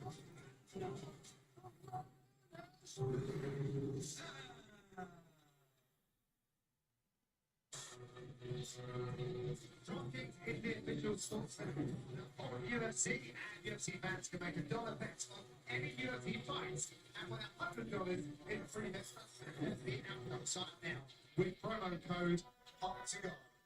Aspinall continues to be the slight favourite later tonight at -140. Fuck it. It will rise up a few notches very shortly as we await our next fixture.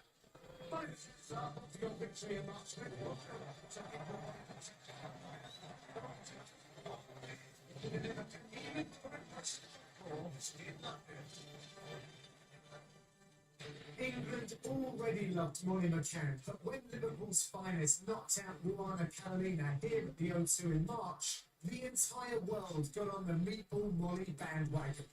Tonight, McCann will try to extend her current winning streak to 3 against Goldy. Breaking into the UFC win column for the first time last September, Florida's Goldy made a statement with a submission of Emily Whitmire. And now she's even hungrier to get her handbrake again when she battles one of the sport's most popular fighters. Coming up next, Meatball Molly McCann meets 24K Goldy. Goldy makes a walk in front of these fans for what she calls her first real UFC experience. She recognizes she's gotten a little comfortable fighting at the Apex for the majority of her fight. She's visualized these moves, you guys. She told me, if you see a laugh, that's how I react to negative energy. I just have to laugh it off. She loves this flyweight division, and she told me that in fact, it's up the booth. There you go. She's feeling him now. Look for the smile. There it is. She said she's not going to have to worry about unloading early because she's used to having to conserve energy, and that's exactly what what she plans to do here tonight. Use her power in this weight class and her kicks and test Molly from the opening bell. Yeah, it's your weight cut for Hannah 24K Goldy, competing up at the flyweight division, an OG of that Fusion Excel gym in Florida. Paul, they were checking out some absolute killers. You got Philip Fresh, Philip Rowe there, Jack Hermansson, Vieira. She trained to the guy to do women fighters there to help her a lot, but you know, she's stepping into the line then tonight. Watching no doubt she's going to go. He's the first man to have Goldy on the contender. She won that fight one side right away, but the outside of the UFC, last outing had a nice arm win over Emily Whitmire. She showed some really good kicks, really good movement on her feet, and really athletic and very strong. So if there is some good situations, look for her to be really.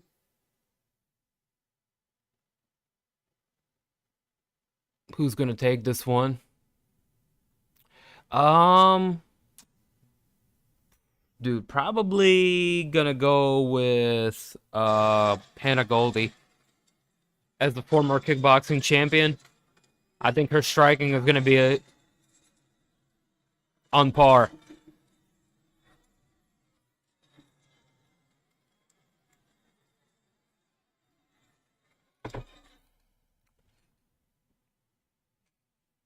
That's what my gut's saying.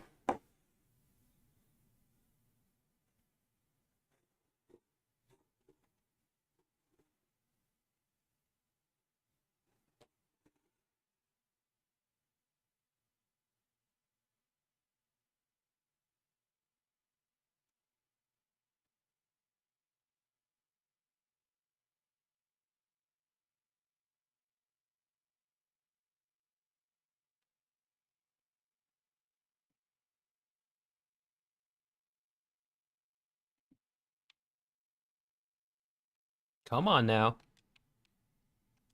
Don't give me that shit.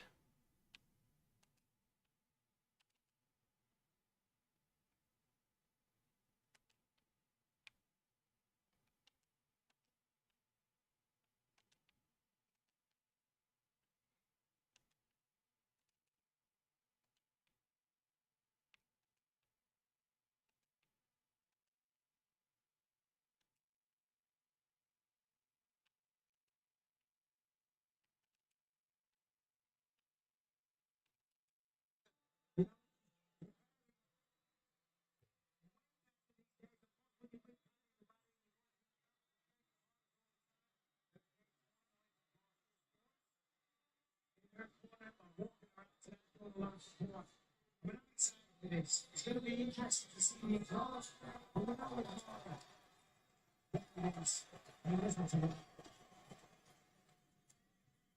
Meatball wild in there though. Oh yeah, she's a brawler. If she makes it like an ugly fight, she definitely has a chance. But her strength kind of plays into her opponent's strength in that she's primarily a striker.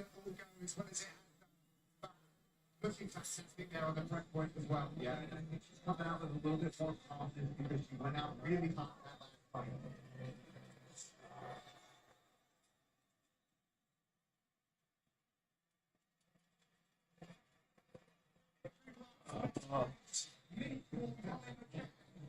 Is in the octagon, ready to do some damage here tonight. Look at that damage for this women's flyweight bout. 2 years separates the flyweights have both stand 5'4", but equal body in the reach by an inch. With the official introductions, here is Bruce.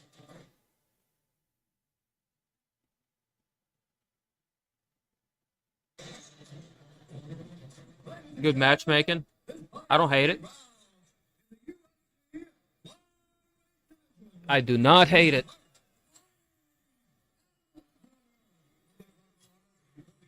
Record 6 wins, 2 losses. He stands 5 feet 4 inches tall, weighing in at 125 pounds. Fighting at Orlando, Florida, USA, and 24K Goldy. Now introducing her opponent,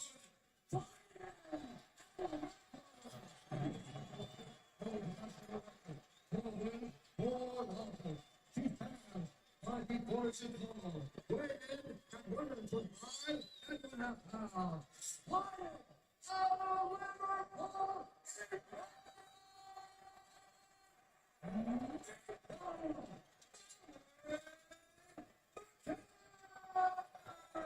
Oh, snap.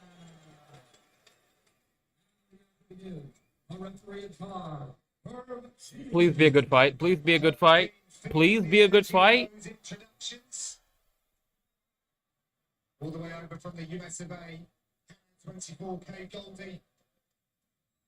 Facing up against Meatball Money McCann. It's shifting night. She's in the touch of black.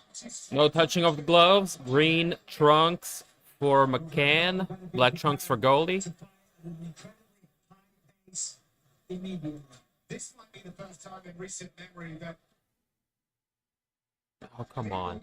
she's surrendering a ridiculous reach disadvantage as well. Yeah, somebody else. Oh, swinging. Swinging for the fences.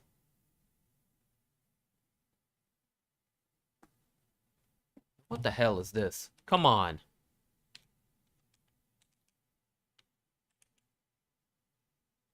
Oh, big right hand from Molly.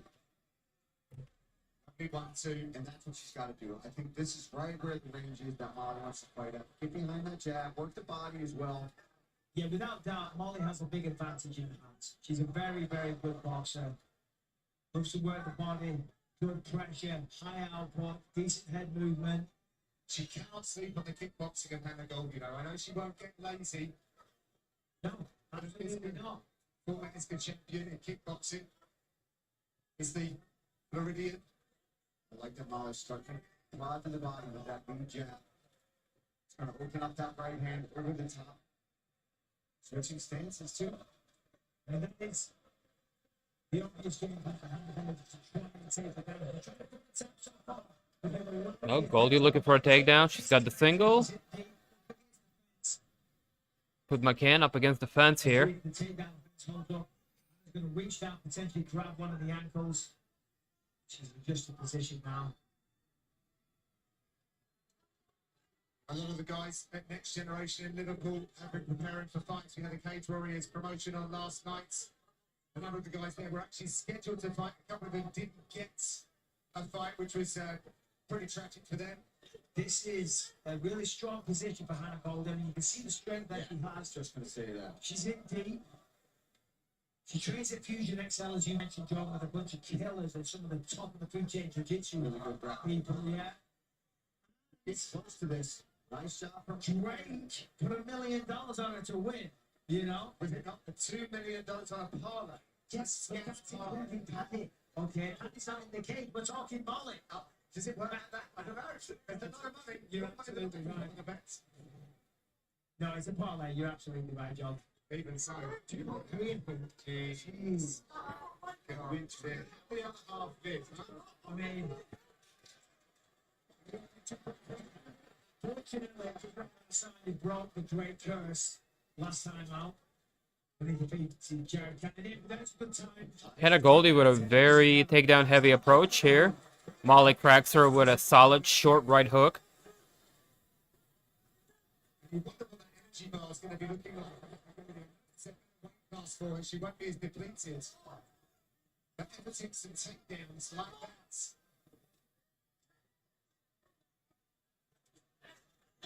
She's got pretty good defense. Yeah, she got the elbow on the forearm to block some shots nicely. I'm also going to be careful if she punches the elbow. She'll hurt her hand, so. Going to see on the other two that McCann made his. Oh, another shot getting through for Molly. McCann catches the kick, sends her opponent down. Goldy threatening with a leg submission here. McCann gets right back up, motions for her opponent to get back up as well. Oh, looking for that spinning elbow as well. Oh my God, she just annihilated her. Oh my God. Yes! Thank you. A first epic finish.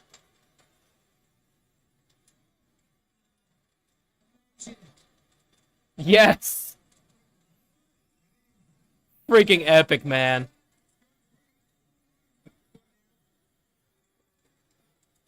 That was excellent.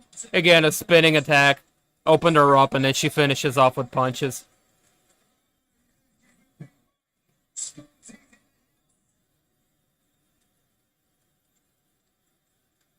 Ole, ole, ole, ole.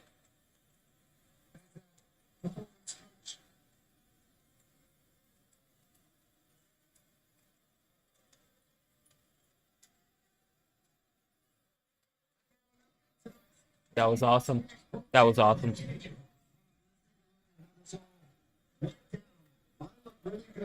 Good right hand. Pushes her. Boom! And an elbow. Spinning elbow. Up against the cage. Couple of more punches there in the end. Oh, terrific. Thank you. Thank you for that finish. Molly McCann getting it done. With her crazy brawling ways. On their feet here. She is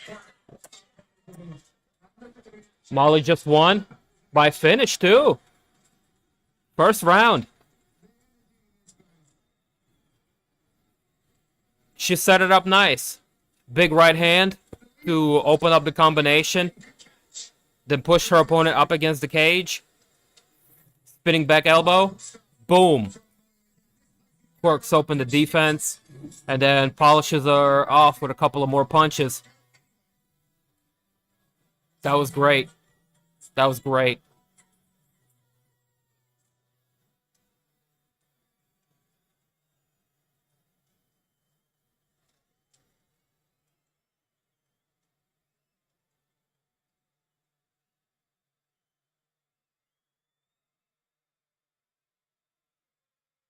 Ole, ole, ole, ole. Ole, ole.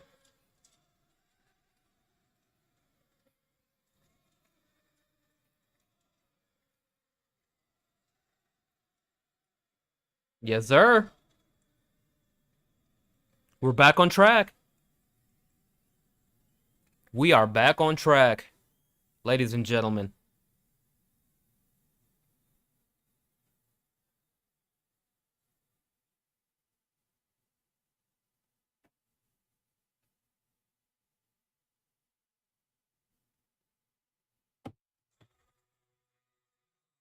UFC telecast is brought to you by proper number 12 Irish whiskey. Oh, stop it. Smokeless liquid gold. Oh, stop it.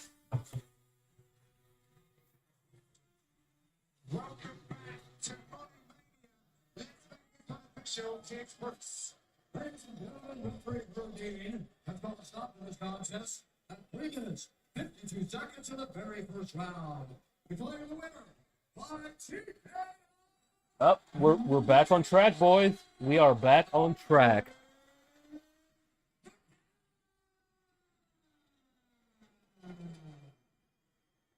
Hello?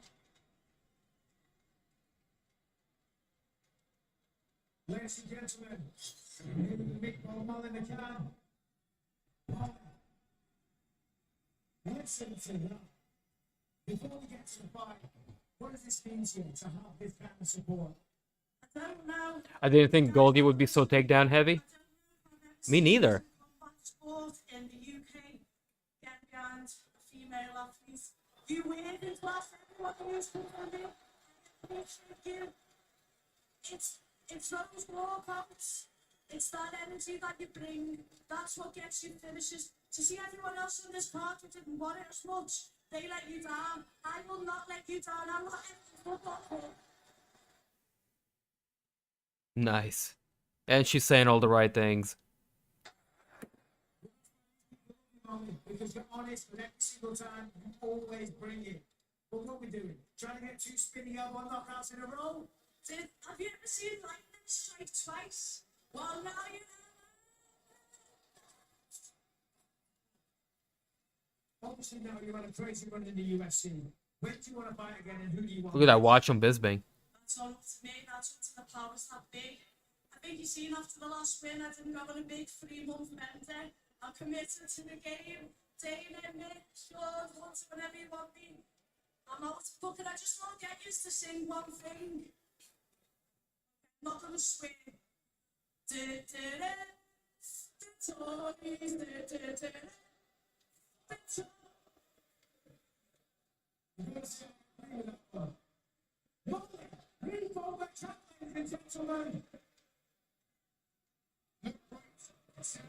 Hey!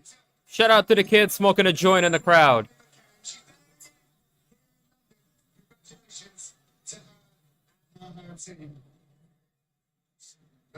Random British kid smoking weed in the audience. I gotta do a bong rip out of respect. I mean, what the fuck are we doing here? Do the bong rip. Can we smoke? You asking me for permission? Sir, by all means.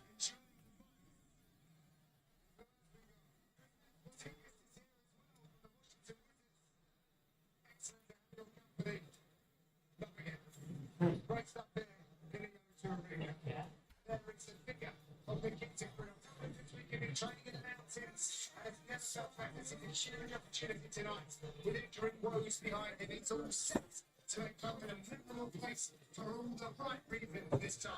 But he'll be facing that man. He had previous ambitions at heavyweight, the Hall of Famer. Come on, little weed tray. Rejuvenated, working with the next line of hungry up-and-comers from the All-Stars gym. Gustafsson will be looking to show another. Pretty cool, huh? Between two of the very best.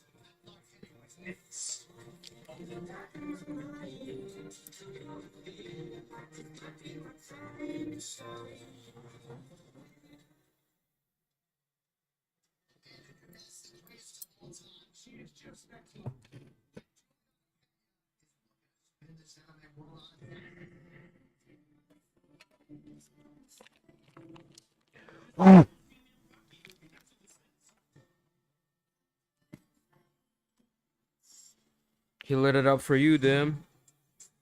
Right.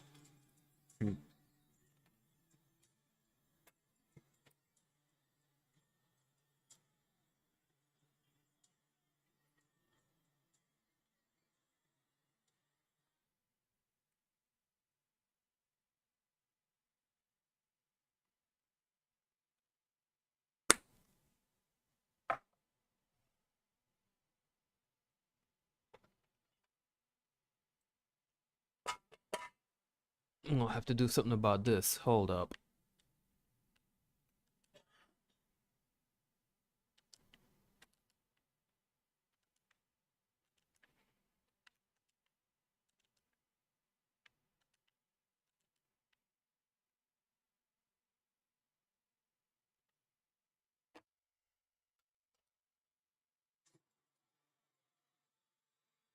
Oh my god. Chill, bro.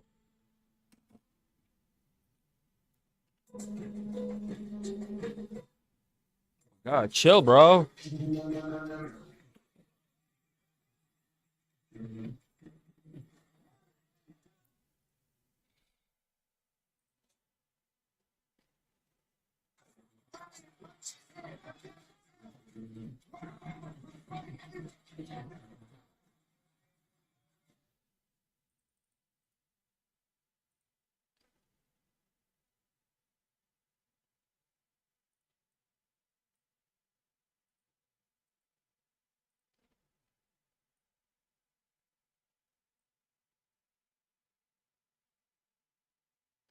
Wait for me. Hold on. I got you. For real, bong time. I do not disagree.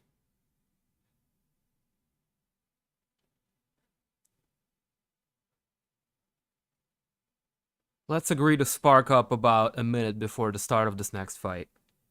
Yeah?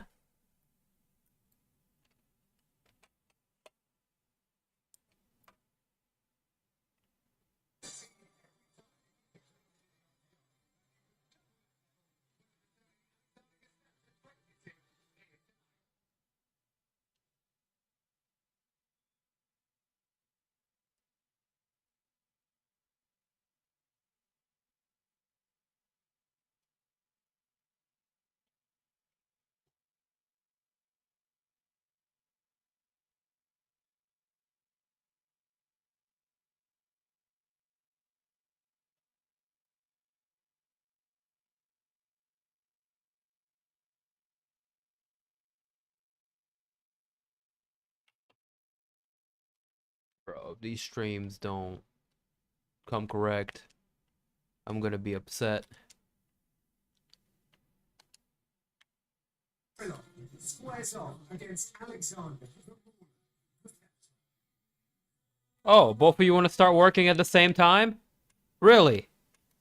This is torture. Ah. All right.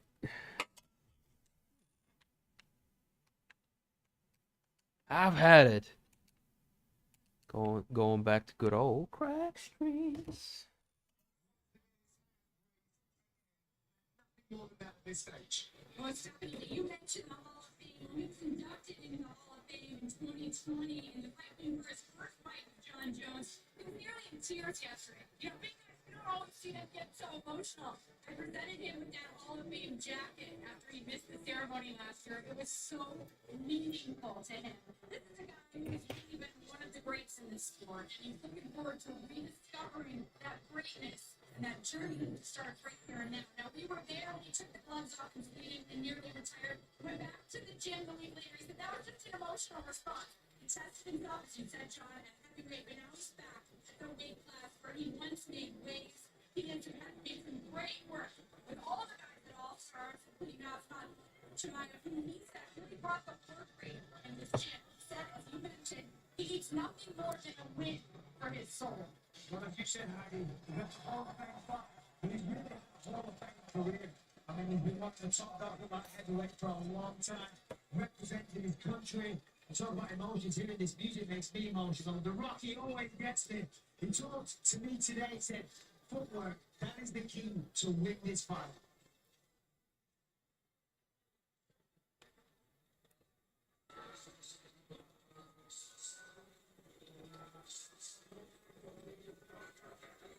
Sometimes you won't just get straight back in the center, and that is the MO for Nikita Krylov, who comes in with a lot of stuff behind him now. A couple of surgeries in recent times. To the training. Fucking Nikita, man. He's like from the same area as me, but he's pro-Russian, so fuck all that dumb shit. Got to help him out. Paul said, I've never felt better. He a dumbass. He's fighting against a man like Amirkhani. Yeah, when you're facing somebody like you know, I can do this stuff. Absolutely legend, a Hall of Famer. You want to go out. This is an opportunity for you to go. I don't know how to feel about that.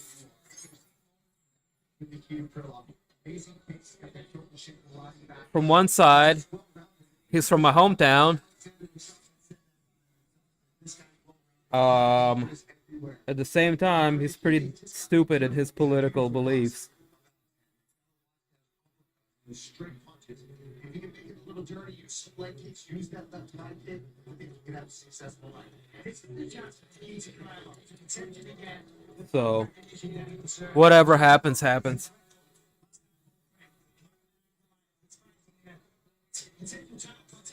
Next week, before that, Johnny Walker, rising star, former champ, welcome to Sharon. My bowl is packed and ready to go. I am almost good to go myself. I appreciate you guys waiting. Oh shit. This is gonna be a meaty one.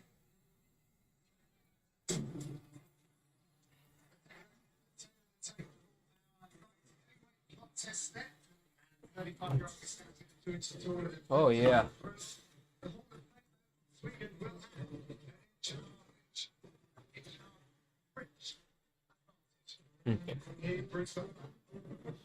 Gentlemen, this fight is 3 rounds. Cheers, boys. To another finish. May we see one soon.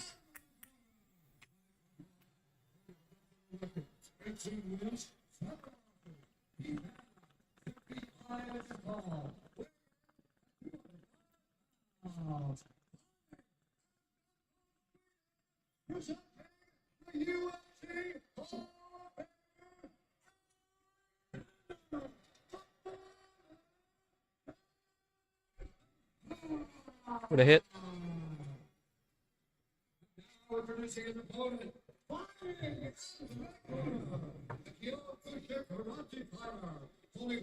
record, 27 wins, 5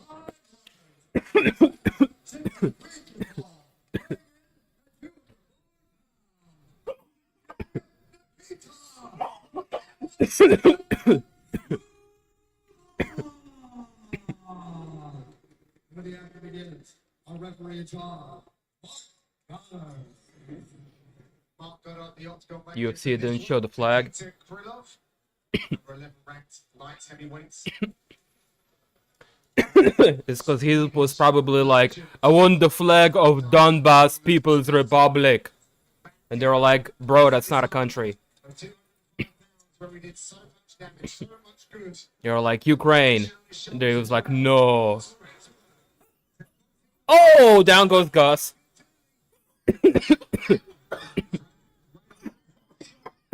Uh-oh. Gustafsson's getting cracked. Oh, no. Nikita Krylov is all over him. Gus is in a lot of trouble. Woo! Uh-oh. Up against the cage. Eating shots. Alright, Gustafsson regained control. Put him up on the cage. Looking to weather the storm here. Krylov.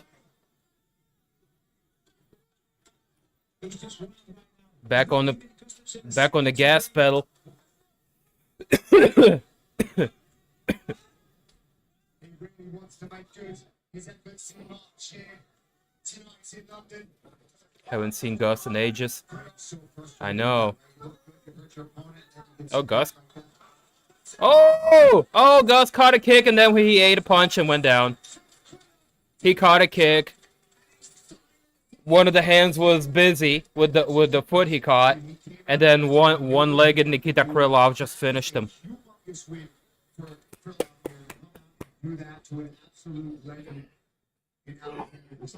Yeah, Gustafsson maybe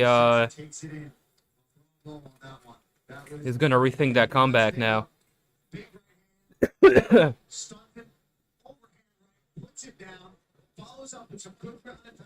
Gustafsson able to survive for a little bit, but he's always making Yeah. Uppercut on one leg. He hit him with that flamingo punch.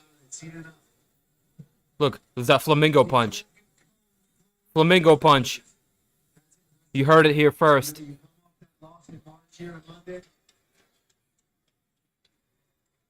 This is Saturday, July 23rd, 2022. The flamingo punch on the one leg. Over already? I didn't even finish coughing. I know.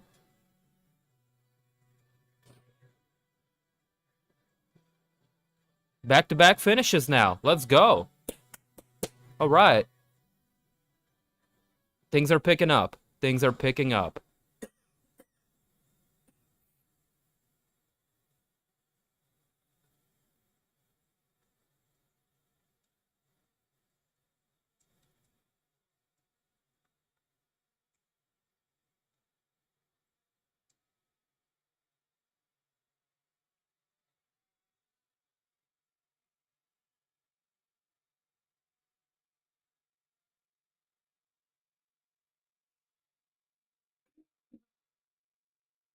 Yeah, I know, but Nikita's a little separatist asshole.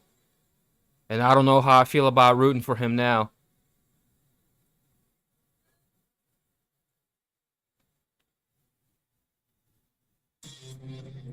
On Tuesday, another episode of UFC Roundup is coming at. Join me, Paul Felder, and Michael Chiesa as we... Like, after 2014, having that political view was kind of sketchy, but after February of this year, man, like, fuck that guy. It is what it is. Here's Bruce. Ladies and gentlemen, referee Marc has called a stop to this contest at 1 minute, 7 seconds of the very first round. Declaring the winner by Nikita, the Fighter.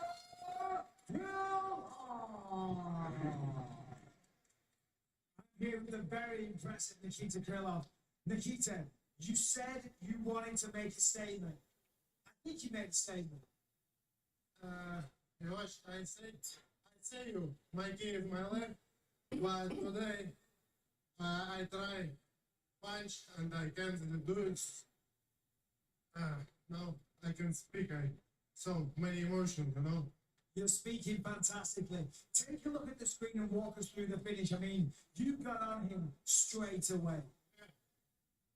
This is thanks my coach.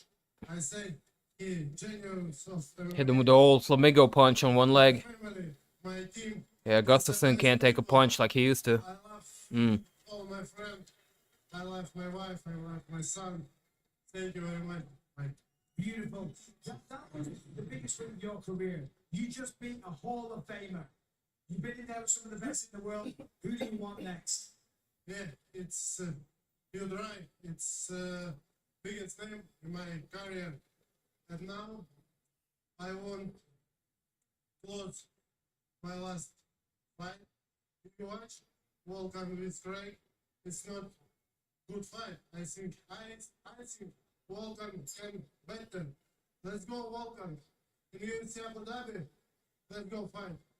That's a good call out. Congratulations on a great performance. I don't hate it. Nikita Krylov, ladies and gentlemen.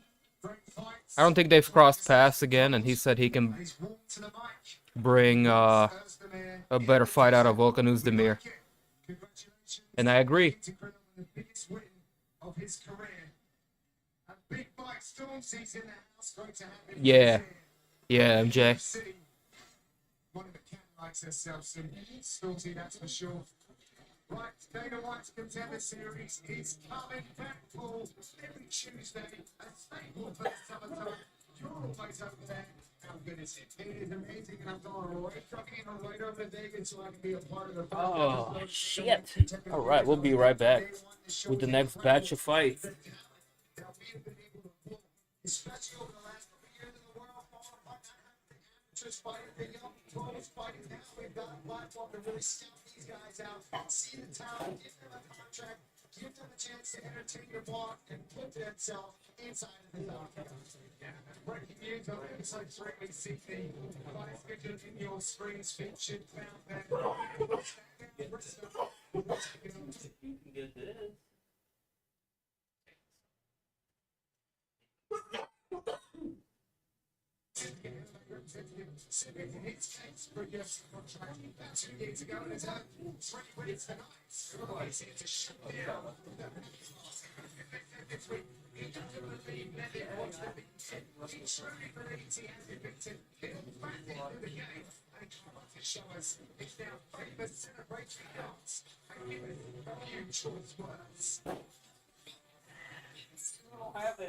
In a past life, lad, I was a gladiator in the Colosseum because I was just meant to do this.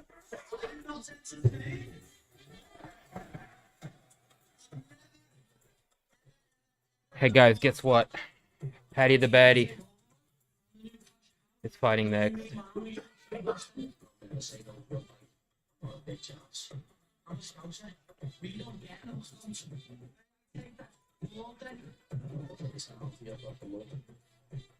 The new team in the era. Let's get back to the UK and then have all the roof off the gas.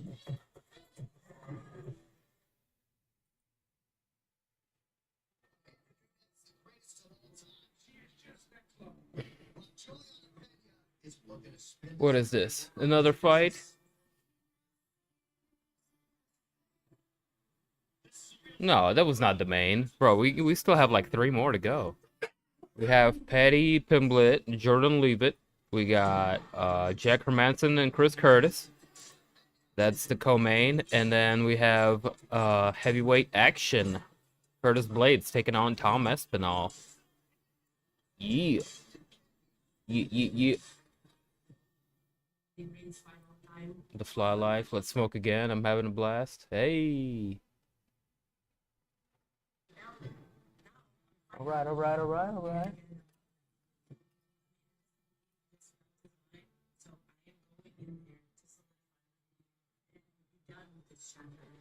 I could have something prepared by the time the next fight starts. I need Paddy to win. Oh, you put some money on it? I thought the show ended. Hell to the nah. The show's just getting started, man.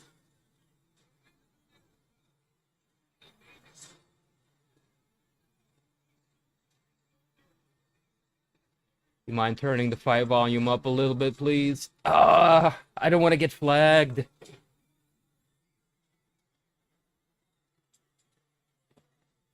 I don't want to get flagged, brother. But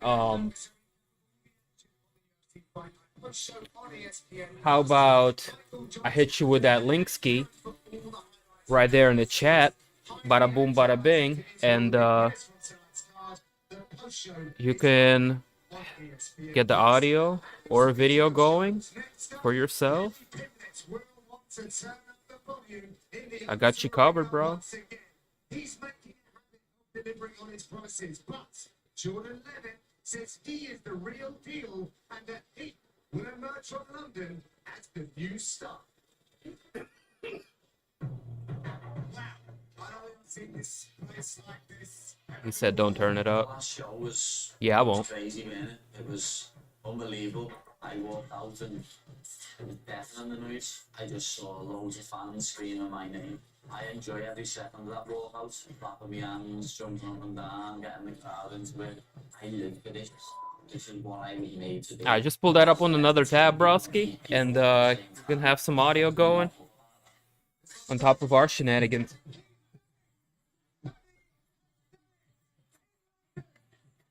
What was that like in there? From the entrance to the celebration and the concert? I've been gangster. What I was going to do. I blew the roof off the guy.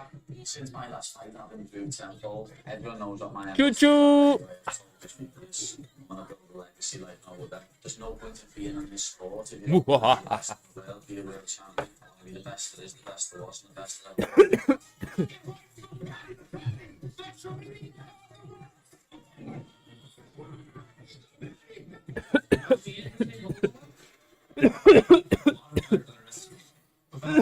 Oh my goodness. Paddy is definitely not a fighter who makes few mistakes. People make mistakes. I pass. I feel like I've been preparing my whole life to take advantage of this opportunity. All my fights, all my wins are hard. And I made it here off my merit. I don't think the hype gets attention doesn't get it. I don't care about all that stuff. I'm just a guy who likes to fight. Yeah, sounds guard. Whoa, it's another submission victory for Jordan Leavitt. I think I'm going to frustrate Paddy because he's fought all these cookie cutter fighters in a very unorthodox fights. And I don't think he's ready for the control I'm going to exercise. I'm the wrench in the machine. I'm what's supposed to break the hype train. Jordan comes not to lose. He doesn't come to win. I'm going to come out and absolutely steamroll him in 2 minutes. Doesn't want to get involved in a fight. And that's what I want to do too. I'm the real shit. I'm better grappler than him. I'm better wrestler than him. I've better cardio than him. And I think I'm under pressure. I think he's going to break. I'm going to emerge from this fight. The only thing I don't like about back-to-back-to-back-to-back finishes, lots of video packages, It's going to be my night. If I put the work in and I deserve this fight. That's what's going to happen. lots of stuff between the fights, you know?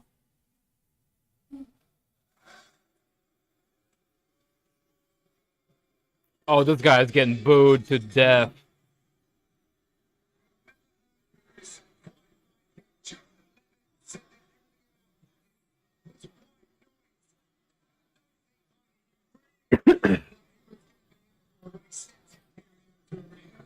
Oh, Paddy the Paddy. Oh, Paddy the Paddy. Oh, Paddy the...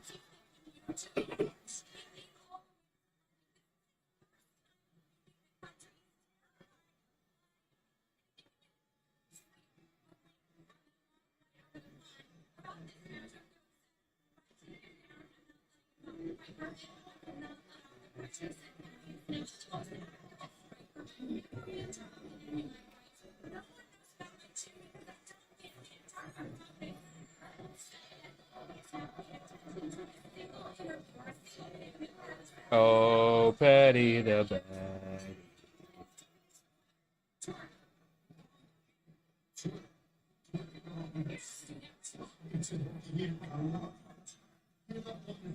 Gentlemen,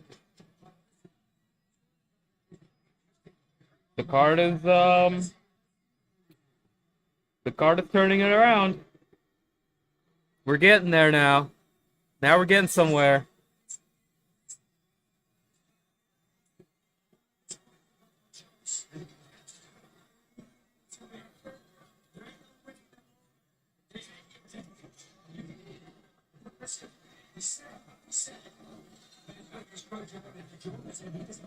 Yeah, he can't take a punch anymore, can he?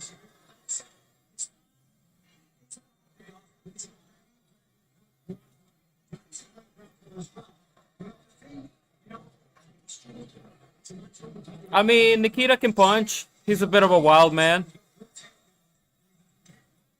I thought he was going to be able to weather the storm there for a minute, but he got hit with that flamingo punch. Oh, Paddy the baddie. Dude, look at this crowd. Look at this crowd. This is nuts. O2 is lit as fuck.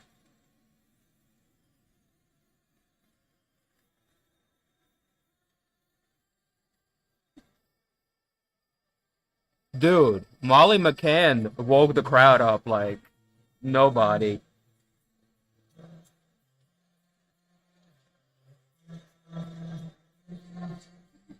Dude, look at this entrance.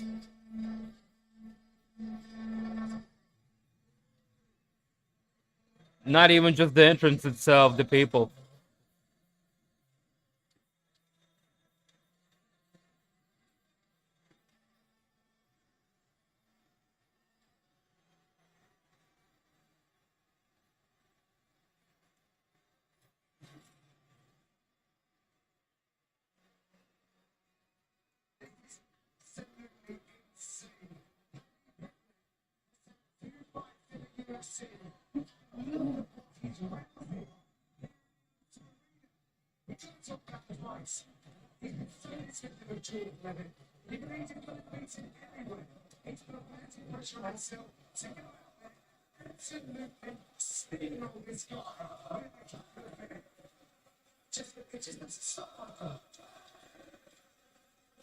Dude, that'll be lit. I think he breaks into the rankings by getting the win here.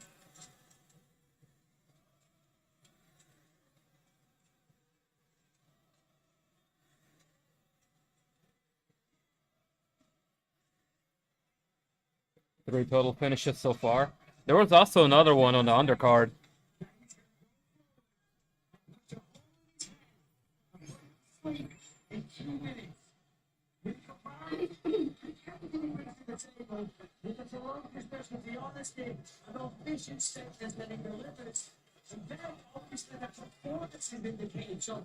Ban UK.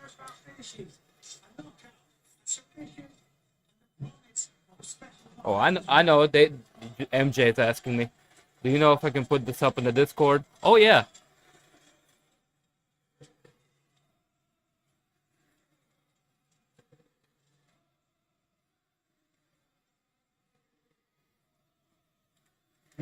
No, I mean he's saying that I can do the stream on Discord while actually showing the fight. But I think there is a 25-person limit. And the quality is shit unless I get Nitro. So having 5-person limit, that's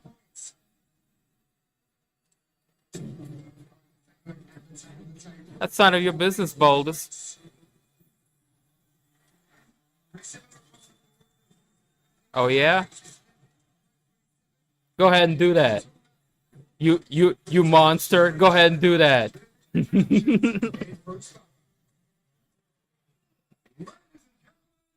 Wow. Look at those eyeballs. That's intense.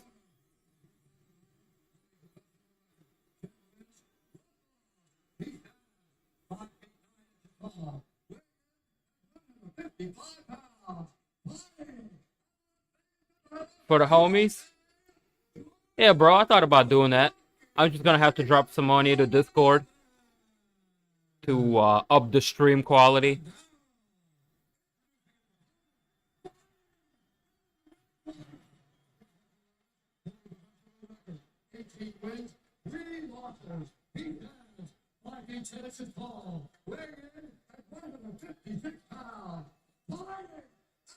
I am being cheap.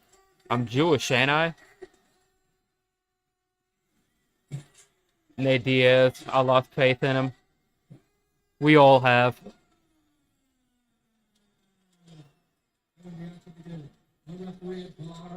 Yeah, what he said. Everybody gets sold at some point.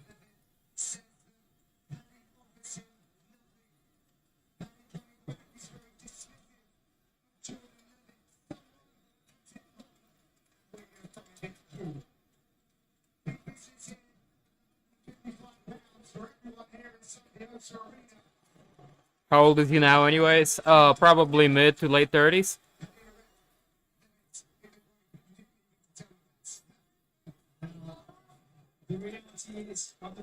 Nate's probably like 36, we're thinking. Oh, okay, okay. Leavitt forced to shoot because Pimblett's putting that pressure on him.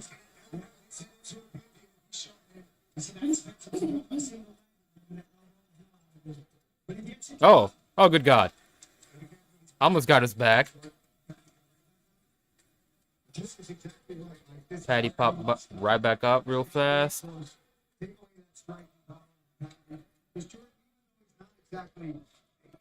Leavitt's gonna... Hey, watch the cage, bro. Chris Griffin, don't grab the cage. Jordan said something interesting that I don't agree with, by the way, but he said, Paddy learned judo because he wasn't tough enough to learn how to wrestle. I mean, it was an interesting line, not accurate, but it just showed that Jordan's coming into this one confident. Body lock from Leavitt, looking to the takedown. Pimblett's got the neck here. He's gonna get the guillotine. Oh, takedown into the guillotine. He's trying to hold on to the leg here. He's only got one. Yeah, let go of it, bro. You're gonna squeeze your arm out. You need that right hand. You're gonna need that right hand. Oh yeah. Okay. He got the readjustment. Oh, Leavitt broke the grip.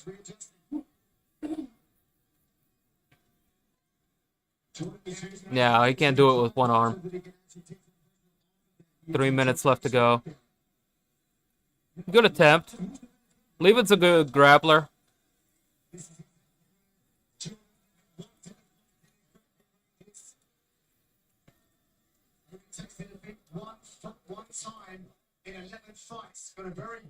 No, solid elbow.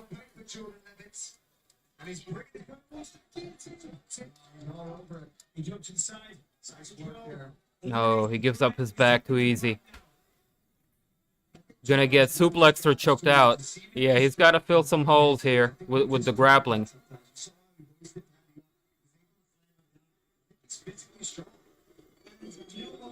But at the same time, I mean, remember Chad Mendes McGregor?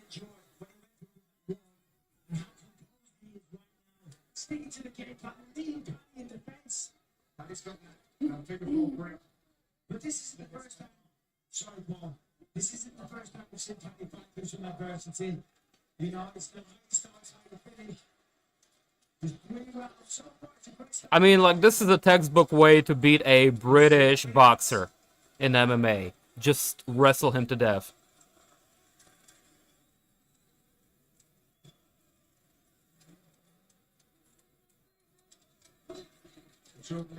British specifically because lack of good wrestling schools up there. This is smart. He made it no secret all week, right? That he wants to come out here and smash his face. And well, one way to take that away is to constantly pressure him up against the fence, look for takedowns, and take him down. Paddy could potentially end up on top here. Elite level strikers, but they need to reach out and usually like travel to America to you know, get that wrestling. Okay, some good elbows. Pimblett back up on his feet.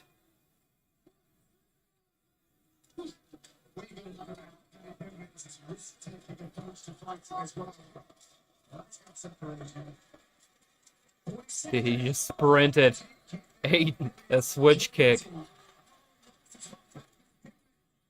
Oh, oh, oh, oh. Ah, good reversal. That's very well done. Yeah, I like that. I like that. When you can predict a takedown is coming, you can do stuff like that. Oh, come on. Yep, Nate is 37.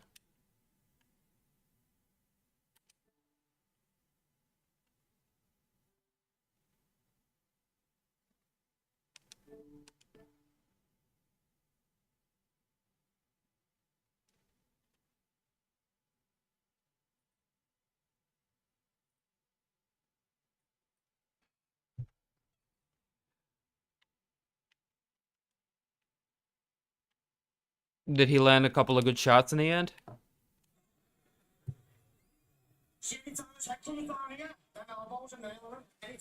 My stream ended, like, or crashed, so I didn't see the last 30 seconds. Dude, it's been shit for me. Crack streams have been stable, but I have to reset it every 30 minutes, maybe.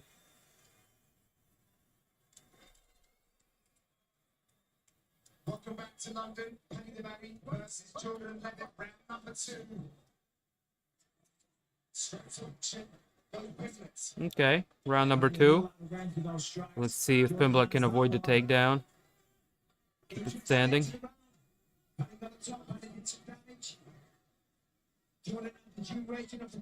He's a big boy in this weight class. Pimblett.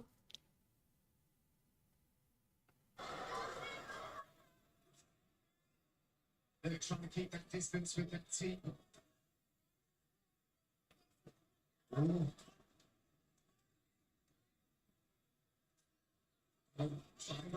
What a transformation of Paddy Pimblett from where he was at a couple of months ago. Looked in the mirror and saw those traps, knew that he was onto a good thing. In good condition coming into this fight. Listen, Yeah, much better shape too. every single time. To meet him, so he's just going to go for the single leg last every time, elbow in the head. And he's right, but so far he always had success with it.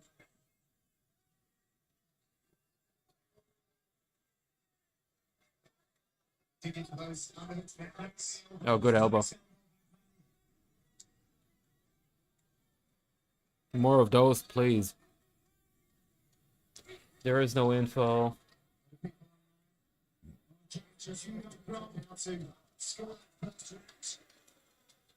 Tough come up.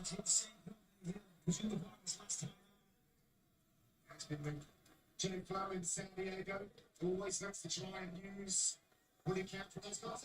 He's going to hit it on. What's this?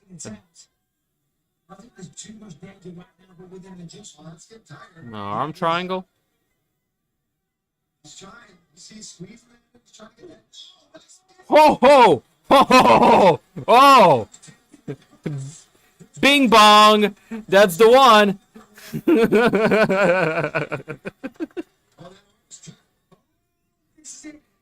Tremendous.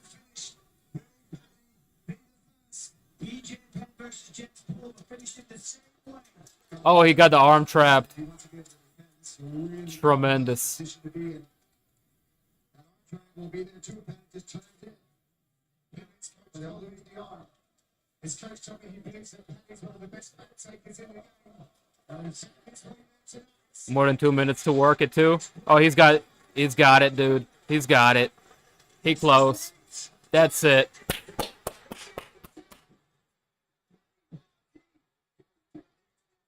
Everybody's throwing shit.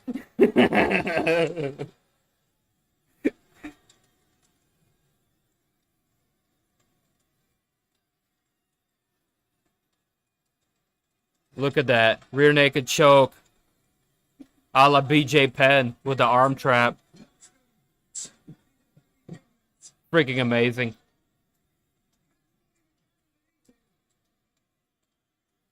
That's a highlight.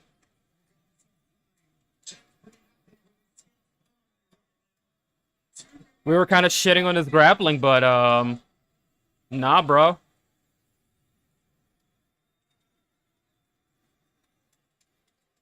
I mean, I was saying he was being a little bit, you know, maybe not enough not proactive enough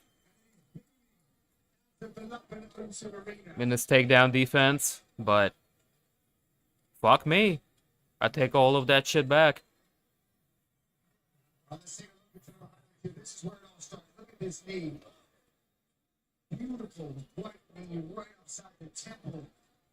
That was excellent timing on that knee. The opening, I mean, that is very impressive. Way to set that whole thing up. Can we see the knee again? That was the one right there. That set it up. I think the guy got kneed in the temple. And he was just kind of wobbly, limpy afterwards. He's running out the black man. I think I know what this is about, but I'll leave it to him to talk about it. But we will make this one official. We're 10 minutes sides to Bruce Butler. Ladies and gentlemen, referee get up on a name for the start of this contest. At 2 minutes. Concerning Nate and Nick. Yeah, I got that part. I approve. I approve as well. S2, let's go. I love Nate to win. Me too, bro. I mean, I'll be cheering for him. You rocked the O2. This is how I get down, boy. Obviously, there was some talk before about twerking and teabags. You saw a teabag. I got that teabag in like Modern Warfare 2, yeah. You said this week you knew he was going to shoot for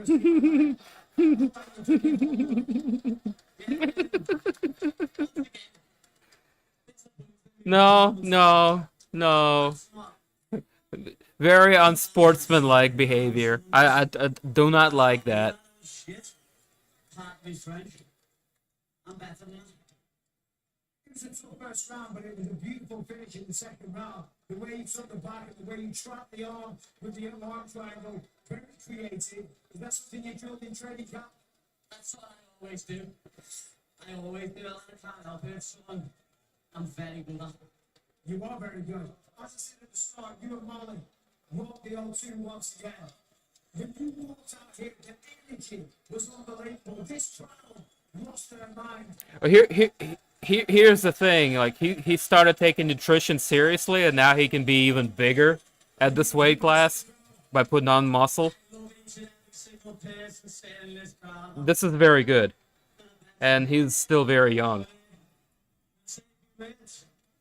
Better grappling so far than majority of what European fighters show us. Yeah, dude. Tremendous. But also, I woke up on Friday morning, 4 a.m. Doing DX chops, he's a twat. a cheeky one. I like him. So Ricky, that's for you.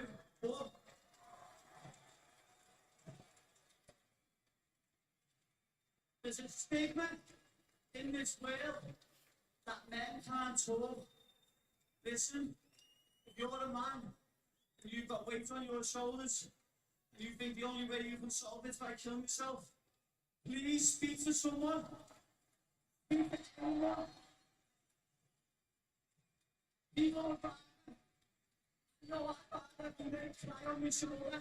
I go to his funeral next week. So please, let's get rid of this stigma and men start talking. And he has the message. When can we see you back in here again? You'll see me again before the end of the year. Trust me. We can't wait for it. Ladies and gentlemen,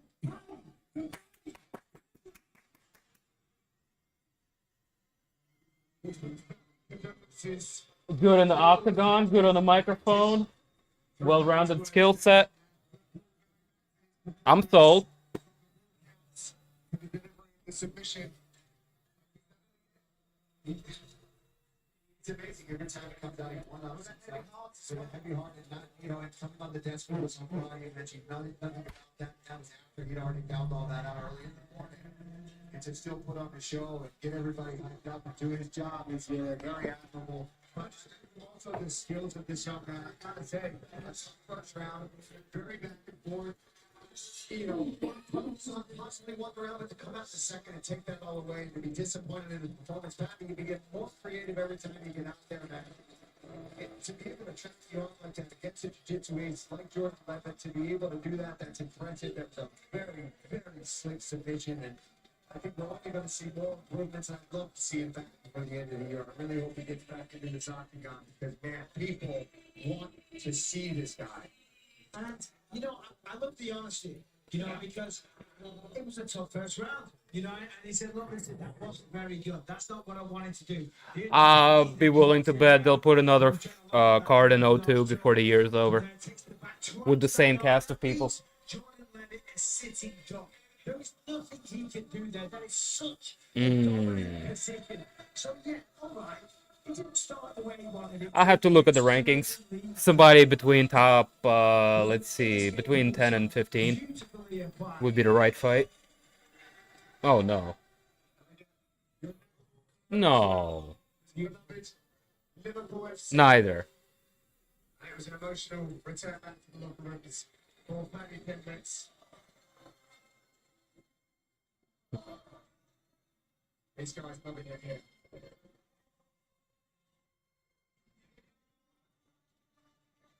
I agree. I actually agree.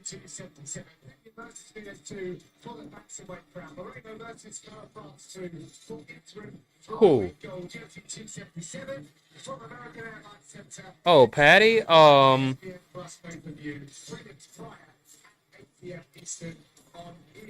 Give me a second. I have to look and see who's there between 10 and 15. Sets himself against a bona fide contender in Jack Hermansson. For more on this one, we send it to Heidi Handrol. Thanks so much. Well, Jack, the Joker. I don't think Connor is ranked, First of all. His 15th UFC fight overall and self-proclaimed best grappler in the division. It's once again his style of ground and pound will overwhelm the first time to the UFC scene in November. Because Connor. That's why.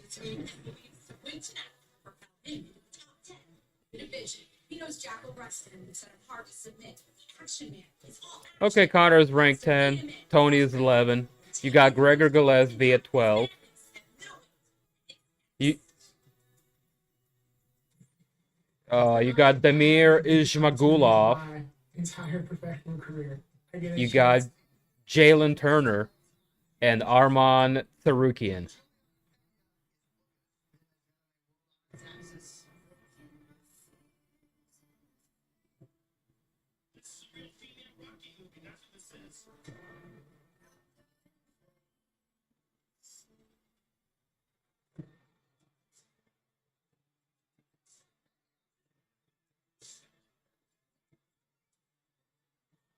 Jalen Turner, let's go. Or Damir Ismagulov. One of those two.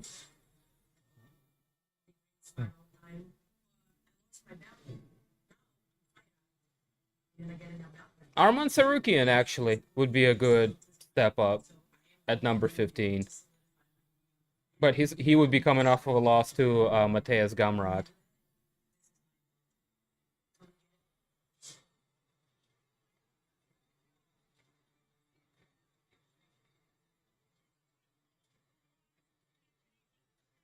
If you want to fast track him, Daniel Dariush. At number 6.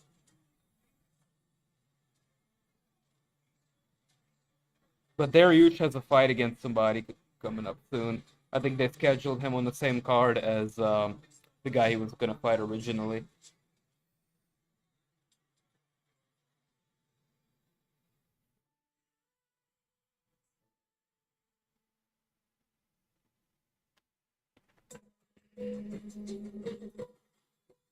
Well, Dustin is ranked number 2, so that ain't happening.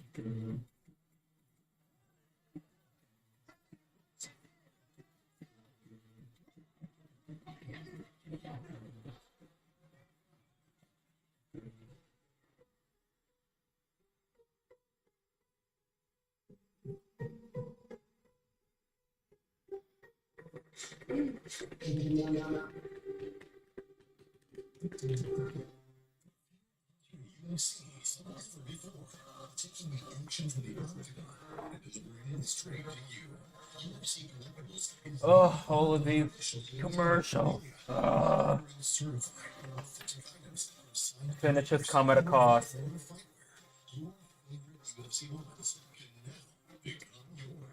The cost of having to watch commercials.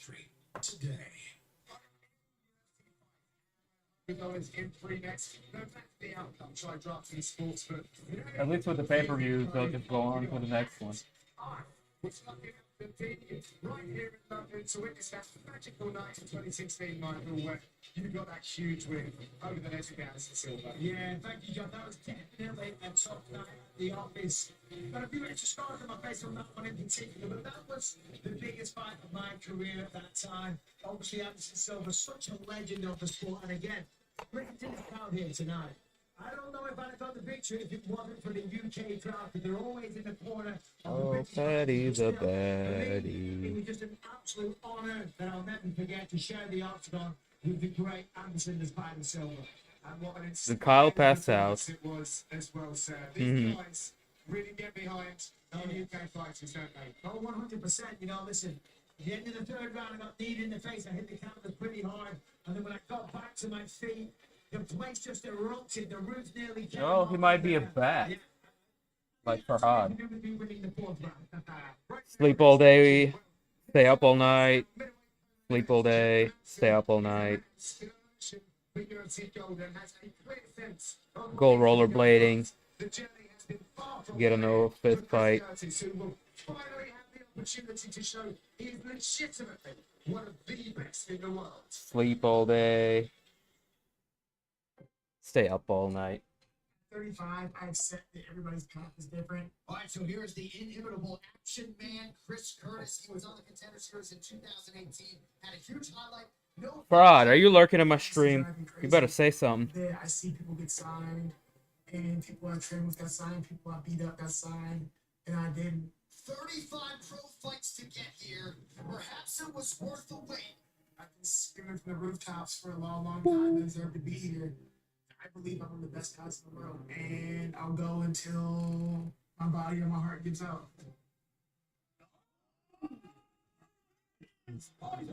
Joe Rogan. Oh!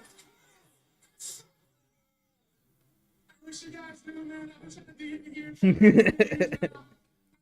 Did you guys see Chris Curtis beating up this bum at his gym? The 200-0 Street Fighter. You know, it's, you know, really able to pay your rent, take care of your family because you're chasing a dream. Then you give that guy a chance to live his dream. Like, I can't go back. And he was nice to him.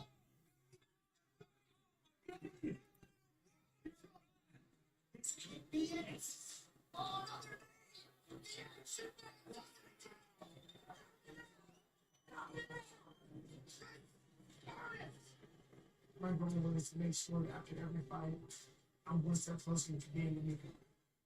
I want to put on a violent, bloody show in the Ultimate Arena. And I think I lucked out with Jack Hermansson. It's to be a really good dance partner for that. You think Chris Curtis knocks him out? Jack Hermansson will smash you if you let him get on top. He was nice to him. He was nice to him. He will take it and he will try to break it, squeeze it off.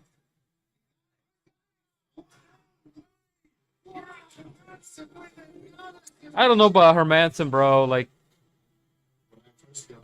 as soon as I think he's good, he's fucking garbage and he gets fucking killed by somebody. As soon as I think he's garbage, he's fucking pulling out submissions over people like Jacare or freaking Gassel him. I wouldn't like that. It would put me in a great position to fight somebody high ranked. I don't know. And It's very inconsistent. back towards There's flashes though, flashes of brilliance and high grappling skill. Come in and beat Jack Hermansson. I'm going to punch off all of Jack Hermansson's shots.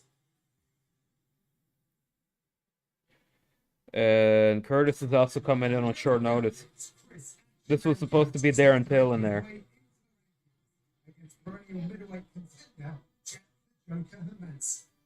Yeah, there was supposed. There was an old poster I found while I was setting up the stream. It had Darren Till in it, and I was like, "What?" I didn't even remember this was originally a Darren Till's fight. Dude, he's pulled out of more fights at this point than fucking.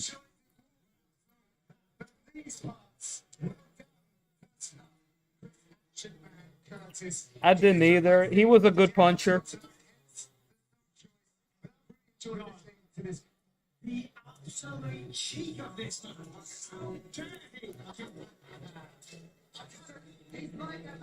I mean, he came up on the age that Connor did, kinda. And Connor didn't need any grappling to just punch people's lights out, so people kind of thought of him as being like the next big thing. And all he was is just a good puncher. And he's a cheeky cunt. He made some funny posts on Twitter, so people like him. He's personable. I think that's the word. And it goes a long way in the sport of everybody just kind of the same and they're stupid.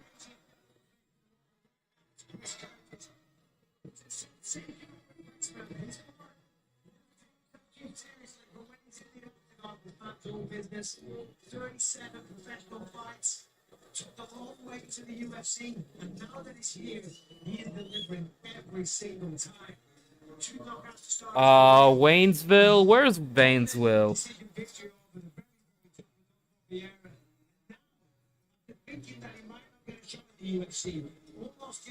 We're close to the middle.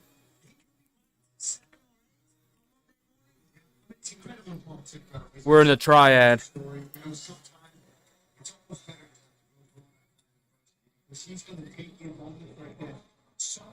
Old Piedmont triad.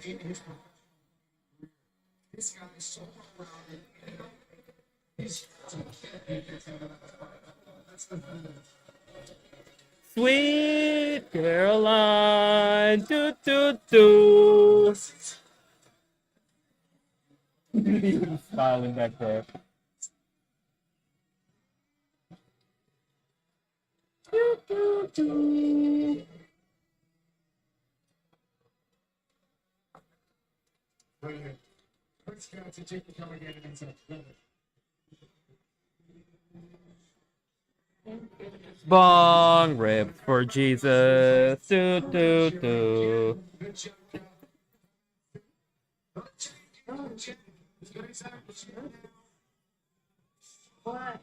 Bro, Curtis came out to Sweet Caroline. Way to win over the people, bro.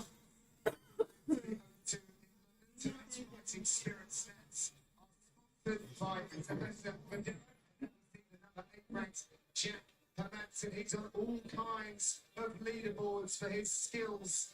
He is a perennial contender who really just hates to look at his last fight. So he just got frustrated because sporting matters. He's recognised that now, and he's looking to make amends. The interesting part in that was Curtis played Jack Hermansson for short Strickland. Yeah, so it's kind of weird how the triangles works. But now Jack comes against the game.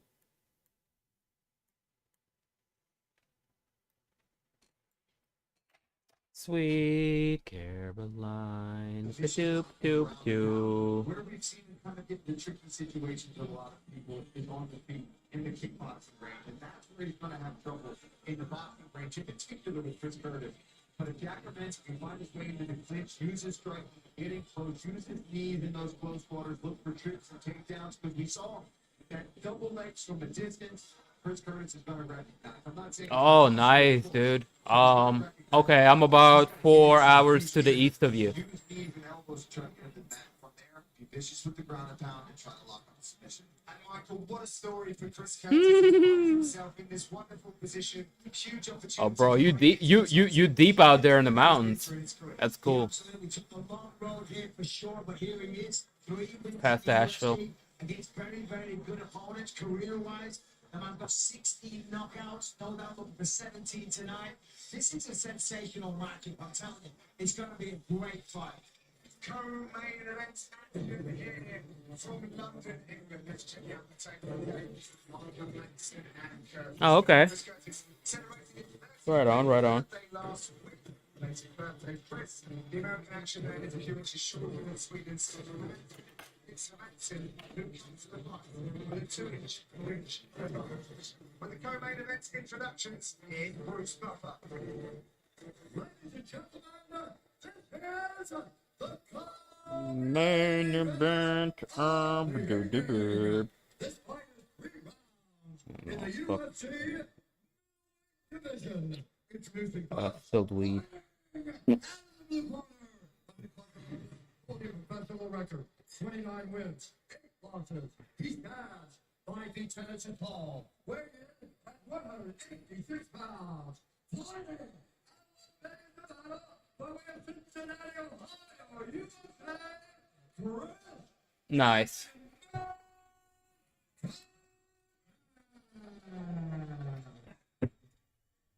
Introducing his opponent, fight. Oh no.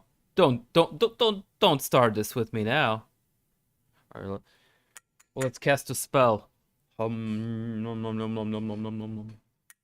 Nom nom nom nom nom nom nom. We're casting a spell so the stream works. Nom nom nom nom nom nom.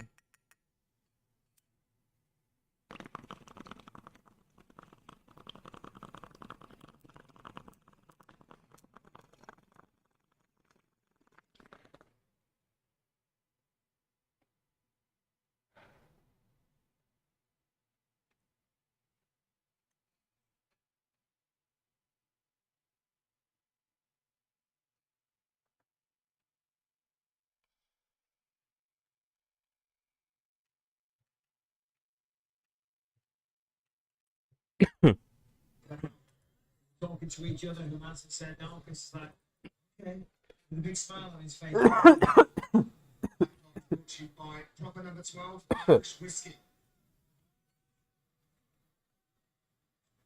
Chris pointed at his corner as soon as Jack came out and landed that outside leg kick and said, I told you.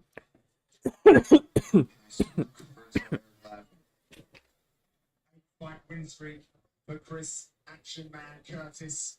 Lot of experience for the Extreme Couture fighter. So when I was talking to Chris the other day, I went the all round. Okay. A little 3-piece from Curtis. Showing crispy hands. Of Jack Hermansson standing with him. As we know, Jack is a very good Greco-Roman. No, but that was a professional boxer.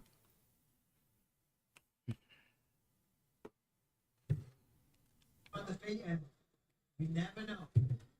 Well, I think it's smart that Jack doesn't want to rush it, but you don't want to get sloppy with the takedown, so he's going to inside, kicks, try to bait Chris Curtis into exchanging with him, and then try to get it clinch or level change. As we heard, so that's He's like, oh, really? You're gonna throw that kick? He's always there or thereabout. He's a hard matchup for anyone in the division. You want to injure me, bro? Things a little bit too much against his teammate Sean Strickland. The last time he was in the octagon back in February of this year. Well, you just have no answer to the jab. And I'm training the Sean. It's a very tricky customer. Very good, effective jab. A body shot from Curtis. Jack's looking sweet on the field, but he hasn't landed anything significant. And Chris is yet to really start doing any work. When he does let go, it's a great hand. Beautiful Hermansson works the body. making a moving target of himself. This coach's camp is brought to you by Proper Good leg kicks. Irish Whiskey. In Chris Curtis' corner, Eric Nitzik. This is the most fluent I've seen Hermansson on the feet.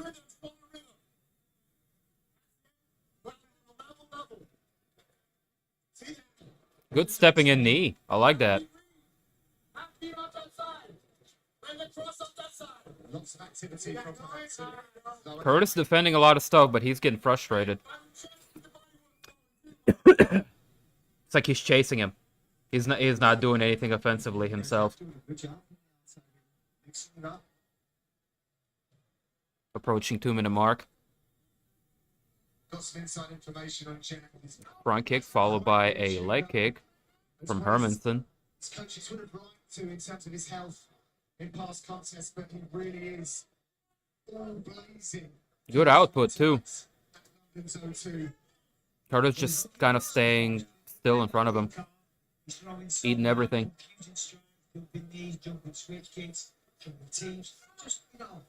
I did not anticipate Curtis would be at a striking disadvantage like that. Hermansson known to be primarily a grappler, but look at those kicks. Look at that. Yeah, it's a main event guy.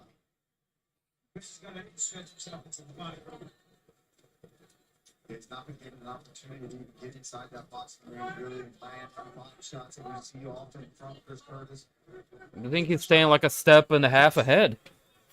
He's just moving around on the outside and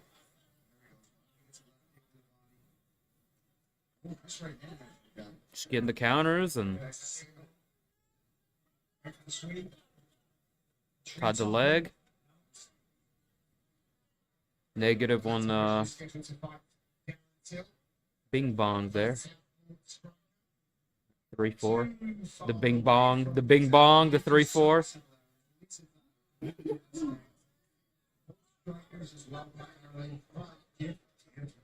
Or you could do a 4-3. That's a Bing Bong too. Or a Bong Bing technically.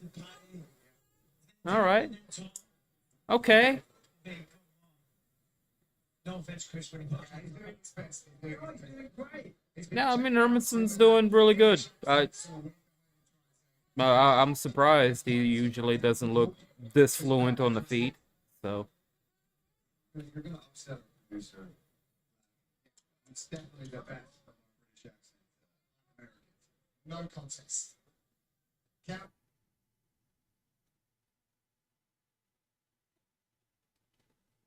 I mean, I don't think this is so much on Curtis as this is Hermansson just kind of showing you wrinkles in his game.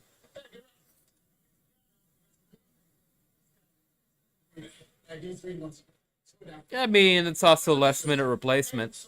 He's beating that lead shoulder side. That's when he's going for the calf kick. I want a couple different options. Either A, we throw a crooked lead in there. Look, I've said this about Hermansson already. Every time I think he's gonna lose, he comes out and just like chokes somebody out. Or in this case, he's kind of beaten. So get into your body work, but I need you to lead the dance. He's staying a little bit on the rhythm, right? What do you got? Little bounce for your toe, make me see it. Hey. I've heard somebody call Hermansson a elite level gatekeeper, and I think that's accurate.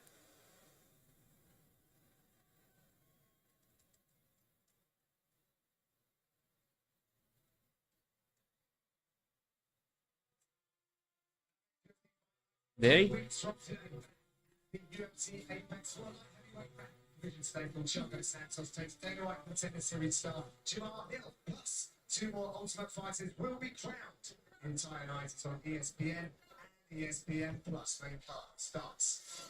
That starts at 10. Let me fact check you on that, sir. Round number 2 here. Hermansson in the whites, Curtis in the black, and Nate calling there. From I don't think it was Hermansson that Strickland did like that.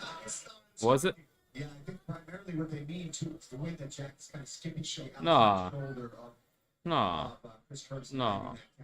It's not seeming to bother him too Oh yeah, it much. was Sean Good Strickland. advice there from Mexico to get very It specific movements and strikes to try to counter it. But Jack came Uh, Yeah, he's been very the same thing over and over again. He's staying in the boxing range. He's using great footwork to serve from the octagon.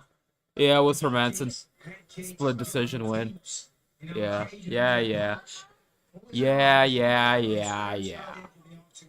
Doesn't allow Chris to get on the inside. And that's what he wants. Chris, the shorter guy, predominantly uses boxing.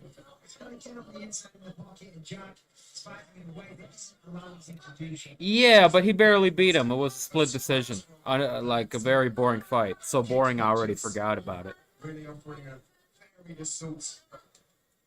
Offense tonight. That's a nice push kick to the stomach. It wasn't really a push kick, that was a snap kick. There we go. That'll take the wind out of him. Even though Chris never reacted, trust me, he's feeling that. Jack was doing a really good job. Meeting this as southpaw versus reverse to that right side. And millions! Especially to the line. Chris Pearce. When Chris is landing it, Jack's already moving away from it, so it's taking a little bit of the sting off. And you see the frustration from Chris because he's a best forward. Jack's not there to engage him. He's bouncing around. For Chris, he did it for a split second. He should stop his ground. If Jack would look to him, if Jack looked to him, that would change things up and change the tempo of the fight and give Chris a chance to counter as he's coming in.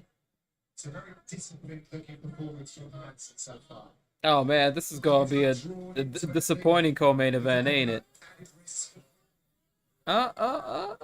Need to remain focused and not frustrated. That's what he told us this week. Oh, bing bong. Oh, bing bong. Hit him with another bing bong. Elbow. Spamming the elbow. Spam that elbow, sir. Spam that. Oh, good God. Tomahawks. Dude, are you gonna punch back, or are you just gonna take tomahawk elbows? Yeah, Chris is lucky that a lot of cuts didn't open up That's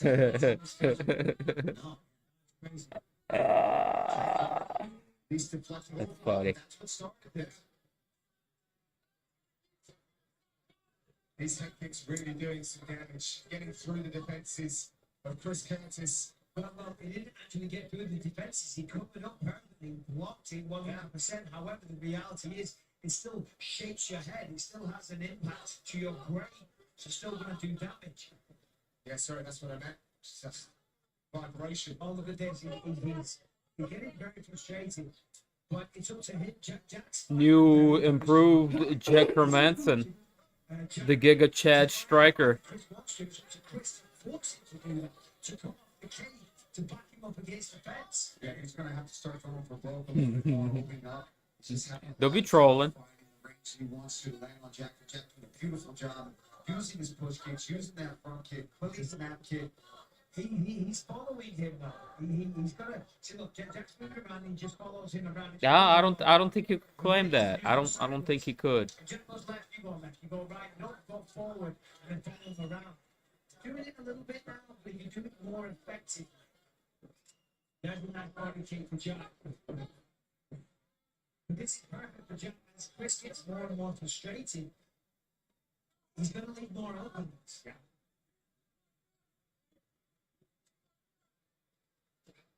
Hermansson content to stand on the outside of the octagon whilst Chris Curtis tracks him, picking it off.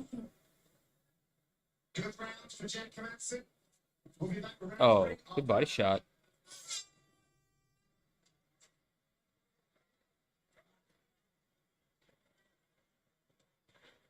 Yep. MC. We gotta finish now. 2-0 Hermansson. He's gonna keep kicking us to the head. If you don't counter that motherfucker, man, you gotta sit your weight down, throw your cross return to his chest and add the hook. Listen to me. Okay, but I'm telling you right I can't reach him. if you throw a nice one, Oh. reload, same side of the high. He's dipping to that way out. You gotta believe in the kick. Throw the cross, make him slip it, because that's me that cage side. Put a fucking kick up there. Same that's on the rear side. He's going this way. Cross, same side high. Get some water in there. Hey, listen, we gotta go finish this motherfucker. He ain't wrong. He just gave him the key right there. Listen to your fucking coach, bro.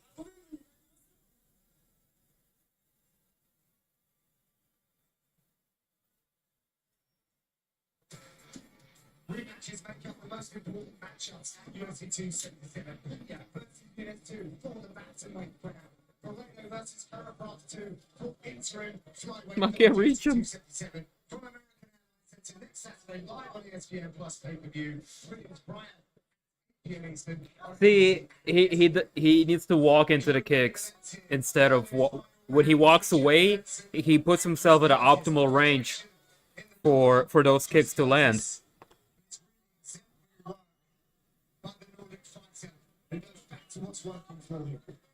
He's having real trouble cornering Jack, keeping him in one spot. He's doing a fantastic job of circling. If you close the range in on the kicks, see, as soon as some kind of offense comes, he shells up and just starts walking away from it. And he finds himself at the end of the kicks.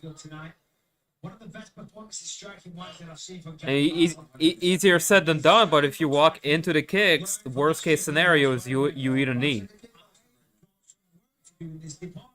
If I'm going to be the champion, that's what you have to do. You learn from your losses. You're forced. And he just did the opposite. Right, left. And tonight it was fantastic. The corner of Chris Kerr said he's going to continue kicking him in the head. You have to fire a shot back. You have to punch him. Good jab from Hermansson. But easier said than done. Just check out that offense from the Hermansson, favouring the low kicks as well. A lot of attacks to the head. No, he's a southpaw. He's calling for a lead hook, huh? In such a slow fashion that he allowed Jack to circle out towards the centre of the octagon, but then he abandoned that game plan in the bodies. Jack.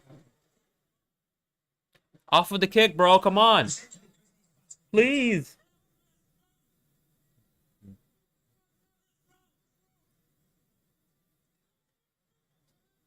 It's keeping the tank running is Jack Hermansson, very mobile performance, Paul.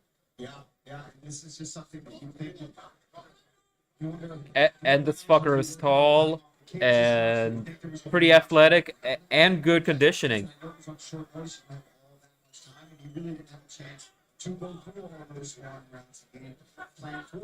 I'm a bit surprised we didn't see any grappling at all from Hermansson. I think he's trying to make a statement. Oh, there it is. There it is. There it is. You're in a fight. You're in a fight that you're losing. You got to speed up. You got to do footwork drills in the gym. You know. But he laughed at you, Michael, when you spoke about the striking aspects. He said, you know, Hermansson's not going to try and strike with me. Well, he's not laughing now. He just got cracked in the nutsack. And he won't be laughing. Mr. Steeler Nation in the building. What's going on, good sir? How the hell are you? The main card has been really, really good. I would suggest going back and checking out the last 3-4 fights. Co-main event is kind of meh. Main event is coming up next. Don't miss this. He's a big man as well. To be throwing those kicks. Boop, boop, boop, boop. Look at the frustration growing. Jack doesn't have to do a thing.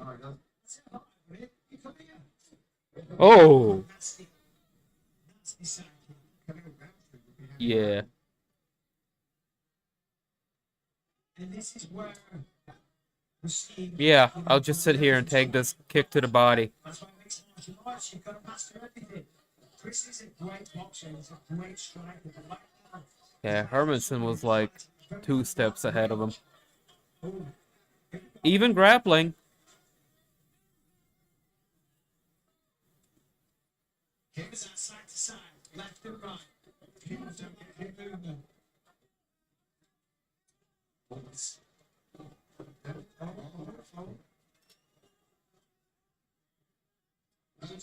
Like, he's not a boxer, he's a brawler. He's not using the jab. There's very little straight punches. The body shots are limited. Yeah, and Chris is pushing forward. I mean, you know, I love his attitude. I love what he brings to the table. He's just So I wouldn't even call him a boxer, man. This is like, you know, your typical American boxer wrestler. I'll give him benefit of the doubt because it's a short notice fight, but crappy performance from Curtis. Sticking to the game plan. Be mobile. Go straight to the hole. But yeah. Use ground-read attacks. Not range attacks. I need the legs. That was a goal as well. First comes to try and track. It's into something that he doesn't want to be a part of. No need for it. Striking totals is 109 to 45. Is a clean performance. He mad. He is mad, bro. He is mad. He did.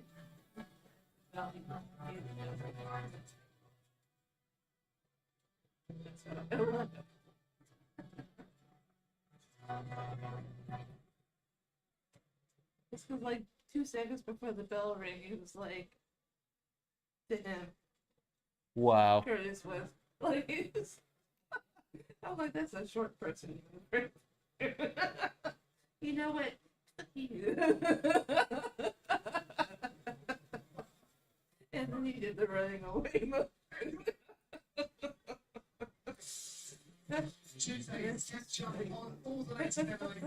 That was kind of a buzzkill after Pimblett, Krylov, and Molly McCann.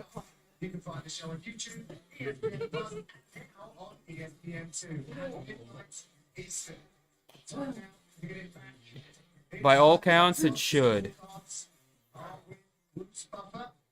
Still some attention. Are they still talking shit? Some unhappy people. But here is Oh. Bruce. Oh, come on, Chris.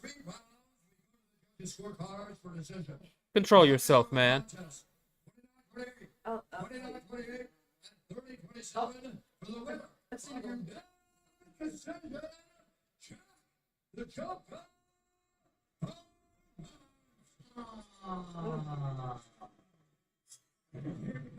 I think if you're gonna do all that, you might as well Paul Daly. Jack, what's going on?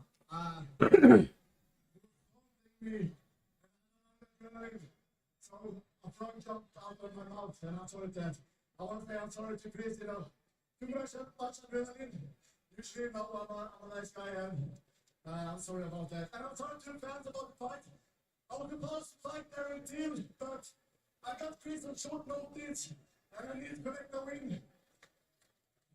Sorry guys. Okay, I did my best. So, he Don't apologize. was the striker, but in terms of your striking ability, you looked the best you ever have done tonight. Was that because of your last loss? You went away and thought, right, I need to improve my striking. To be honest, I knew that. I mean, 109 to 45. On point. It's really, You put in work. And I knew if I set myself up for striking, Wobbled him too with that high kick. That went through the block. I'm sorry, guys. I hope you get a great main event. It's a nice finish for tonight. I'm sure Tom is not gonna disappoint you guys. Well, I've got one more question for you. Of course, it was supposed to be the gorilla Darren Till. Congratulations, great fight. But is Darren Till And still it's not alive over right now? yet. And is that a fight that you would love to get matched up again? Yeah, you know, it's gonna be a bit Paddy scary looks to do like fight against a him, alien, you know, 30 but I like seconds, him. so maybe. He's a guy I don't think you can dislike. Exactly. The cheating card this year. The most important thing, legalize MMA. I agree with that. Congratulations. It's winning more and more people over. I don't think there's too many people that dislike him. Hermansson. Yes, indeed. Let's all get behind that movement. I'm looking forward to seeing what kind of fight Jack Hermansson can put together next time we see him. Well done. He continues to advance in the middleweight division. Well, this week we had the news that UFC 210. What was my initial reaction about DS Kamzat fight? Not good. But I was like, at least they made that fight, because why the fuck hold DS?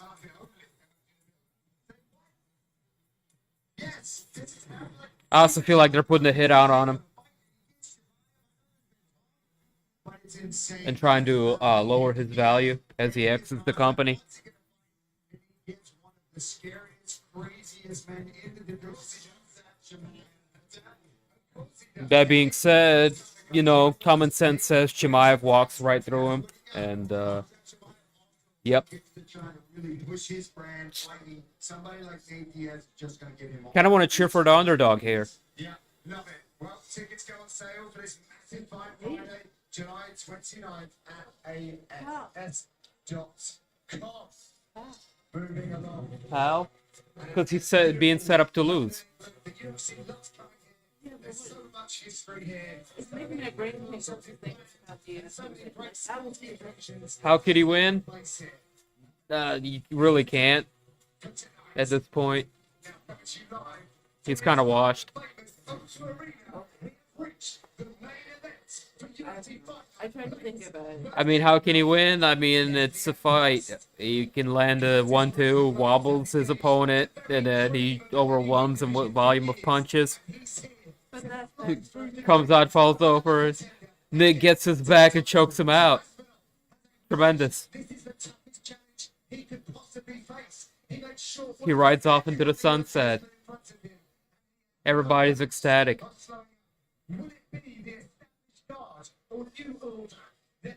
Speech impediment. Expletive-filled interview in the end as he walks out of the organization. As he says, fuck to the UFC and fuck to Dana White. And the crowd goes wild. He pulls a joint out in the middle of the press conference. He says, I'll be back against Conor in 2 years' time.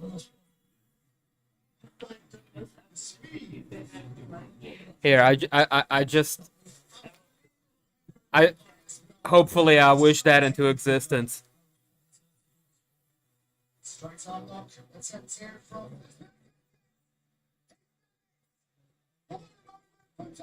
Likely outcome comes out by TKO.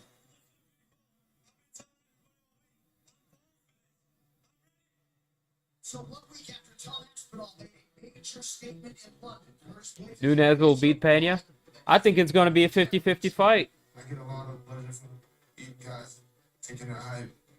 Time and time again, the UFC gives me these prospects, and everyone else on the outside expects me to lose. And I prove them wrong. That's kind of like what I said, but with a little bit of more oomph to it. Indeed. Yeah, well, I'm the optimist here now. I now believe that I have the best board. Let's go, Nate. Nate Diaz War Wagon.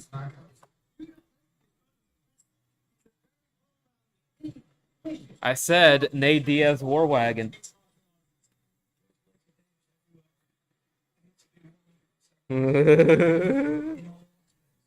Hey. One can be delusional fan, okay? 4. Hey, I'm a realist in saying that I think Hamzat's gonna win, okay? Am I gonna cheer for Nate? Yeah. A little bit. I believe I'm Yeah. a lot more Yeah. experienced, a lot more prepared. I know we're going to get the finish yet again. If he goes out on the shield and gets German suplex 6 times, I'm okay with that too.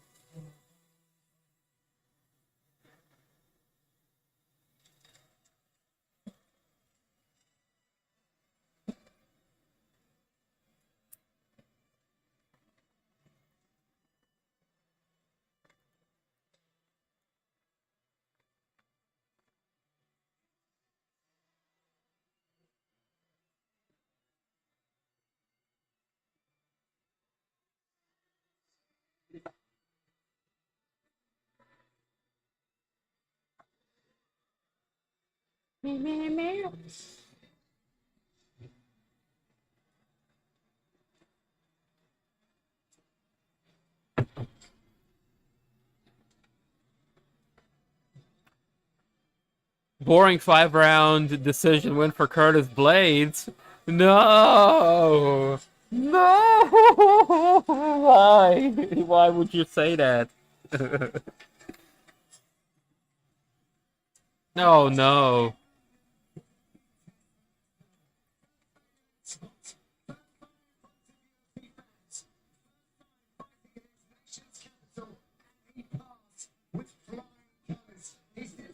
draw against one of the most dangerous men walking planet Earth in the game. Well, yeah, you boring wrestled him. Yeah. What? What? Yeah, he said you boring wrestled. That's how you beat British strikers, is you boring wrestle. It's what I said, and he's saying it back to me.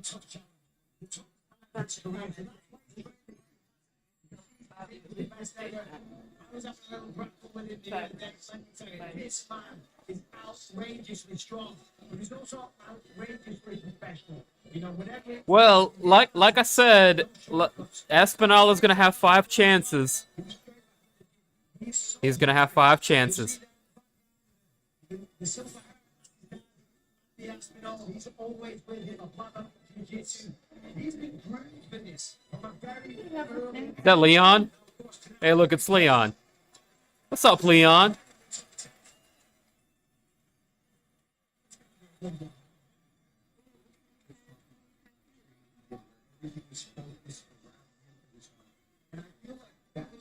I wonder what that covered up. Little questionable pass, Tom Aspinall. What's underneath that ink? You want to make sure you got guys that are willing to be there, helping you out and working with you, and he got it this camp.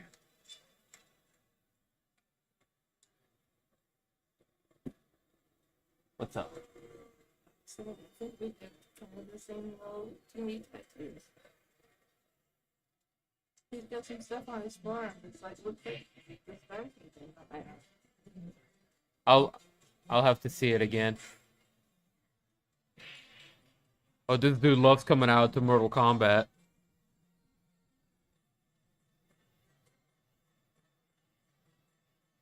Hey, he put the Mortal Kombat on Overeem and JDS and like a bunch of old guys. I was like, where's it kept?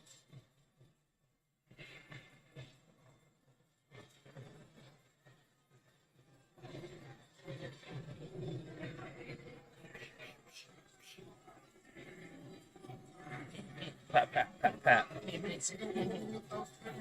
Oh.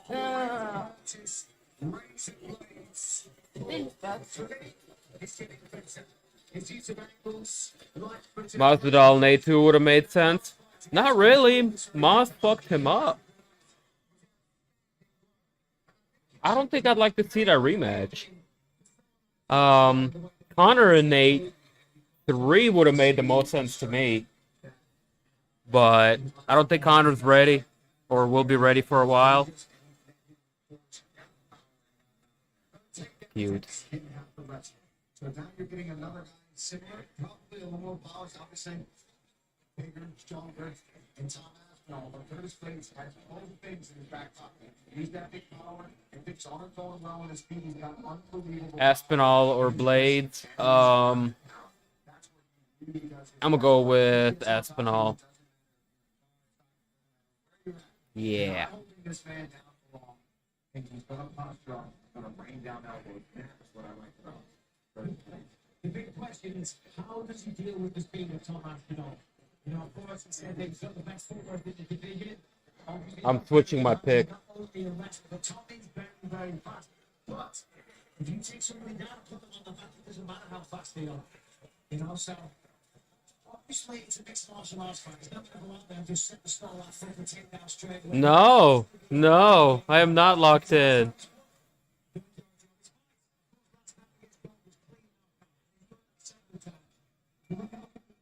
Some of the people that he's fought, you know, the way he stopped, he's That should be a collect. It's very, very strange. What?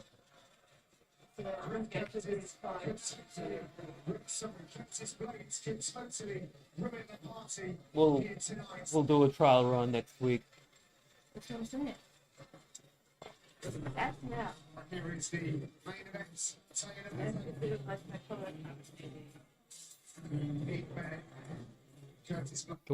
We'll try next week. I'm not gonna ask. We'll just try it. Hey, look. Yeah, down there where the tree is. Yeah, it's got like little stars that's and the and stars, yeah. it looks like a galaxy against like palm tree or something. Starry night on the island. Is he an island boy? Fuck. Come on, man.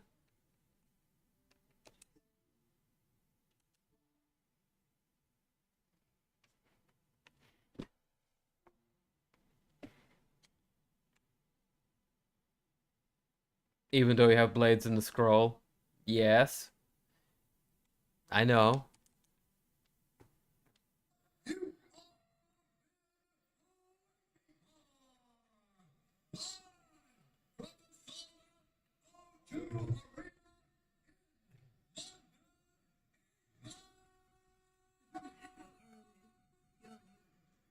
It's time. I think there's an echo because the arena is like dome shaped. I was like, are they doing it with you?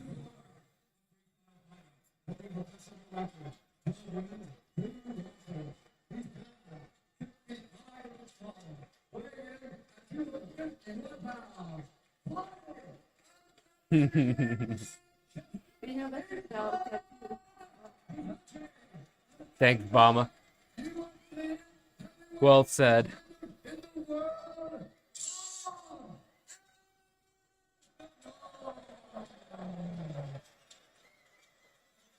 I like his back piece. Kind of like what Volkov has. The big ass Japanese. I think it's a mask. Pretty badass.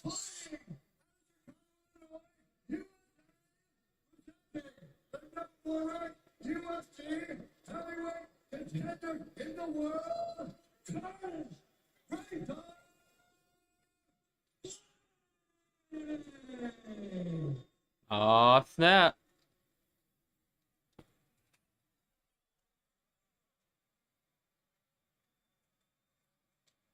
We've been over the rules. I talk all the time. Follow my instructions. Better keep it clean. That's blood, Why would he cover that? Record-breaking runs of 5 wins for Tyler. Man, I don't know. Blaydes has been in the top 5 longer than most. Can he slow down the grip to it? All scheduled for 5-minute rounds of action. Aspinall is wearing red, Blaydes is wearing black. Oh, here we go. This fight is brought to you by Off to a good start. Bing, bing, bing. Oh, they throwing. Oh! Woo! Oh!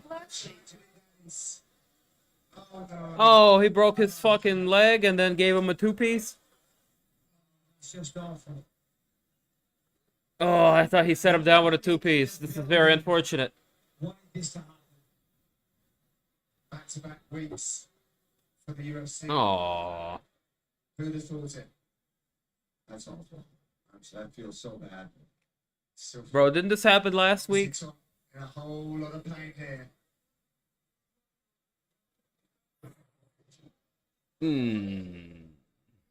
So, Oh, he kicked the shit out of him and then he fucking broke his own leg. let's take a look. Ah, goddamn.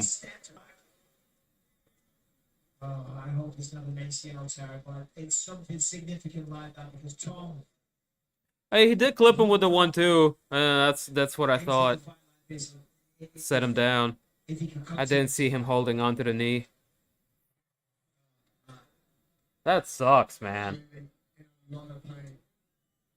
Well, very shitty finish to a otherwise good card. Good main card. The undercard sucked. Yeah, they were throwing. It was off to a great start. Ah. That's the sport, man. That's the fucking sport.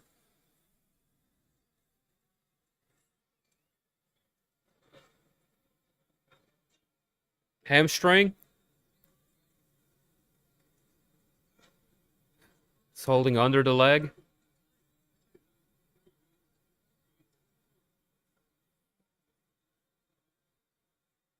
Oh, fuck, man. That's out till next year.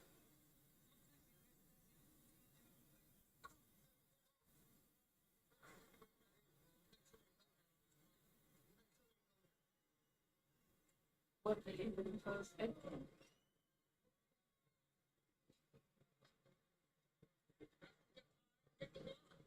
He probably felt it before he grabbed it. Like,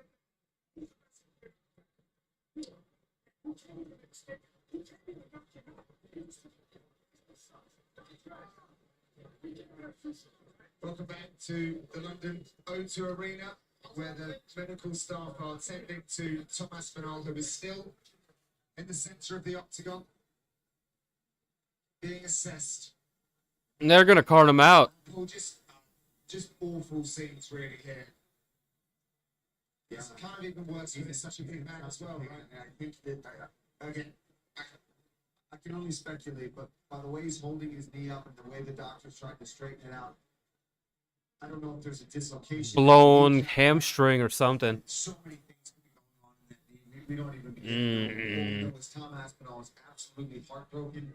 What we know is Blaydes is disappointed. He came here to put on a performance, and he was already on his way doing that. Both guys were trading. It looked like we were about to be in for an epic fight between these guys. This is never. Yeah. Any athlete. I mean, they're just trying to Blaydes came here hype in him a up dominant fashion. a little bit so he's not as disappointed. Fans and everyone watching at home, this is never how anybody wants these things to play out. And I feel for both men. Yeah, real sympathy with both of them. So early in the fight as well, you can see that Curtis has still got all of that adrenaline. Out of the picture. We don't want that shit in the picture. We're checking in on Tom Aspinall. There really is a lot of discomfort here. And what's important now is they get him out of here that as safe as possible. Painkiller. Let's go. Safety that is Zoot. Down the hatch.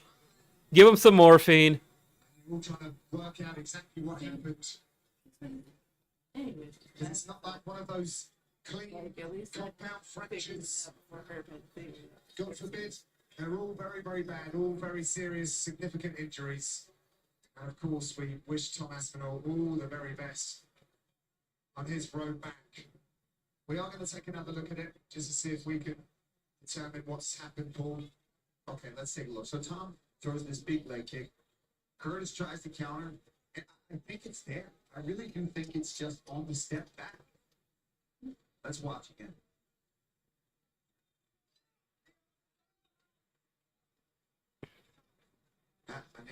They didn't hit maybe who else? I thought it was the knee. We can't know. There's got to be. He was off balance from the punch. He went back to plan it, and he was off balance. And at that point, the leg gave out because he was like already kind of falling back or something, and he tried to put his way on it. Something went. Something buckled. I mean, when you look at, I mean, it's So the question is, does it happen on the impact of the kick, or does it happen on the step? I mean, not that it matters that much, but you think it happens on the impact of the kick?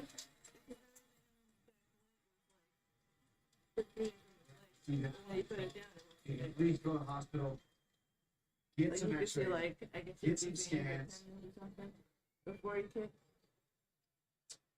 It's both of those things are plausible. Oh, it's either on the step or the kick. Ladies and gentlemen, referee Herb Dean has called us out to this contest at 15 seconds in the very first round. Declaring the winner by TKO, Curtis It is what it is. I mean, you can't boo the guy on the other guy injuring himself. That's what he went down. Trying to remember. It's shit, but it is what it is. Like this. Told me through it. It's almost like we didn't even fight. I wanted to come here and fill the statement. He did. Legit. I know a win over him would have shown the world like I'm I'm ready for a title shot. I'm legit. I wish the injury hadn't happened. I don't even know what to say, man. I'm sorry, man. I'm sorry. There's nothing more to say. I mean, unfortunately, this is a dangerous combat sport, you know, and injuries do happen. It's just so unfortunate. Yeah, we never really got an opportunity for either one of us to showcase our skills. I know he's got stuff. I've got stuff. I wanted to see who had better stuff. We didn't get to see. Well, we know you trained very hard for this. We know you're excited to be here and perform in front of these people here in London. Bro, they were swinging and banging. But technically you are It did not look like it was going to be a 5-round boring You decision. didn't want to win like this. Ladies and gentlemen, please, all class, show your appreciation. Curtis Razor Blaydes. Thank you for making the trip over. Blaydes as well. Shit happens. Yep, exactly, MJ. Exactly. Hey, if you want to play around on the Discord and do like a Ring of Honor, just chillin' sesh, I'll be down to kick it. So I think they're going live at like 8 p.m. So set your alarm. Don't fall asleep on me. Other than that, decent night of fights. A bit of a shitty ending, but stuff like that happens. What are you gonna do? We have a pretty solid pay-per-view next week, so join us then. Until next time, it's been fun. Boys and girls, ladies and gentlemen, DIMtv, we out. Leave your boy a like on the way out if you haven't already. I would appreciate it. Other than that, see you next week. Bye. Wave bye. Take care, y'all. ESPN. Fight Night versus Cruz.